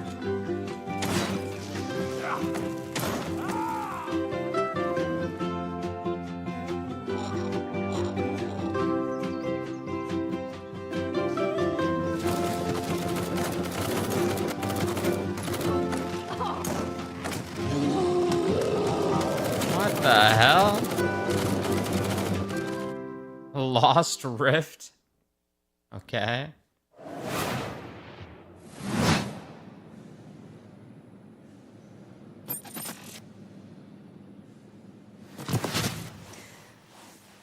Oh, I didn't see you there. Don't mind me, I have got a special friend stopping by, but don't tell the folks upstairs. It's a Oh my god, it's surprise, Gaben. you see. It's Gaben. When you see them, just let them know that they can add any of today's exciting games to their wish list. Follow the link below to see all the goodies in today's show. And in the meantime, let's see what our friends over at Rogue Snail have been cooking up. Alright, yeah, Gaben definitely came here as a fan. There's no announcements. Meu Deus.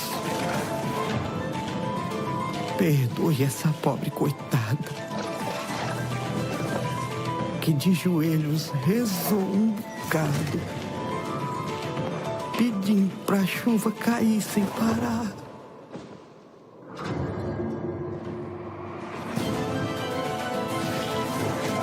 O sertão é rico para quem tem olhos de ver. Não é lugar para vocês.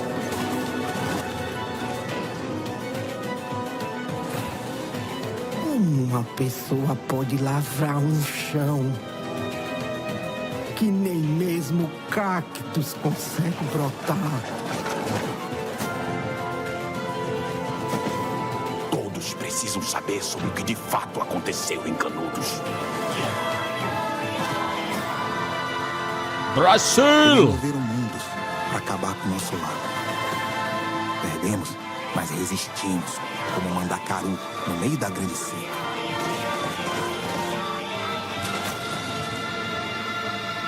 Hell Clock. Eles vão nos massacrar novamente, Paju. Eles Paju. vão nos massacrar.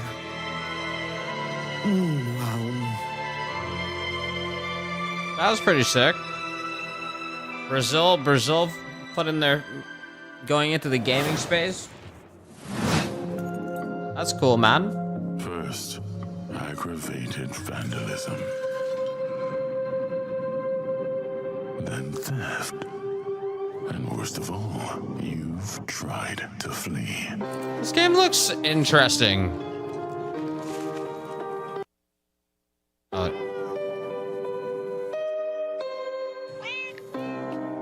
He stole the cat. And it pains me deeply.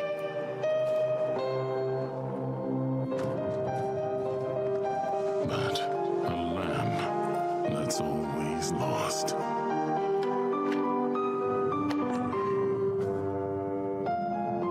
Has to be gold. This does feel like an art project. They're trying to invoke a feeling in the player.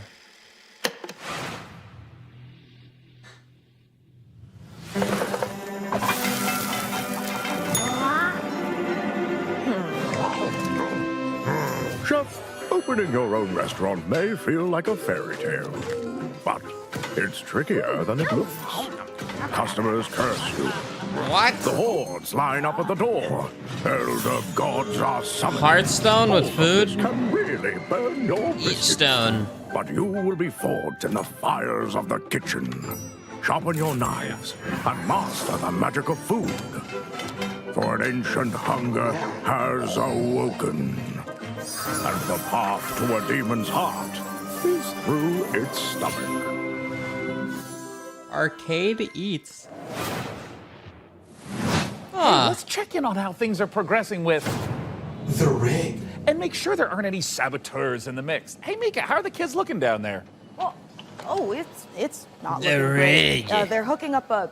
Oh my god, they're hooking up the PC to a printer. No, a printer, it's too dangerous. I I know. told them the rig is way too valuable to be anywhere near a printer. I know. We have to stop them. No. It's too late because they're downloading a driver.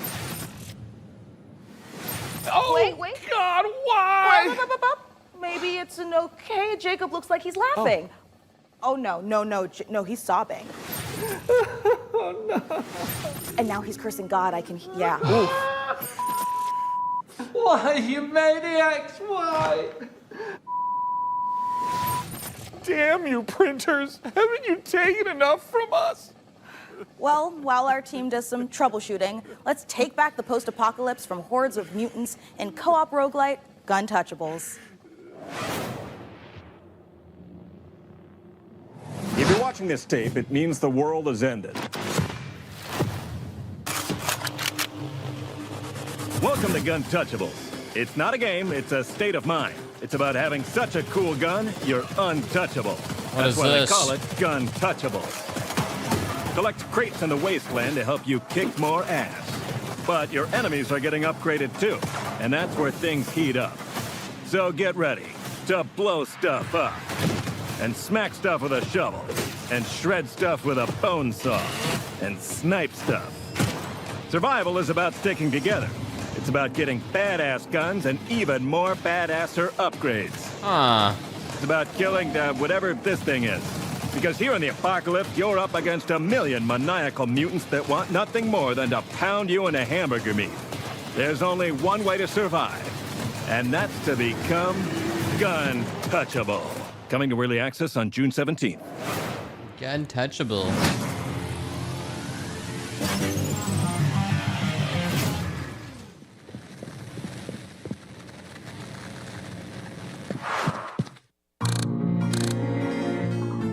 Blood always has unique games.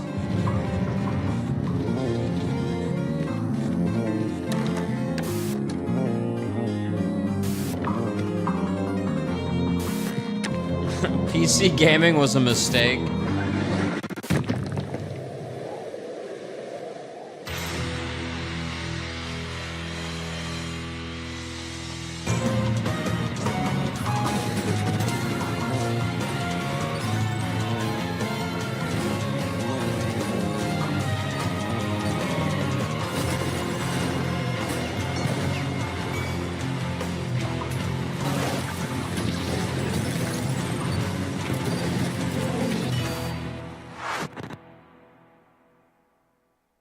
Soon TM.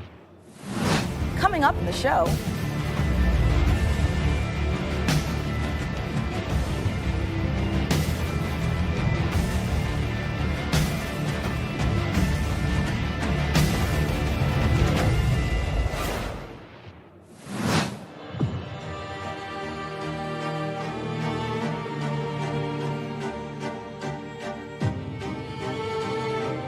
Oh, this is pretty. What is this?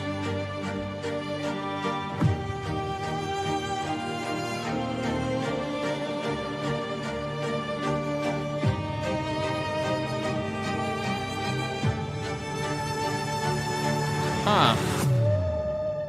Stario? And this is the Superhero Dispatch Network. Oh yeah, this game was surprisingly pretty good. Wait, we're doing this? Hey team, this is your dispatcher. Alright, this one's like came out of nowhere. Watch and learn, Sonny. How do I mute you? We're taking bets on when you'll quit. Friday? Today's Friday. I did finish it. I finished the demo.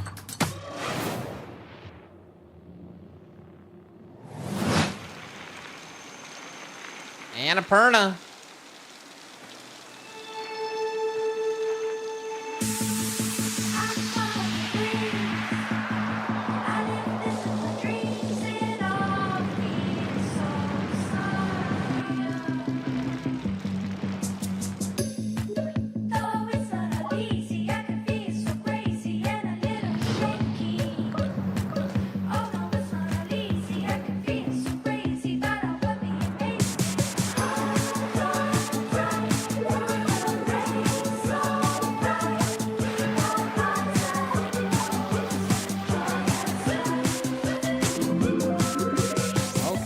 Okay.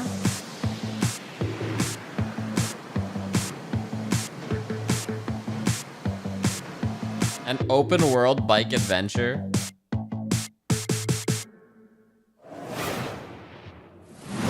Wheel World is the rare kind of game that leaves you asking the important questions, like, why aren't all the world's bicycles shaped like hot dogs? We can only hope the answer reveals itself someday.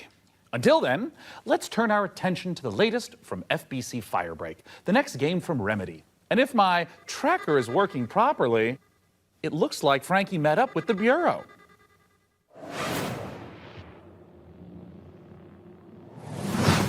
Oh, shit.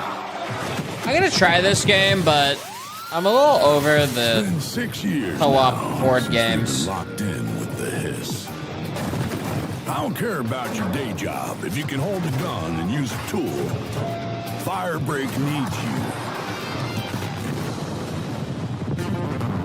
I'll be frank with you, this ain't an easy shift. But at least you won't be alone. Your fellow Firebreakers will have your back. Fighting together, fixing together, and hell, even showering together. If you can stand your ground and stick together, it'll be more than enough to survive.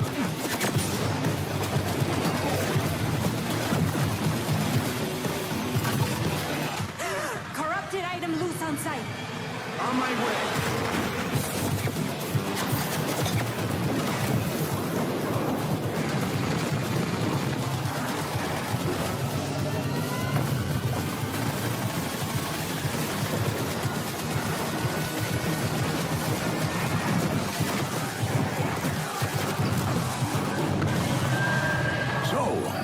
That's the job. Sounds simple enough.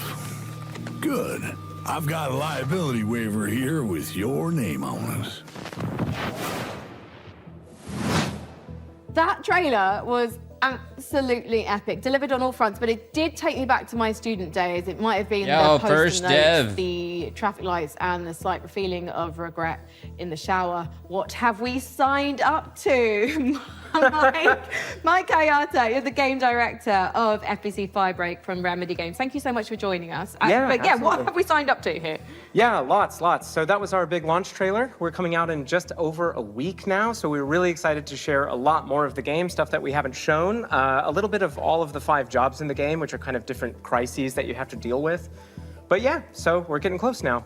I remember when Control came out in 2019, and we're revisiting that world in FBC. Why was now the right time to revisit? Yeah, so right now it was just a great time for us to kind of go back to the oldest house. We never wanted it to kind of feel like we were retreading on Control, and that was like definitely something we thought about a lot. And one of the reasons why we shifted into a first-person perspective, so you could kind of go back into the oldest house and see it from fresh eyes in a different way. I mean, you did have a lot of fun in Control. And also, we're in first person this time, so... Yeah, so of course very different, and I think as anyone can tell from that trailer, we're extremely, like, tonally to the side of Control. And this was a really big challenge for us, because of course Control was very moody and atmospheric and very, like, horror-tinged.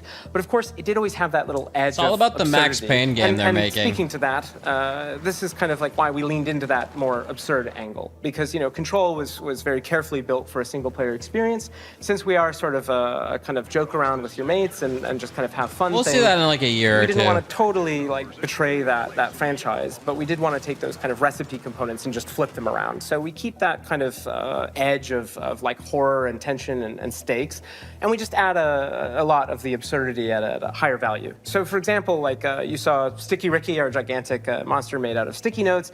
In one of our trailers, you know, somebody I think actually shouts like, "Sticky Ricky! Sticky Ricky!"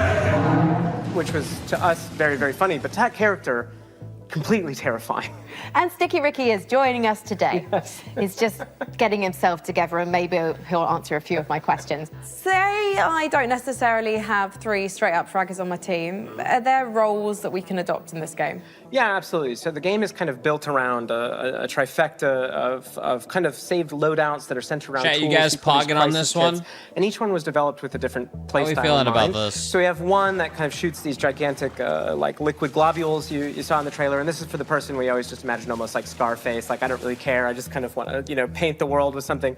And then we have another one which is a tool that kind of looks like a pogo stick mixed with a defibrillator, and you might be surprised, but we always have this as like a precision and tactical instrument just because you can kind of relocate yourself and move around easily.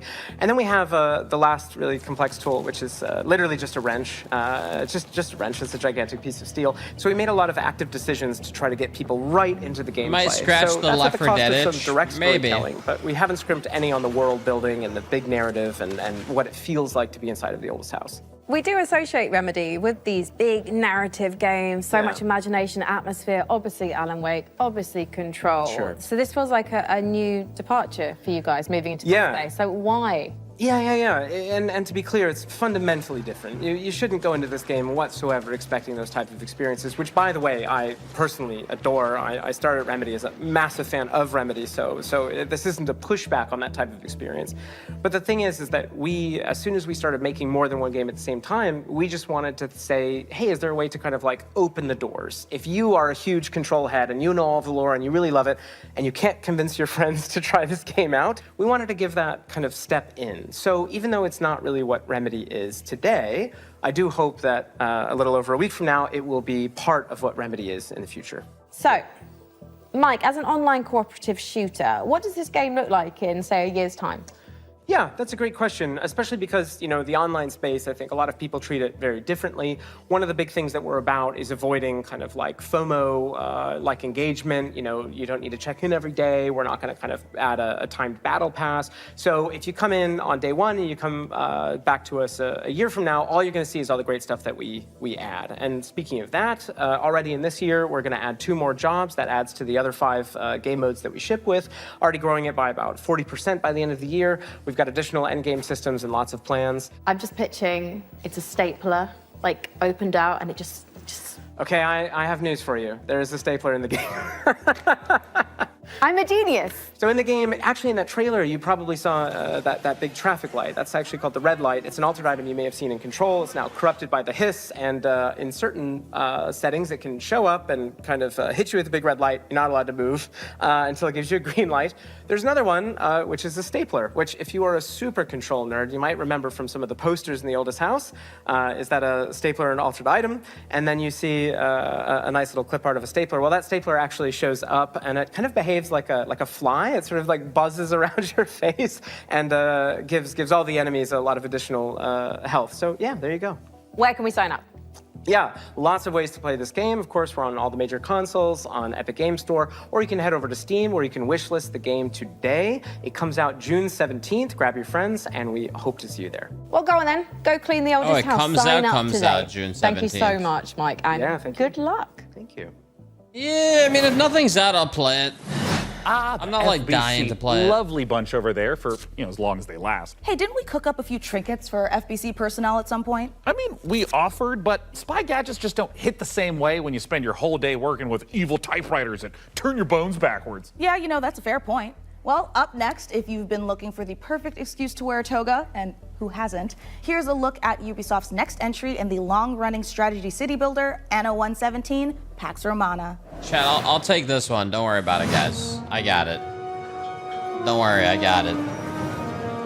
If you want to be immortalized in ornateness, here's a little lesson.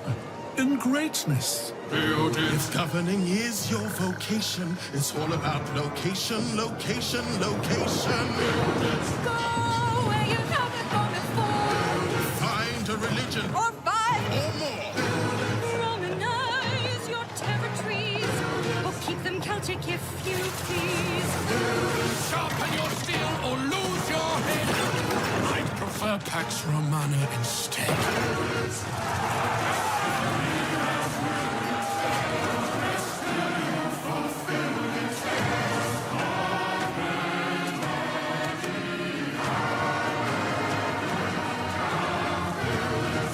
November 13th.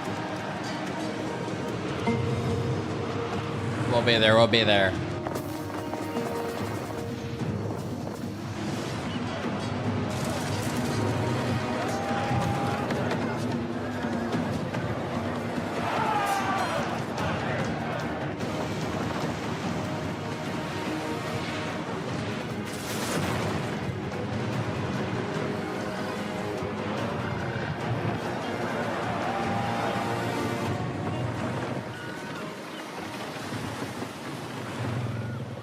It did mention PvP, I think.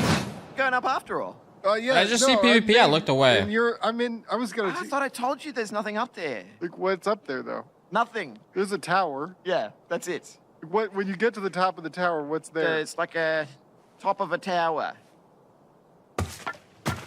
This game will be good to play too.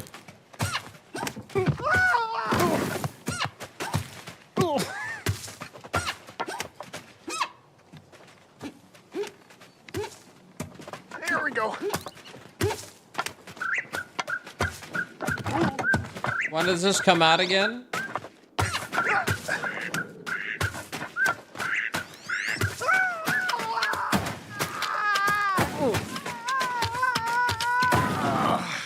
This is from Bennett Foddy, so this is a must play. Yep.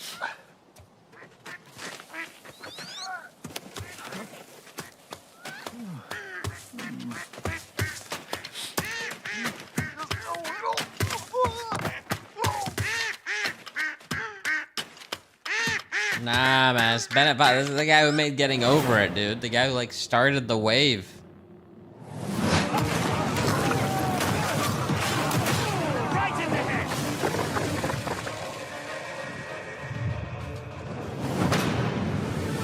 Demo now? I don't know if I want to play the demo of that game though. I'd rather play when it comes out.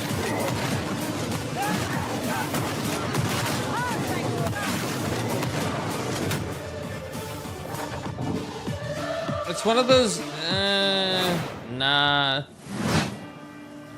Endless Legend.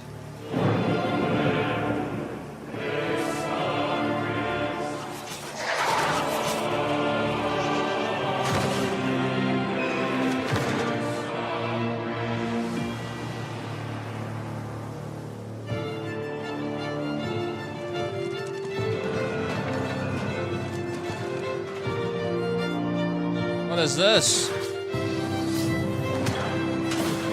Oh.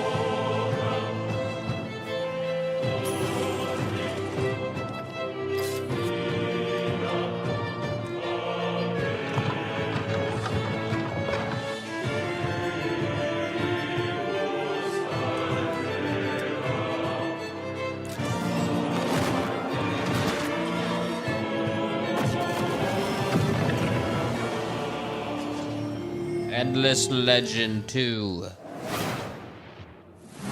I'm sure you're eager to see more of the rig, and I'm eager to show it. So let's check back in with the build and see where things are at. Oh, hi, Mika. We have had a slight hiccup. Looks like Jacob forgot the #1 rule of a new PC build. An offering before you start, or computer spirits drink your heart. He forgot the sacrifice. You have to do the sacrifice. You've got to do the sacrifice. Can we scold me later? All right, I should cut him loose while he's still got blood. Sit still, Jacob. I don't want to hit any important bones. I am loving how normal things are today. And a quick reminder, you can find every single game from today's show in one place at the PC Gamer Steam page over at pcgamer.com/wishlist. My own wishlist is currently buckling under the strain of so many amazing games. And you know what? Speaking of amazing games, here's our next world premiere. A brand new game published by Punkle, the creator of Vampire Survivors. Get ready to go berserk. Oh my god. What have they made?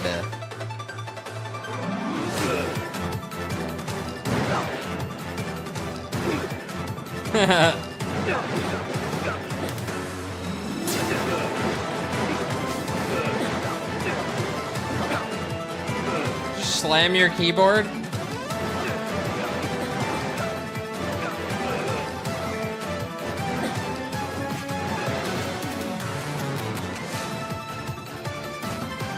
New genre.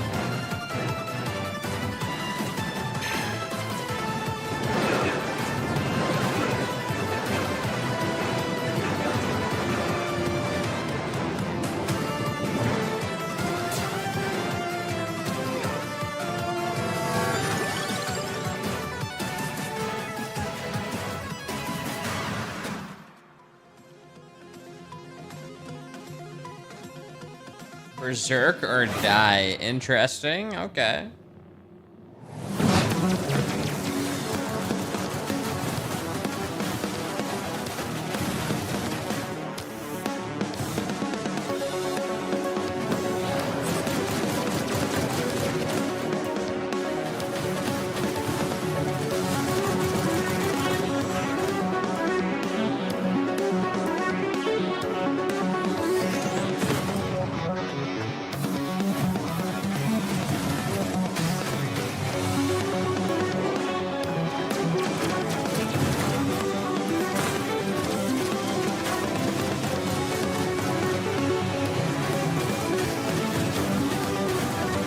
Oh my god.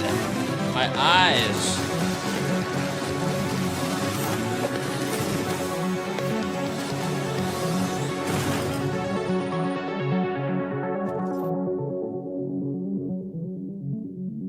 Okay. Welcome, everyone. Happy to be here. Greetings, local life forms. Delighted to meet you. Open your mind. This could be a party. We simply can't pass it up. Up we go, buckaroo! Lippo Plus, for when you want something a little different. Coming your way. Now. Hold up. What's on your mind? Aliens. The anomaly. The bend. We could theoretically send TV through it. We already are. The Bend is a planet-wide hallucination and a hoax.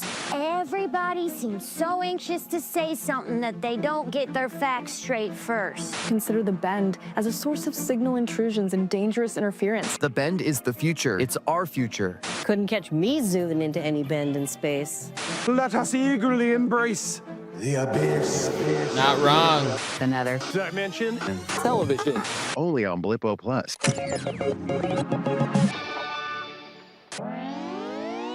What the hell was that? All those games have looked great, and wouldn't you know it, we've got even more to show you. Check this out. Hey, I'm Felix Schade. I started Morbid Metal a few years ago as a solo dev, and what began as a small passion project has evolved into something far more ambitious. It hit Steam Early Access this summer, and I can't wait to show you more. Morbid Metal is a fast-paced, roguelite hack-and-slash that is built for intense combo-driven combat. You play as an advanced AI, trapped inside a deadly simulation. Your mission? Explore its beautiful and brutal iterations, grow stronger, and prove your worth to your creator. You'll control up to 3 characters. It's a bit like switching weapons in a shooter, except here, you're switching full-on playstyles. Each character has their own unique combat style and active abilities, seems like which are unlocked as you explore the simulation. There's that other game coming out where you switch between and it's like a new between different characters. dimension. Start with Vector to quickly dispatch enemies, switch to Flux for a flurry of hits. It seems like a lot of and these finish your combo switch with character Echo's games special attack. are kind of moving Mastering through. each playstyle will be essential, as you'll face a variety of powerful enemies, each with their own attack patterns and weaknesses. And at the end of every biome, you'll face powerful Neo bosses. 3 is the These same are way. dramatic, high-stakes encounters designed to be tough but rewarding. Each new run reshapes the world. Layouts shift, enemy types change, and you'll have to adapt and make strategic choices to succeed. Choose character upgrades, buffs, or curses that change how you play. Some of these choices push you to take risks, others offer abilities, rewards, and modifiers, which alter your combat style, making each run truly unique. Play the free demo tomorrow during Steam Next Fest and wishlist now for early access on August 20th.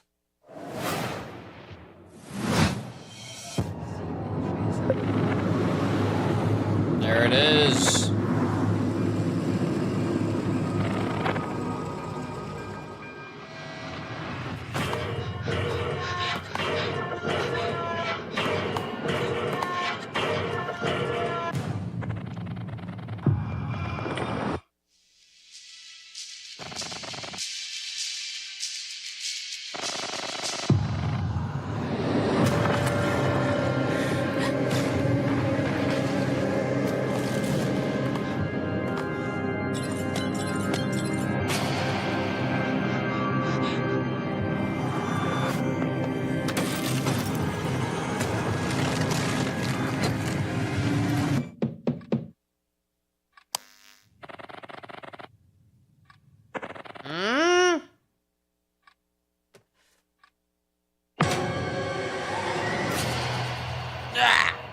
Love Eternal.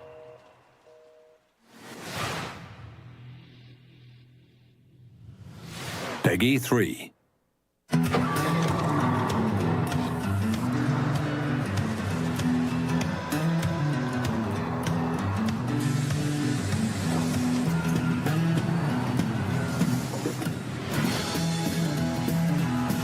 Good morning, Emberville.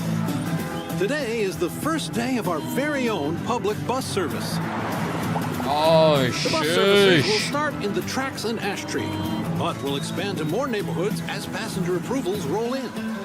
Yay. Oh my god. This is what it's all about. The City Council says this will be the test to see if more public infrastructure is worth improving. So get out there, ride the bus, and let your voices be heard. Sheesh. Bus bound. Hey, take Sean, should we those? see what's going on the factory floor? Make sure there's no production line issues holding up the rig? Well, that's a great idea, and I've invented the perfect spy gadget for just that. Hey, Sean, there is a big window right behind us. We could just look through that. Oh, look through a window? What is this, the Stone Age? You know, I'm pretty sure they didn't have windows in the Stone Age, Sean. Why would I use an obsolete Stone Age technology when the wristwatch I invented is capable of tracking my steps and hacking into any camera system on the planet instantly? Okay, that's actually really amazing, Sean. Well, I'm glad you like it because I took the liberty of making a Mika model a gift from me to you. Here, tap on the icon and you'll instantly hack into the warehouse cameras. Okay, Sean, this is a little bit much. Wait, I have to make an account to use this? Well, it's a free trial for 7 days, but then it's only $9.99 a month after that. What? And look, two-factor authentication for safety. Sean, this is and now I have to connect my Steam account? It's plot vision as a service.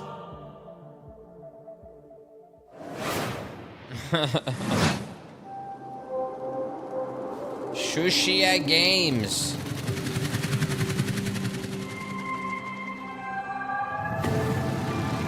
Oh shit, hold on.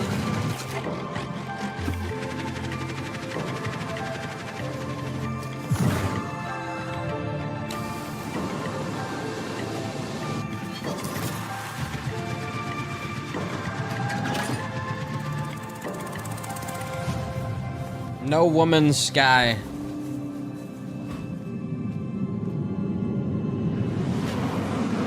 Close. Atmosphere.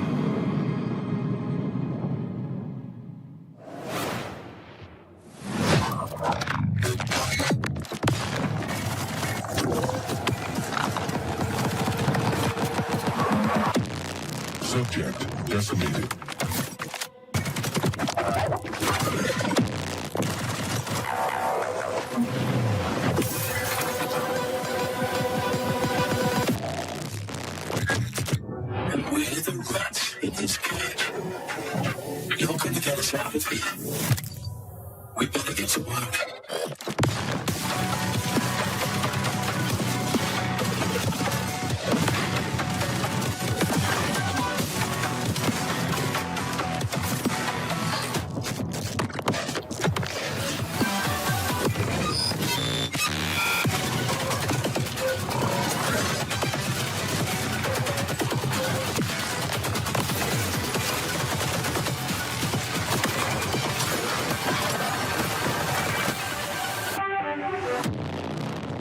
Void Breaker.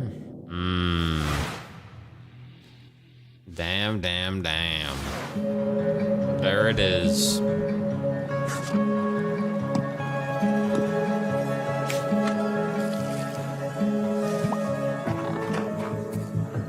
There she blows.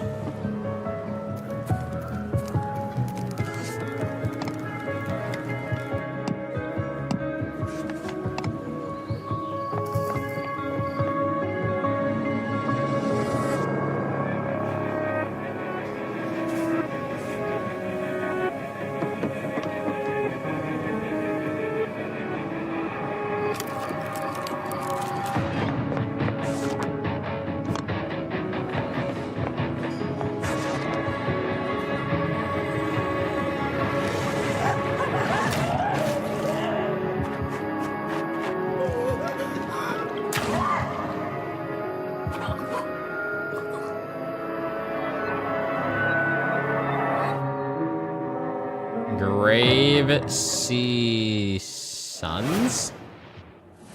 You know, it's about time someone made a cozy life sim filled with supernatural horrors, just like my everyday to day life. And of course, it's from Blumhouse Games. You know, I often felt that the only thing missing from Stardew Valley was the ever-present danger of murder. So this should hopefully scratch an itch. And Grave Seasons isn't the only world premiere horror game we've got for you. Feast your eyes on this, if you dare. What do we have? On this most auspicious of nights, I would like to raise This ends in like 5 minutes. New friends, I bid you welcome to the club. We've got to get out of here. This will help. I'll keep an eye out for anything dangerous. I'll check for anything on the floor. A terrible curse has drawn you together, but fear threatens to drive you apart. Did you seriously rob me? Is that blood? God! Oh, God! Keep your cards close to your chest. You know, it's crazy how many games are in So you development. need to decide who you can trust. Sheesh. Is somebody there?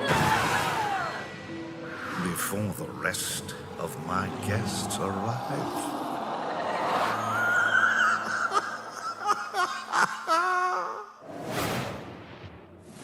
Born of the Abyss, Vampire the Masquerade, Bloodlines Unofficial Patch, Doom 3 Phobos, and more mods join GOG. Pre-installed and ready to play, smooth as never before. Just add the mod to your library, click download, and install it. It's that simple. GOG has teamed up with modding communities to bring you iconic fan creations, which by restoring Also, cut GOG content, is still a fixing thing. It's long-standing crazy. bugs, to introducing Still a entirely lot of new people who quests, prefer to use that. characters, and experiences, breathe new life into classic titles. We have enough people on PC. Can play offline too.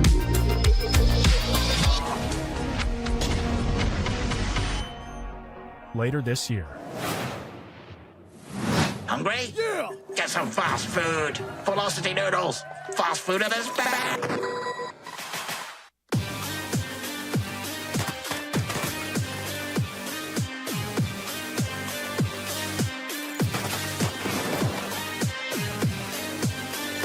Ah.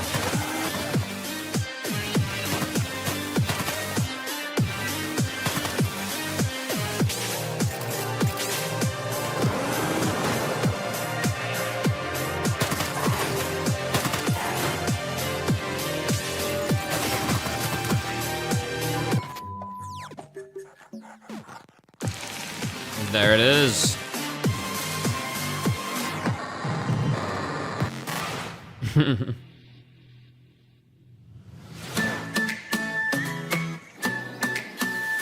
I played this game. Dinkum. This game has really good reviews.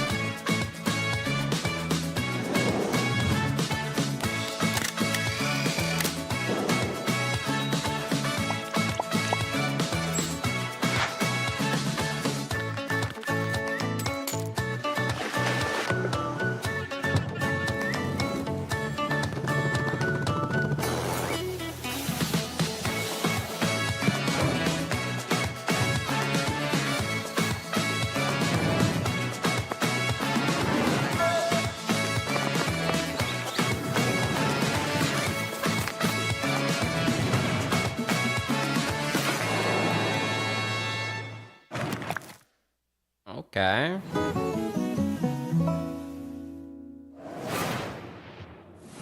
Well, Sean, by using my advanced spy technology of looking out the window, I think the rig is just about ready to boot up. Hey, Frankie, how we doing in there? They I made it. think we are just about ready to power this bad boy up. What do you think, J-Money? She's ready to roar. Sean, would you like to do the honors? Oh, you guys, I thought you'd never ask. Ugh. It's alive!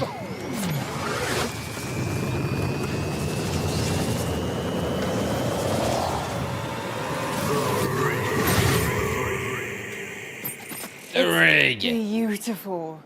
It calls to me. I love it more than any parent could love their child. As a mother, I take offense to that. But in this case, I'll allow it. And if you are watching this now, this very PC could be yours. Mika, what do they need to know? That's right, you could be the proud owner of the rig. In all of its top-of-the-line AMD-powered gaming glory.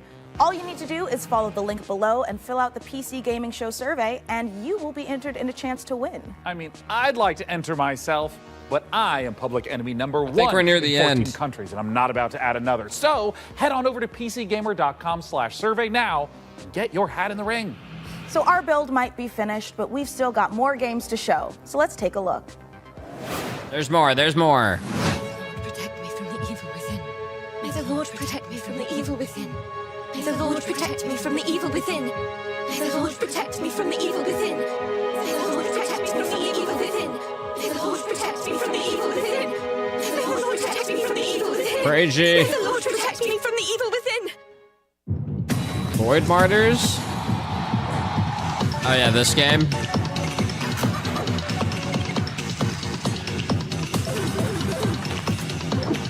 This will be fun to play when it comes out.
We're PlayFusion, a studio done playing by AAA rules who still believe games belong to players.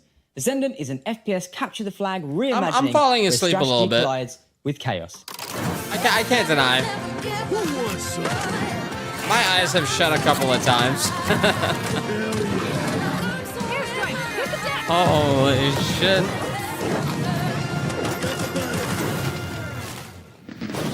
It's like capture the flag on crack. Okay. I'm McMillan of The Binding of Isaac. This here's Tyler Glale. Yeah. We're coming to you from Santa Cruz, California. Hometown. Number one, this is not a wig. Yeah. Number two, we got a game coming out soon. Yeah. Here's the trailer. Yeah. What seems to be going on with the little guy? Yeah, I think my cat's sick. Yeah, he's got a broken neck. He has horrible IBS. His mouth and one of his ears are missing. His soul was removed by a Kondarian demon. What was that last one? He's taken a shotgun to the face a couple times. What? He's got rabies, I'm pretty sure. And he's made a deal with the devil. He was stabbed repeatedly in the neck, chest, face, and hair. He's incredibly dehydrated. He has depression. Who doesn't nowadays, right? He appears to have a conjoined twin. He has a gambling addiction. He was probed by aliens. He was mauled by a large headless beast. His tail appears to be growing a head. He has ADHD. He got into a fight with a dog. Eugenics, coming to Steam February 10th, 2026. Magnificent games and a magnificent gaming PC that you could win. Once again, head over to PCGamer.com/survey for a chance to claim the rig. Mika, have you noticed that since powering her up, we've been hearing that annoying, super ominous voice? Yeah, kind of like we tore the very fabric of our plane of existence and brought through this terrifying unknown being drawn in by the awesome processing power of the rig.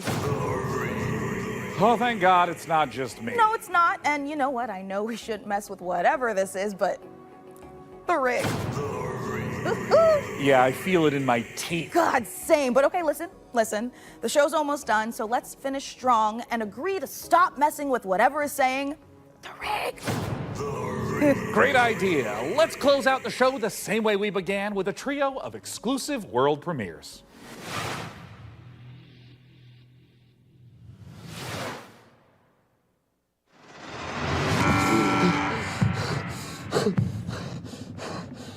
What is this? Paul Mason, 34, former surgeon at Westwood Hospital. You've been brought here to perform a surgery.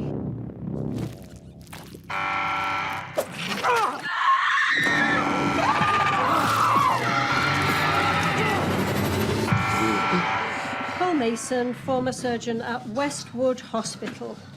I don't know how, but I think we've done this already. Oh, what is the way out of here?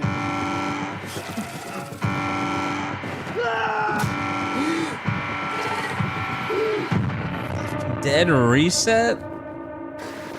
Warning, specimen containment breached.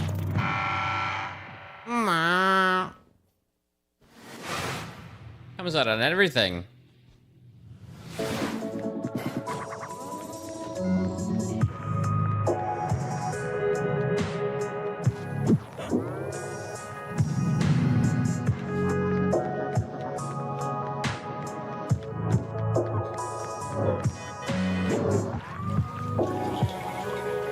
Oh my.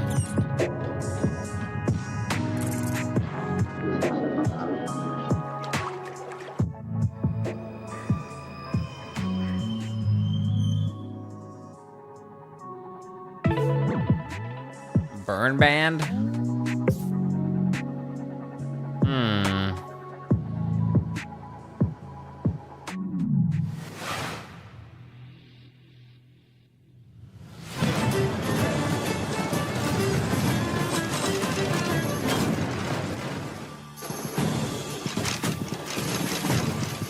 Wait, it's like the other one.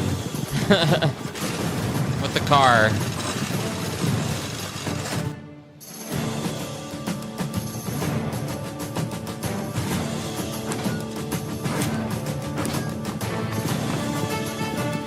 What the heck?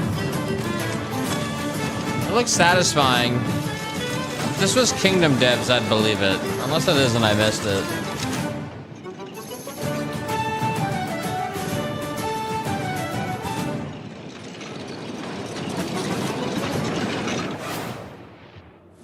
What a spectacular show that was. The games, Oh my god, we made it to the end. The gadgets, the non-lethal electrocutions, the thermal paste. Oh my God, the thermal paste. And speaking of gadgets, we've got time to show off one last little invention of ours. Oh, goody! Inside this keyboard is a hidden compartment for storing hand-encrypted messages, and I've left a special farewell message for the viewers. We have just got to crack it open.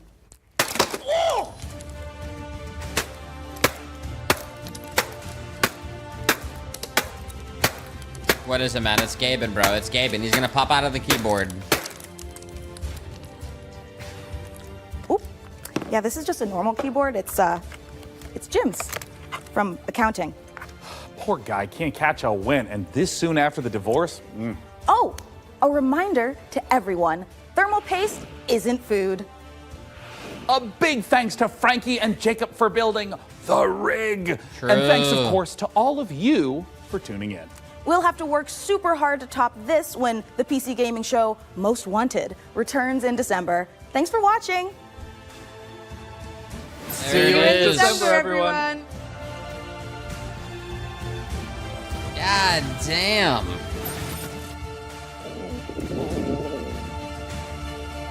Is that someone's stomach growling? We're going. All right, it's time. Tell me when.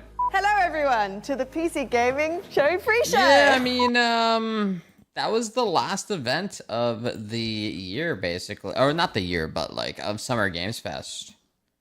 You do have Death Stranding 2. Honestly, dude, I don't want to watch any more Death Stranding 2. I just want to play the game now.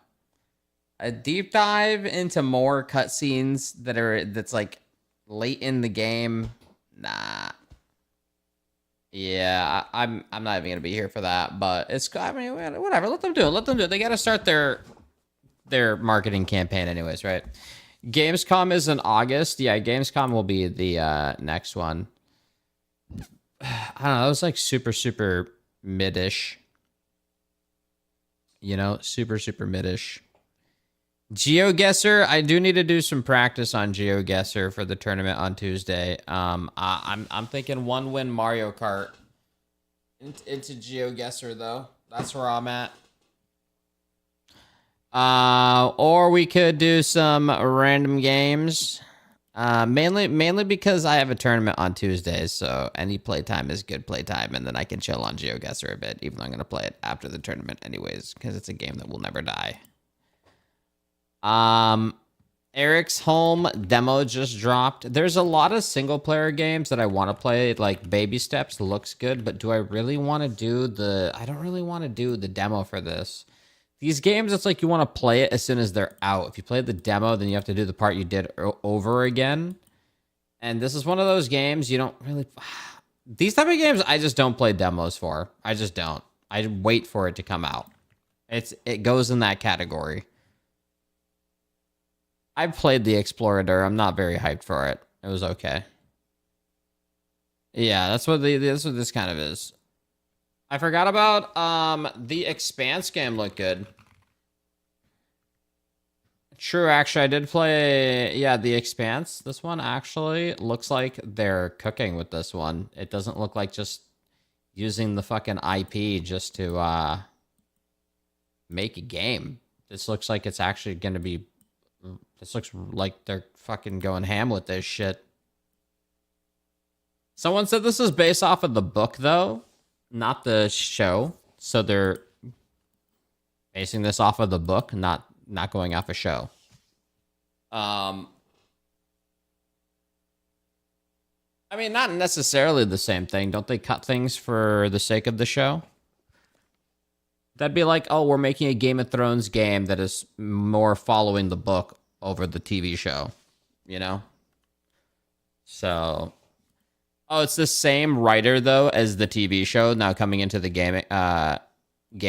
Oh, okay. This game has a demo, too. Yeah, this looked like the in-game shots look fucking crazy. Like, this looks wicked clean.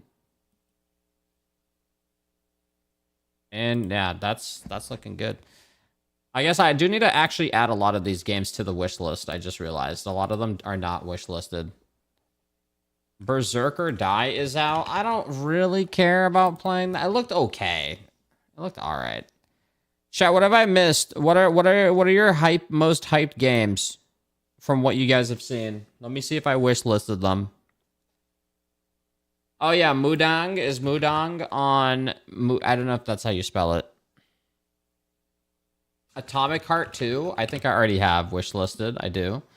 The Cube is wish listed. Resident Evil 9. This patch I need a wish list. Morbid Metal. Which one was this one? True. This one does have a demo. Eric's Home. I already have this wish listed. Yes. This one has a demo.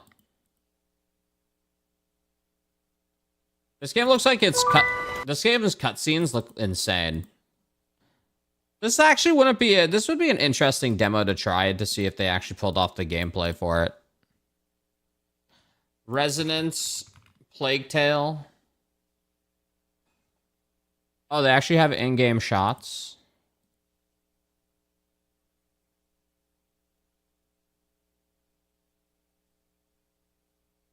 The Plague Tale is Beautiful. Felt that boxing. I think I already did that one. Yeah, it is a prequel. I already did that one. Void Breaker. I'm not dying on this one. This one's a maybe. Ill already. Anvil Empire's playtest is tomorrow. Oh shit. If I have time, I will. Well, I got some obligations coming up Monday, Tuesday, but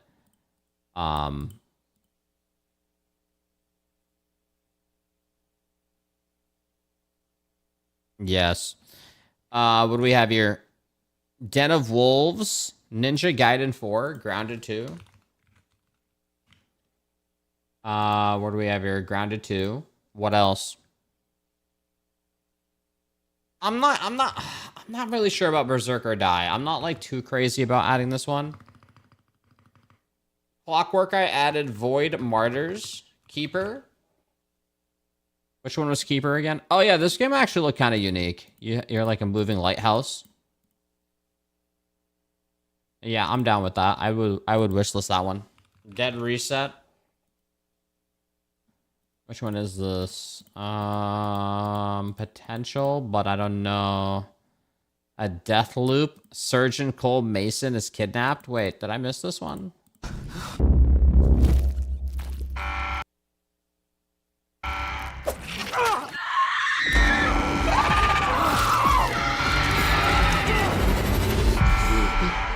Cole Mason, former surgeon at Westwood Hospital. This is an FMV game? Oh. I must have fell asleep during that one. I love how they just like randomly were like, Call of Duty Black Ops 7. Okay. I feel like that was one of the most mild reveals.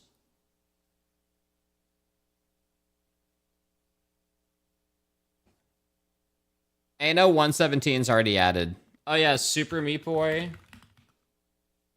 3D looks crazy.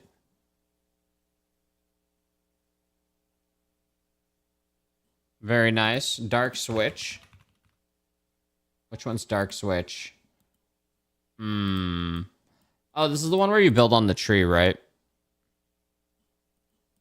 It was already added. Mudong, I swear, is not on Steam. Mudong is not on Steam. Into the Unwell. Oh yeah, this is the one about Lirik FR. Chronos the New Dawn. Already added this one. Bro, Busbound is not going on the goddamn wish list, man. The Busbound is not going on the wish list, chat. What the hell are you talking about? Beast of Reincarnation.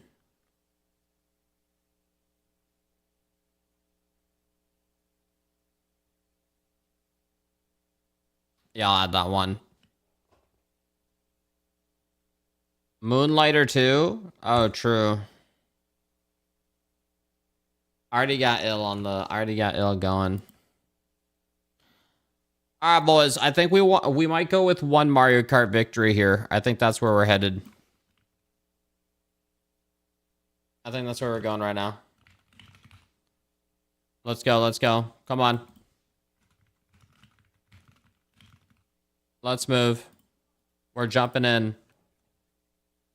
Let's go. Power hour and a half. I need a victory right now. I'm switching to the buggy. The buggy with what do you call it?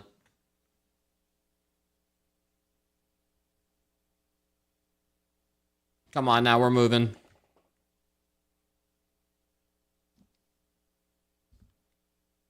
Hold up. Death Stranding 2 showcase is only action. Oh. Well, I'm not going to be here. Tell me how it goes.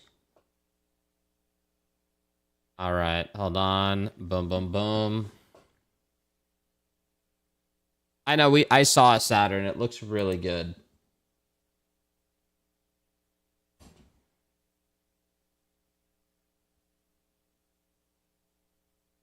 Yeah, why is this not displaying, dude? Oh, there it is.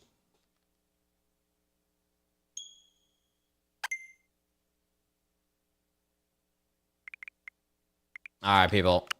Come on now. Let's see. Nah, cow is not the play. I forgot what was my other build. It was Yoshi with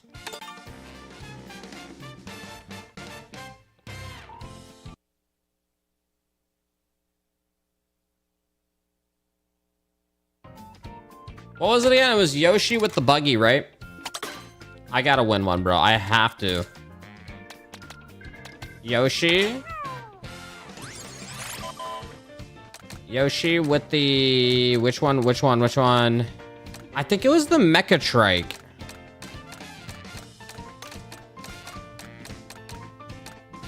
Bitty Buggy. Okay, here we go. We got the build. AI build. Even though the other one that I was using is a better build, this one, it fucked up and thought it was talking about the old Mario Kart.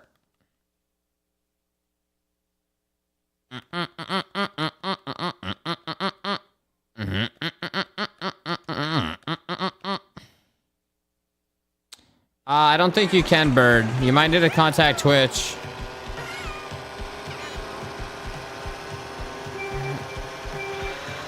I could give you a sub here. I'm racing. If I remember you say something after the race, I'll gift you a sub.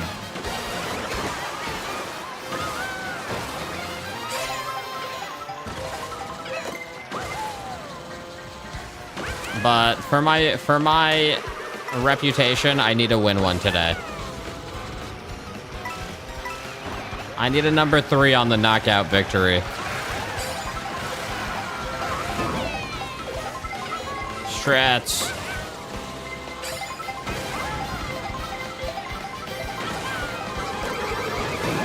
Bro, this is just going towards me.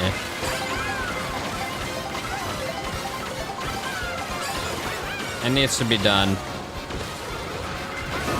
Okay, those things are amazing.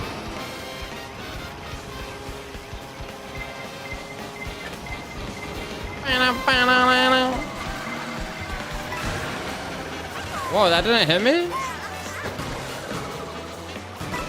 It would be very unfortunate to lose. Wow.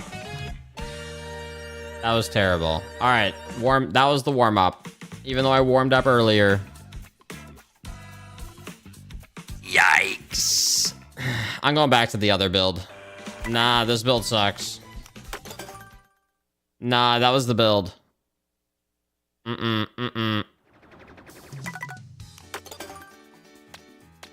I will GeoGuessr if I win. I wonder if different Yoshis... Oh, wait, whoops. Dry Bones. With Rob Hogg. All right, here we go.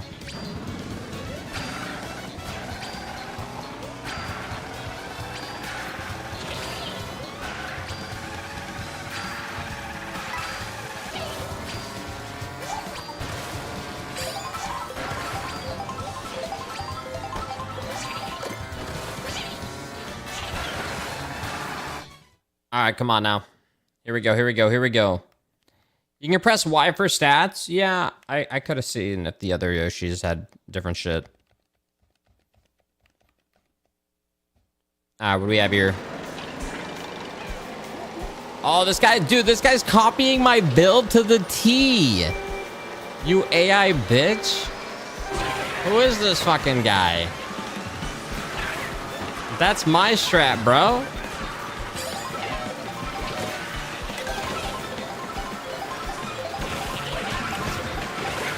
How dare you?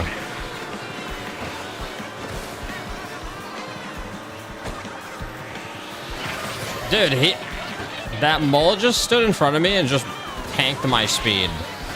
Okay.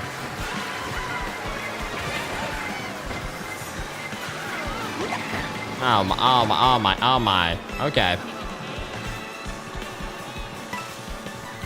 All good. Fuck all of you. Deserved. Bitches.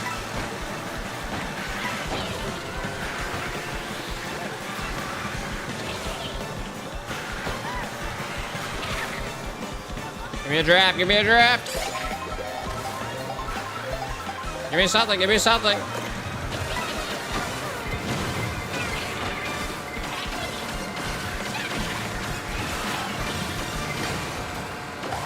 You can have it, bro. You can have it. I don't want to be first. I don't want it, bro. I don't want it. All yours, friend. You got a blue shell with your name on it. I'm about to approach. I got no defense on my side.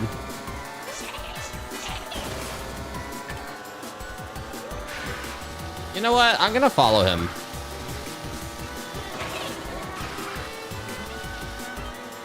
One item? Damn, it's so... Dude, it's so bright here. It hurts. We got a little defense now.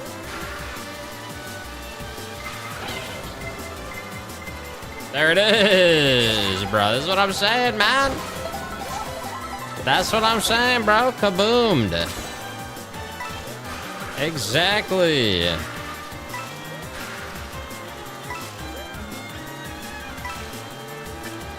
All right. This guy's gonna launch shit at me.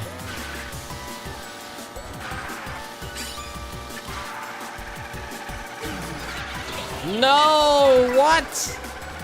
That is unfortunate. I needed that.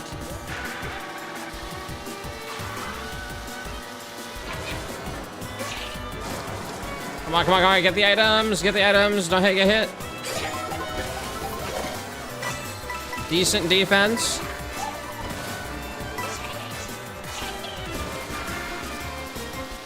Let me just go for a quali here. That is the worst shit.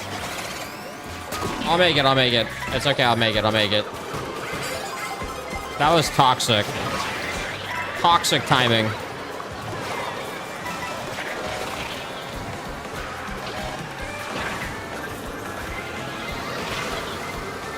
Oh my god. Oh my god, I got it.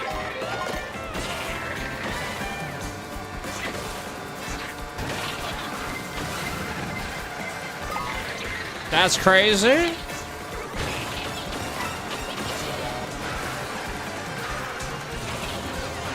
Come on, give me a draft. No!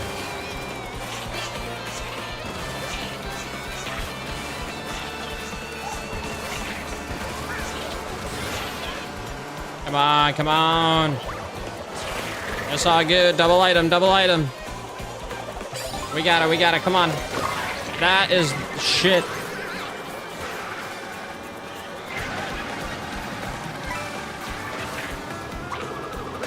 Sorry, man. Sorry.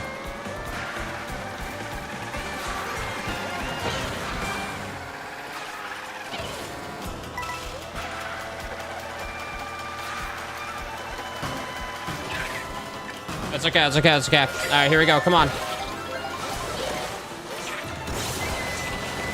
We'll take that right there. We'll take that.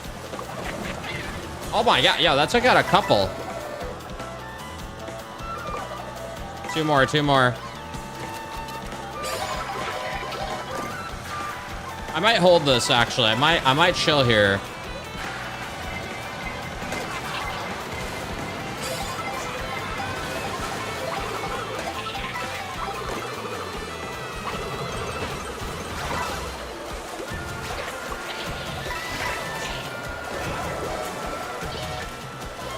Oh my god, of course you had a boomerang to fucking revenge me.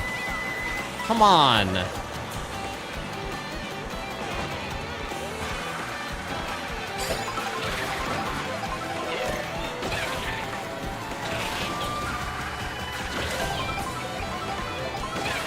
thought that was worth it.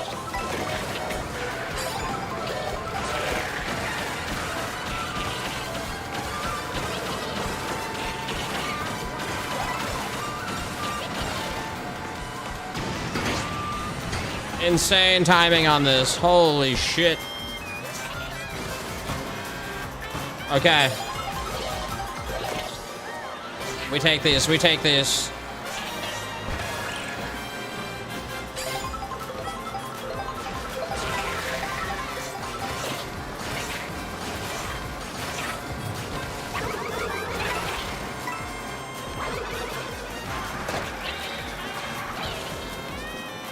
Oh my god, what the fuck is this? Bro!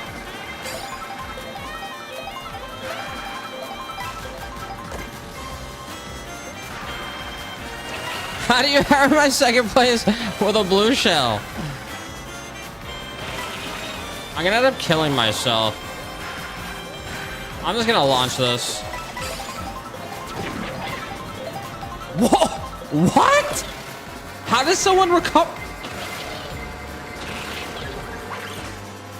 That makes no sense. What? Dude.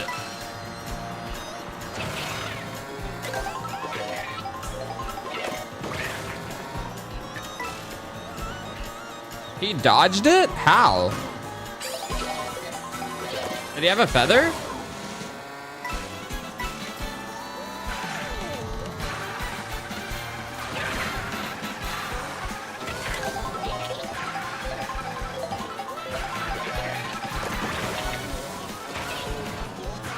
And he has defense? Oh, dude, this is crazy.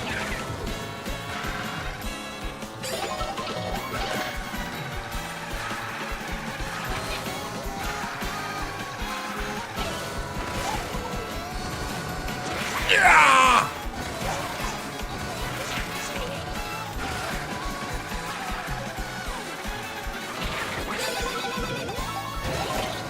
And you give me a coin? Dude, there's no catching him.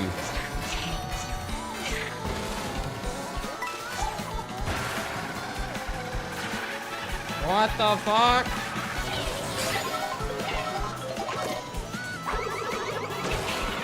Wow, he had defense.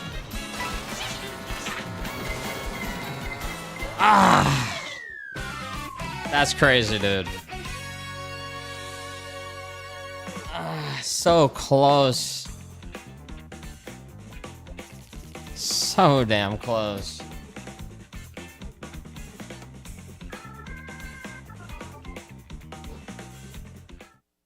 Damn, man.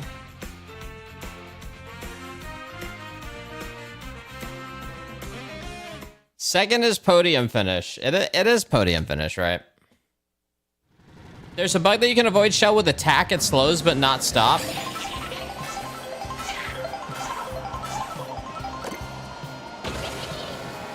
Yeah, that was tough to catch that guy right there. See what we got here. How's the game? I mean, it's Mario Kart. I think the knockout mode is great because it kind of reminds me of Trackmania. Honestly, I'm addicted to the knockout mode. Until it loses its flavor, you know. It is very fun to drive in this game. That's just like the reality. The boosts and the sense of speed when you're just flying through a shortcut is very satisfying. You know, it really is. Especially when you just like pass 20 players at once or something. But it comes with the penalty of rage. I mean, no shit. If you don't like Mario Kart, don't get the fucking game. That's a given. This one's not gonna, like, somehow be better all of a sudden. Still Mario Kart.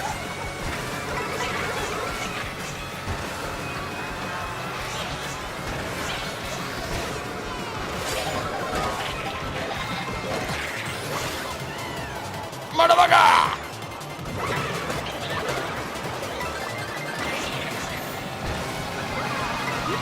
Dude, come on, man. Shit. Oh my god, that sucks. This might not be very good.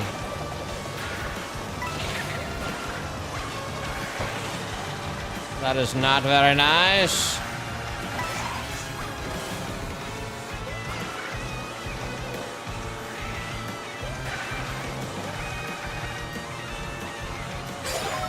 I need insane shit here. I'll take that. I'll take that.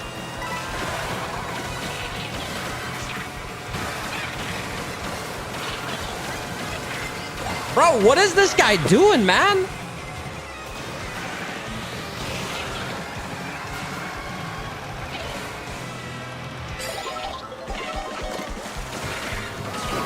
Oh, I just drove right into that. Uh-oh. I got beautiful. I had beautiful items. I think I'll make it. I think I'll make it.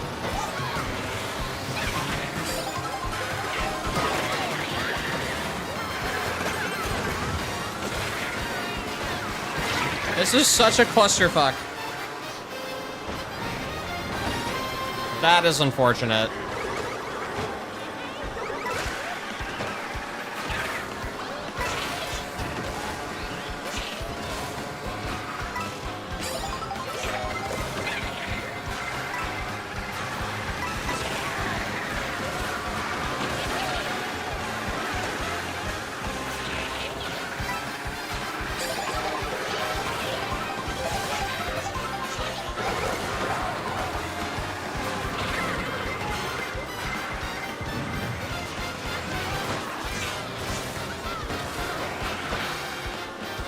I gotta go here. Dude stole my lunch.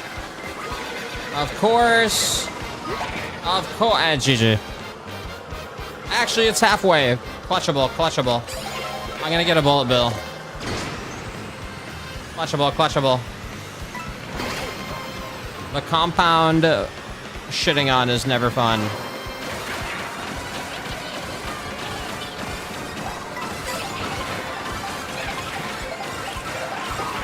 That's a car!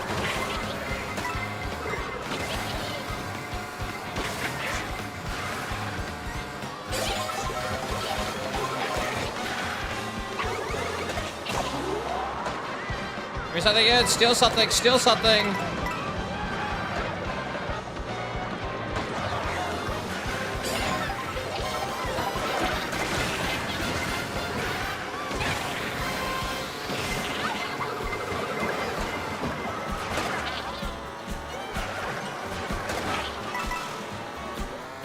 Ah, we're in.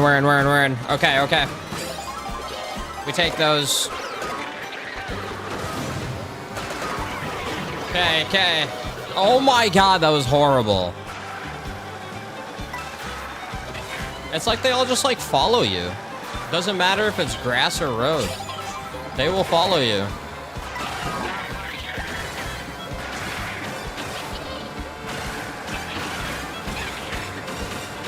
Come on, buddy!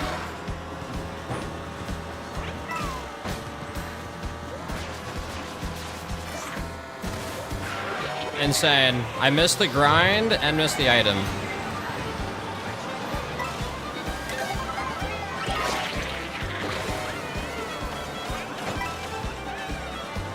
It's alright. I'll get a bullet bill.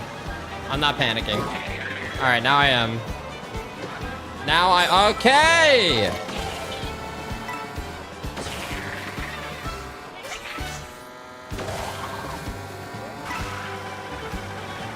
G fucking G. That was the stupidest bullshit. Unless.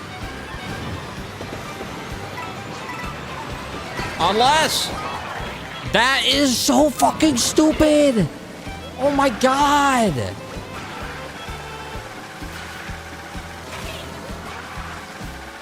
It's over. It's actually over. One more bell, one more bell.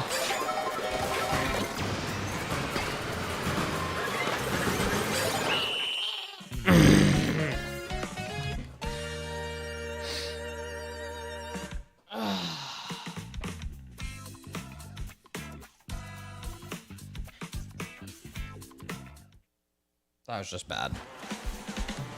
Honestly, deserved. I hit so much shit. Deserved. Come on, man. Come on, man.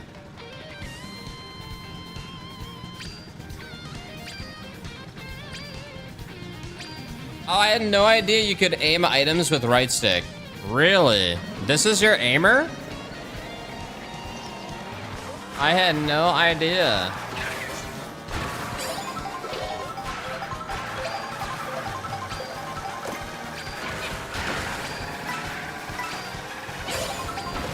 I thought it was where he is looking, like you aim with his steering.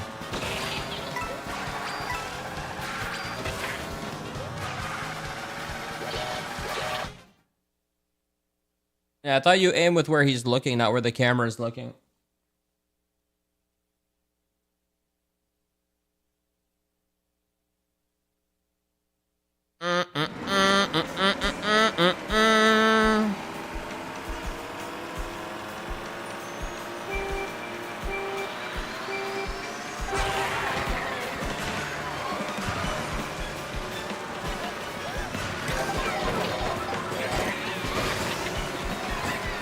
Bro, they gotta buff the food. The food sucks ass. It's so bad. It's like a mini, it's literally just equivalent to one mushroom.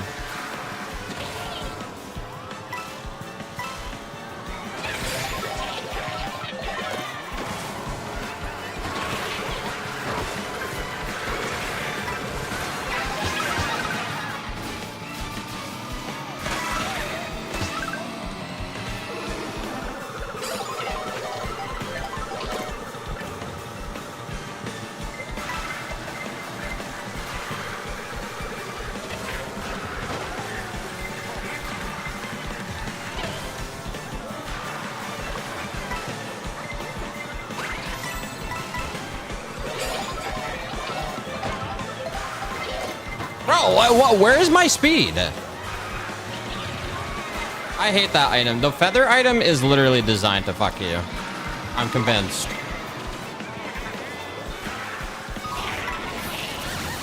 Okay, this is actually terrible.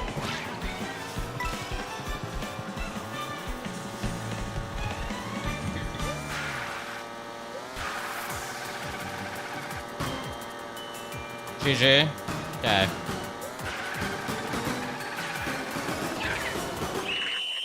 That was so stupid.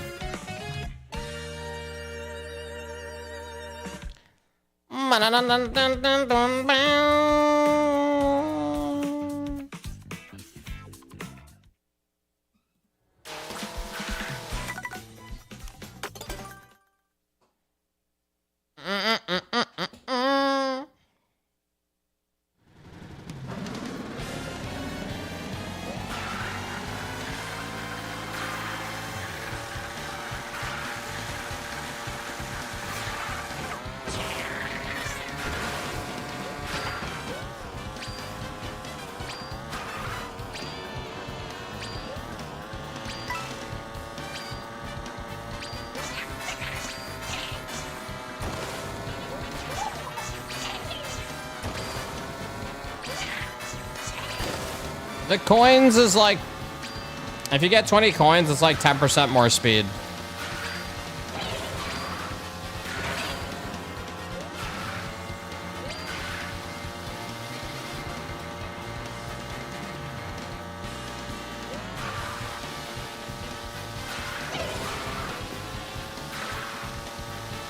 Alrighty. Old me would have gotten back-to-back wins? I don't think so. I don't think Rainbow Road exists in the Knockout Tour.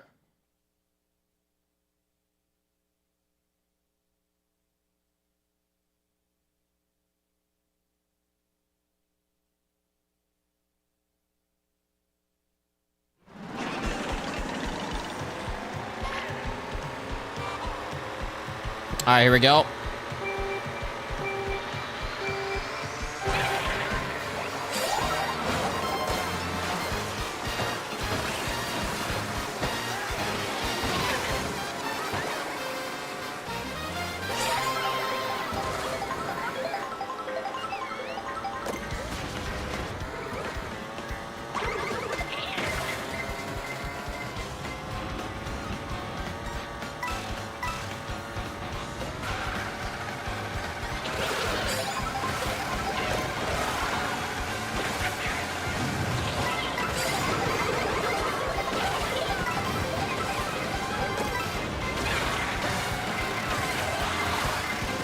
Dude, is this thing literally following where the fuck I'm going? Are you serious, dude? I literally... Okay.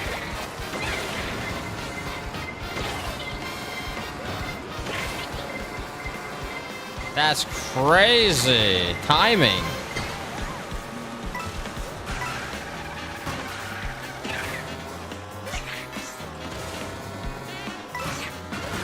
Bro, get the fuck out of here, dude.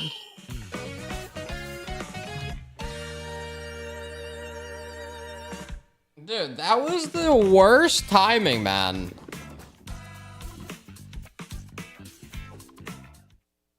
What even was that?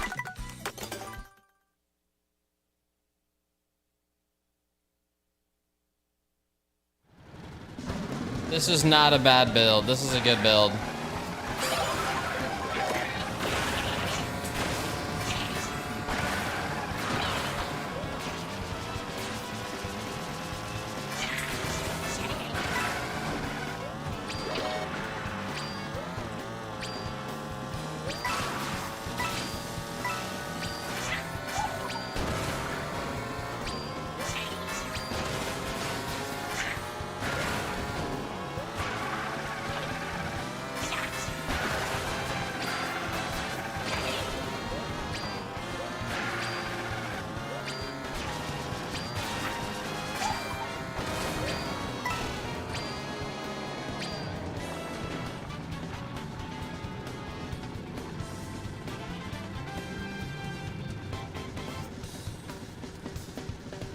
All right, let's see here.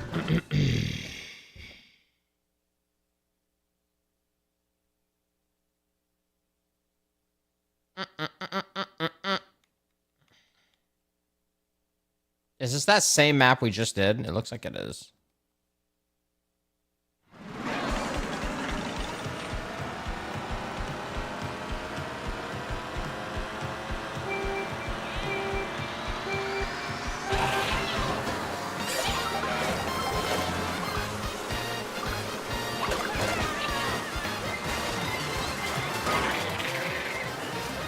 Okay.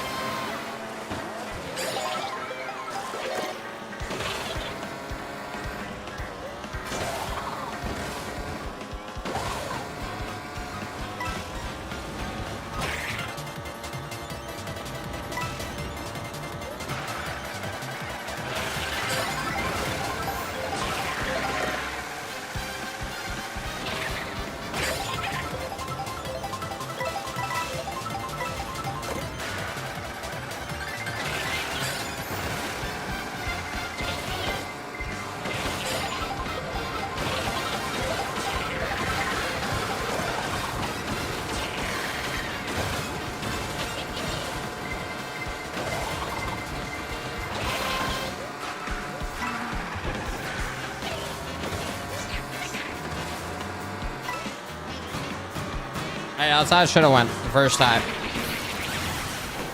The first time.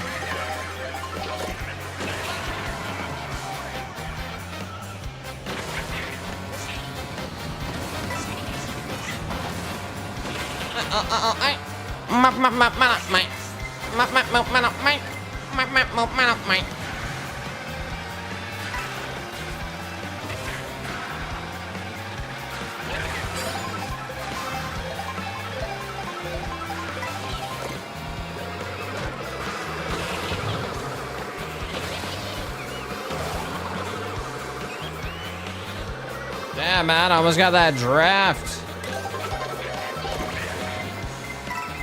Fuck you, you penguin shit. I thought you were going for the right one.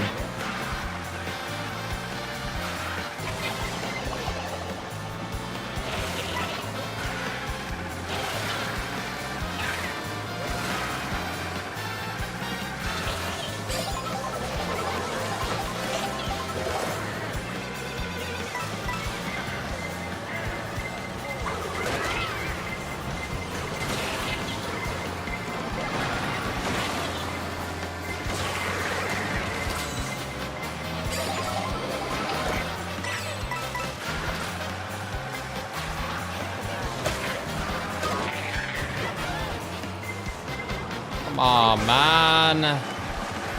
You get hit once, you lose 20 fucking ranks. Okay. Right at the end. Right.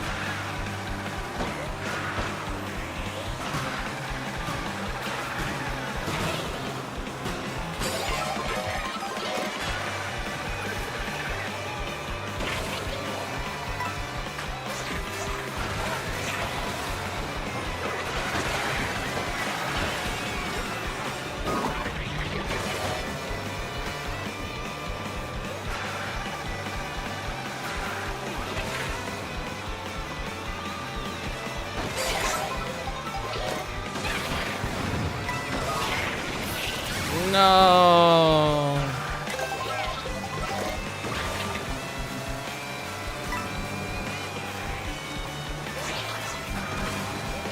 GG, you motherfucker.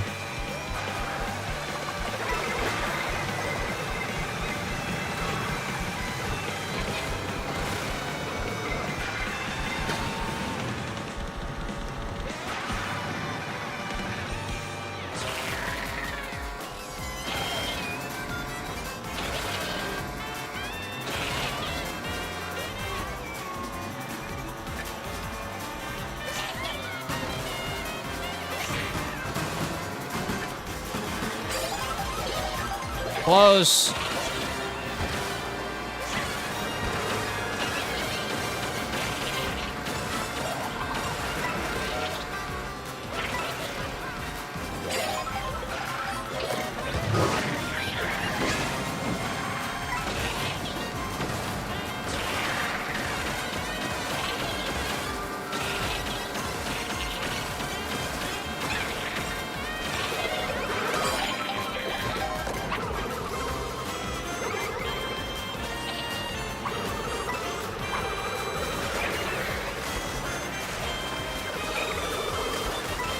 Come on.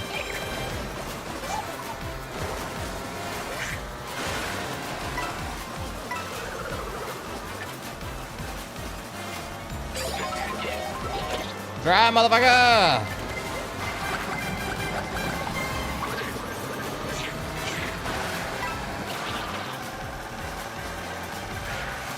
All comes down to this item.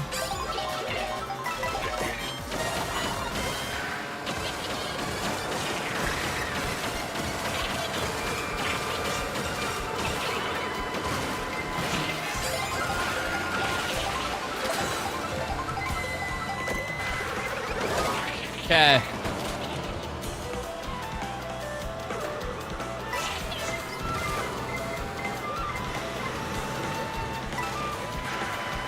Oh my god, shit, I got it.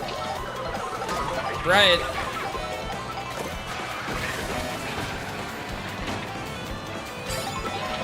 Deserved, you bitch.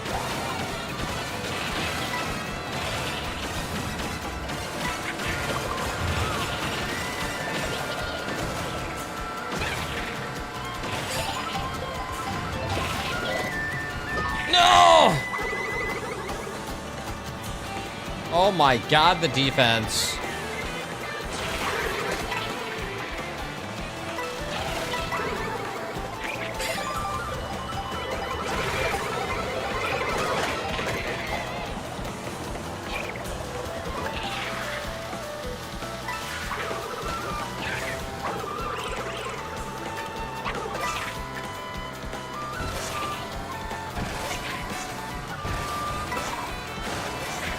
Come on, make it.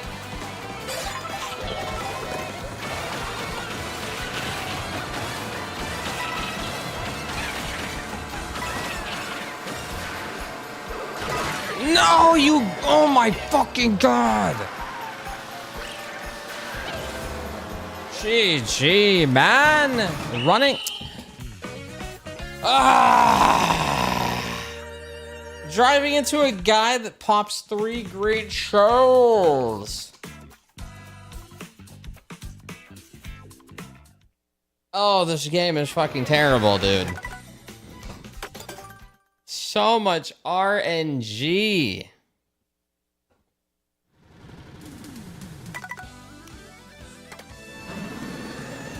It literally, like, that last stretch literally comes down to the last item. Because if you're gonna get a bullet bill and a star, or a bullet bill and a boost, some type of boost.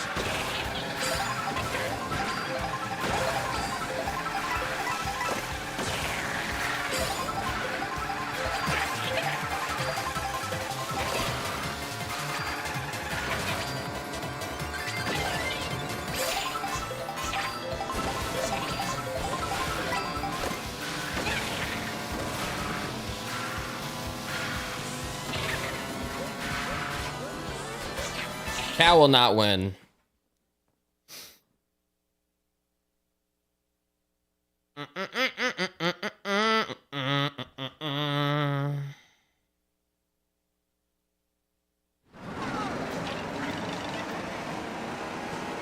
Alright, here we go, here we go, here we go.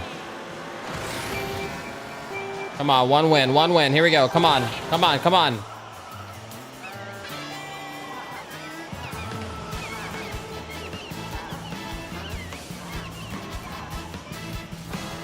Alright, here we go, here we go.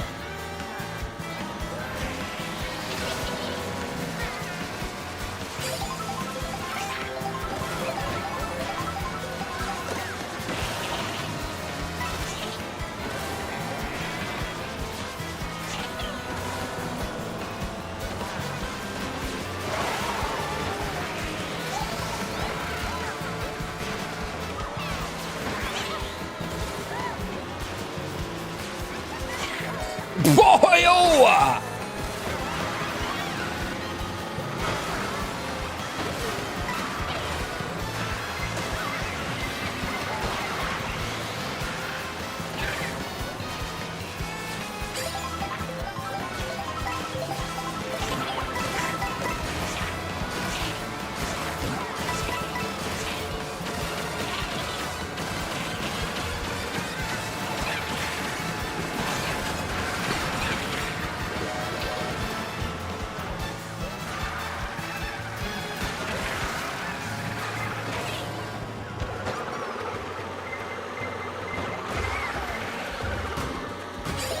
Come on.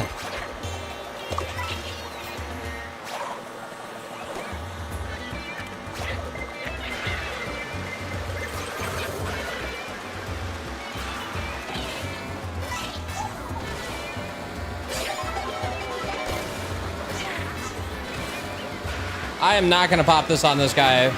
Well, now I can't anyways. Damn, he pushed me out.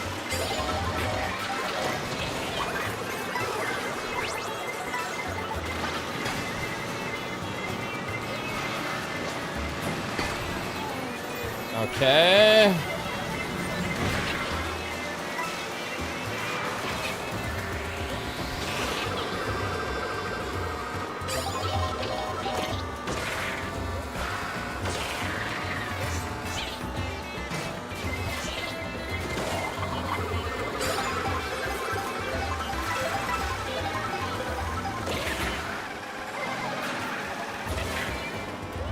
Blue shell.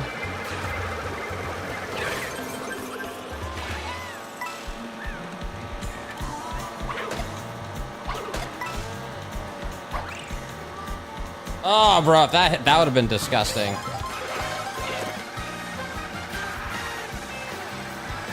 I swear Mario just slowed down to get out of first place.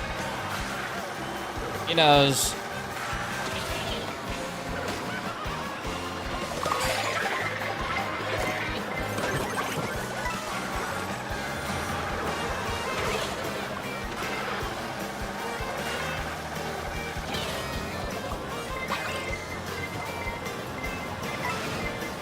Nice.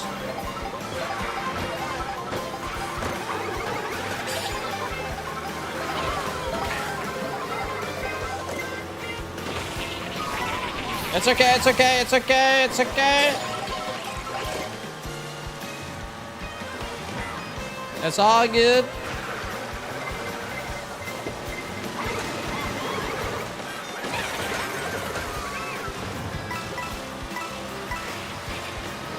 I was gonna go for that.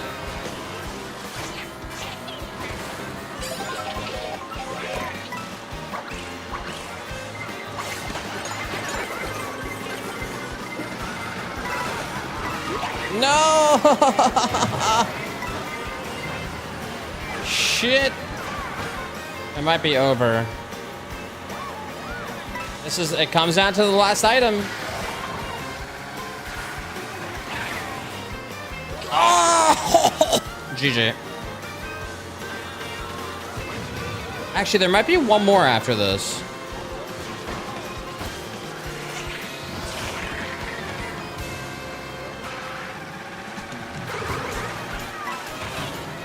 Somehow survived. Worst item.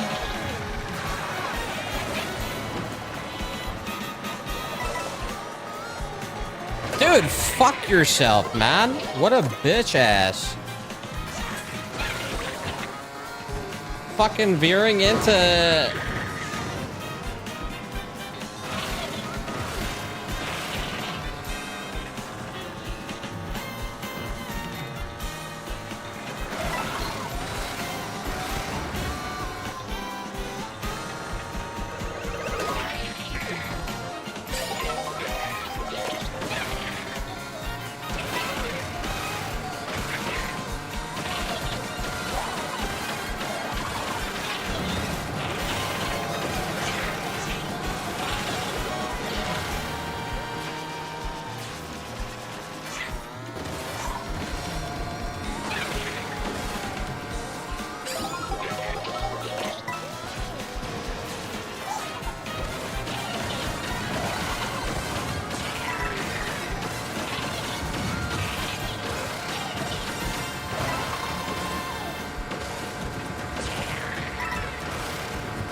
Oh my god!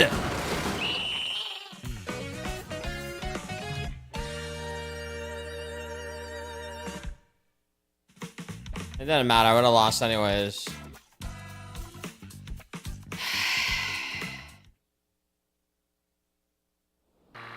Dude, this is impossible.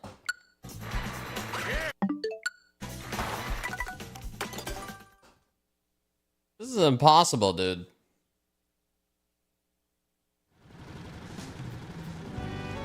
Let me try Yoshi build.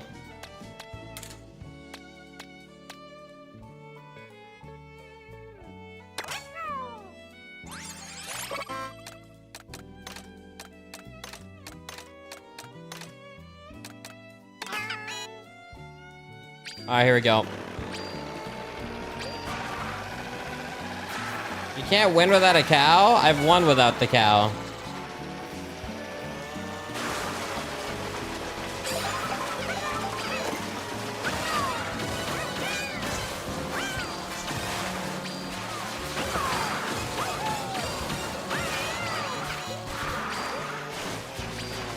I have like 2 or 3 victories under my belt, bro.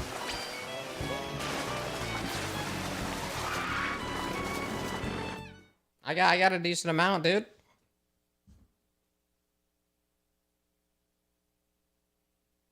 Is that good? I think so.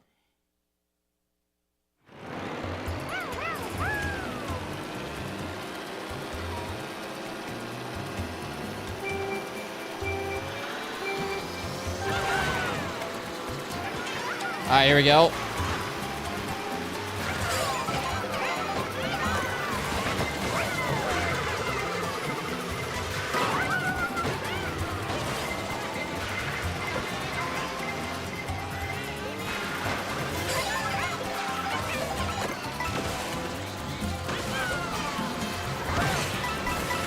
I swear that thing gives you coins even though you'd miss the coins. I'm convinced it does. I'm like positive it does.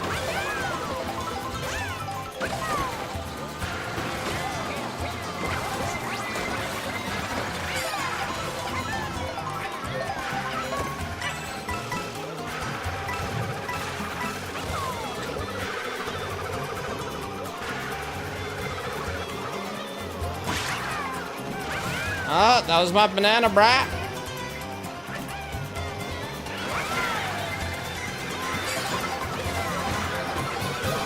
Fucking rat bitch pushed me into the fucking sand like an idiot.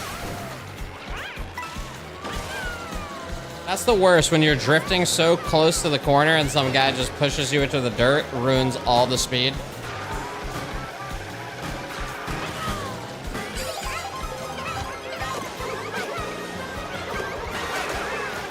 Triple red behind me.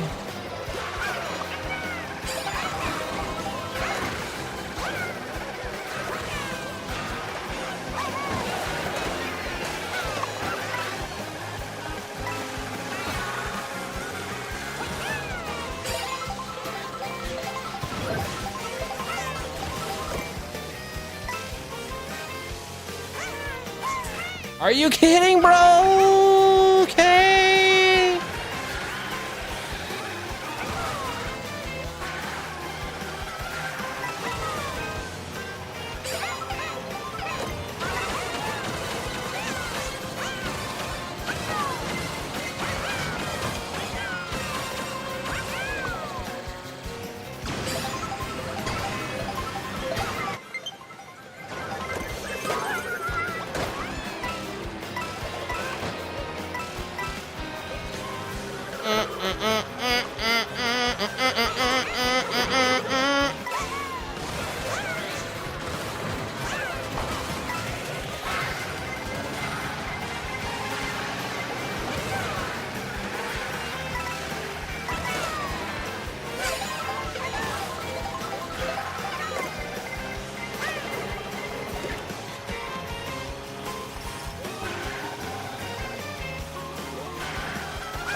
Come on, buddy.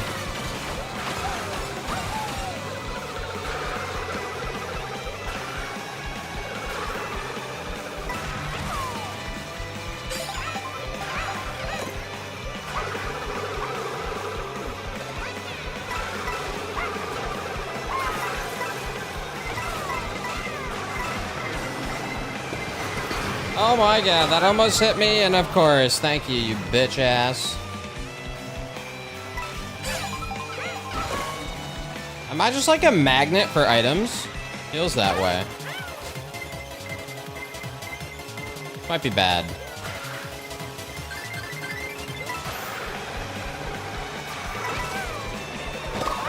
Okay. Oh, fuck me, dude. I can't play this anymore.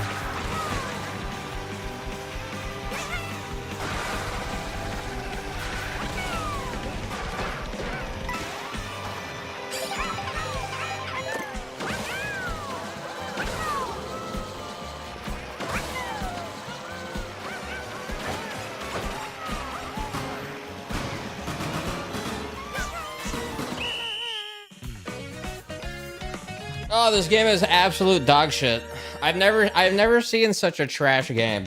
This is incredible, actually. It's impressive. It's impressive how bad this is.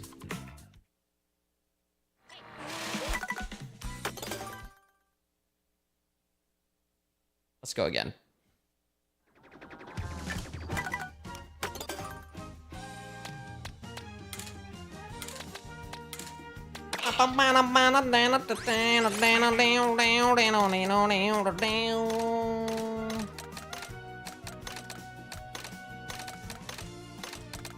Oh, I moved it.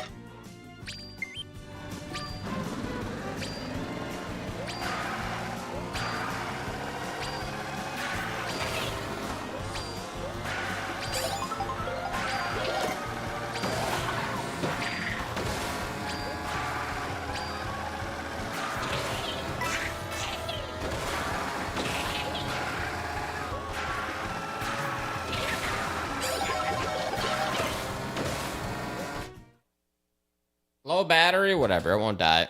Okay.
Oh, this is gonna be scary.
Oh god, the controller's gonna die. It's like very low battery.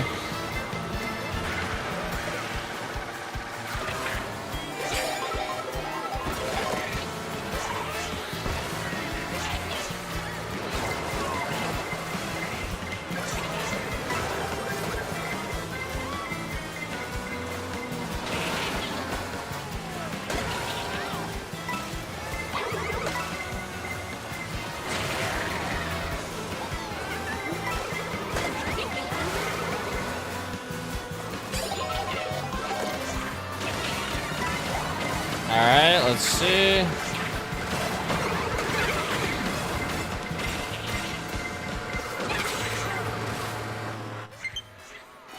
Bro, chill, bro. Just survive, controller.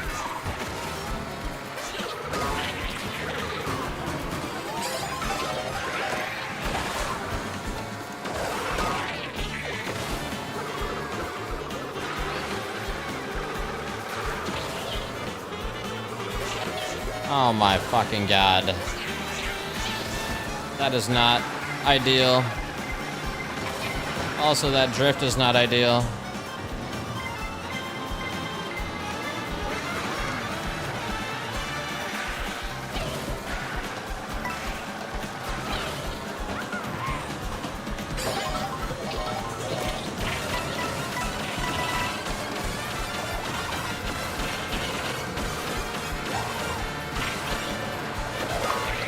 Are you fucking kidding me, bro? How are you boomeranging the corner of the map? Who are these players, dude? Who does that?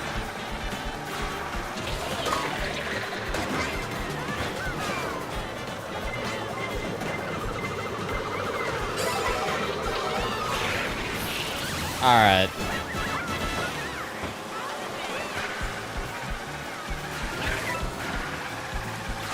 Oh my fucking god. GG, dude.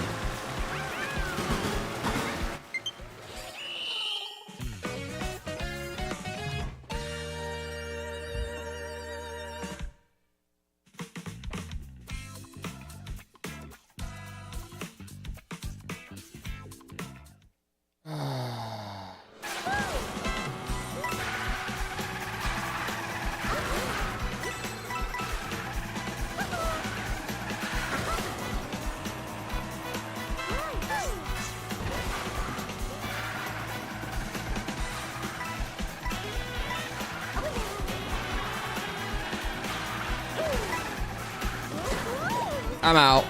I got shit to do, chat. I can't win this. All yours. I gotta end here a little early, people. I'll be on regular stream Monday, Tuesday, everything. We'll figure it out. GG's. Summer Games Fest is now over, so Sub Sunday will now actually, happen. We got nothing interrupting it, so we should be good to go. Chat, you guys enjoy the rest of your night. GG's all around. I just gotta go. Yeah. Peace out, chat. Till next time. I will see you guys on Monday. Goodbye.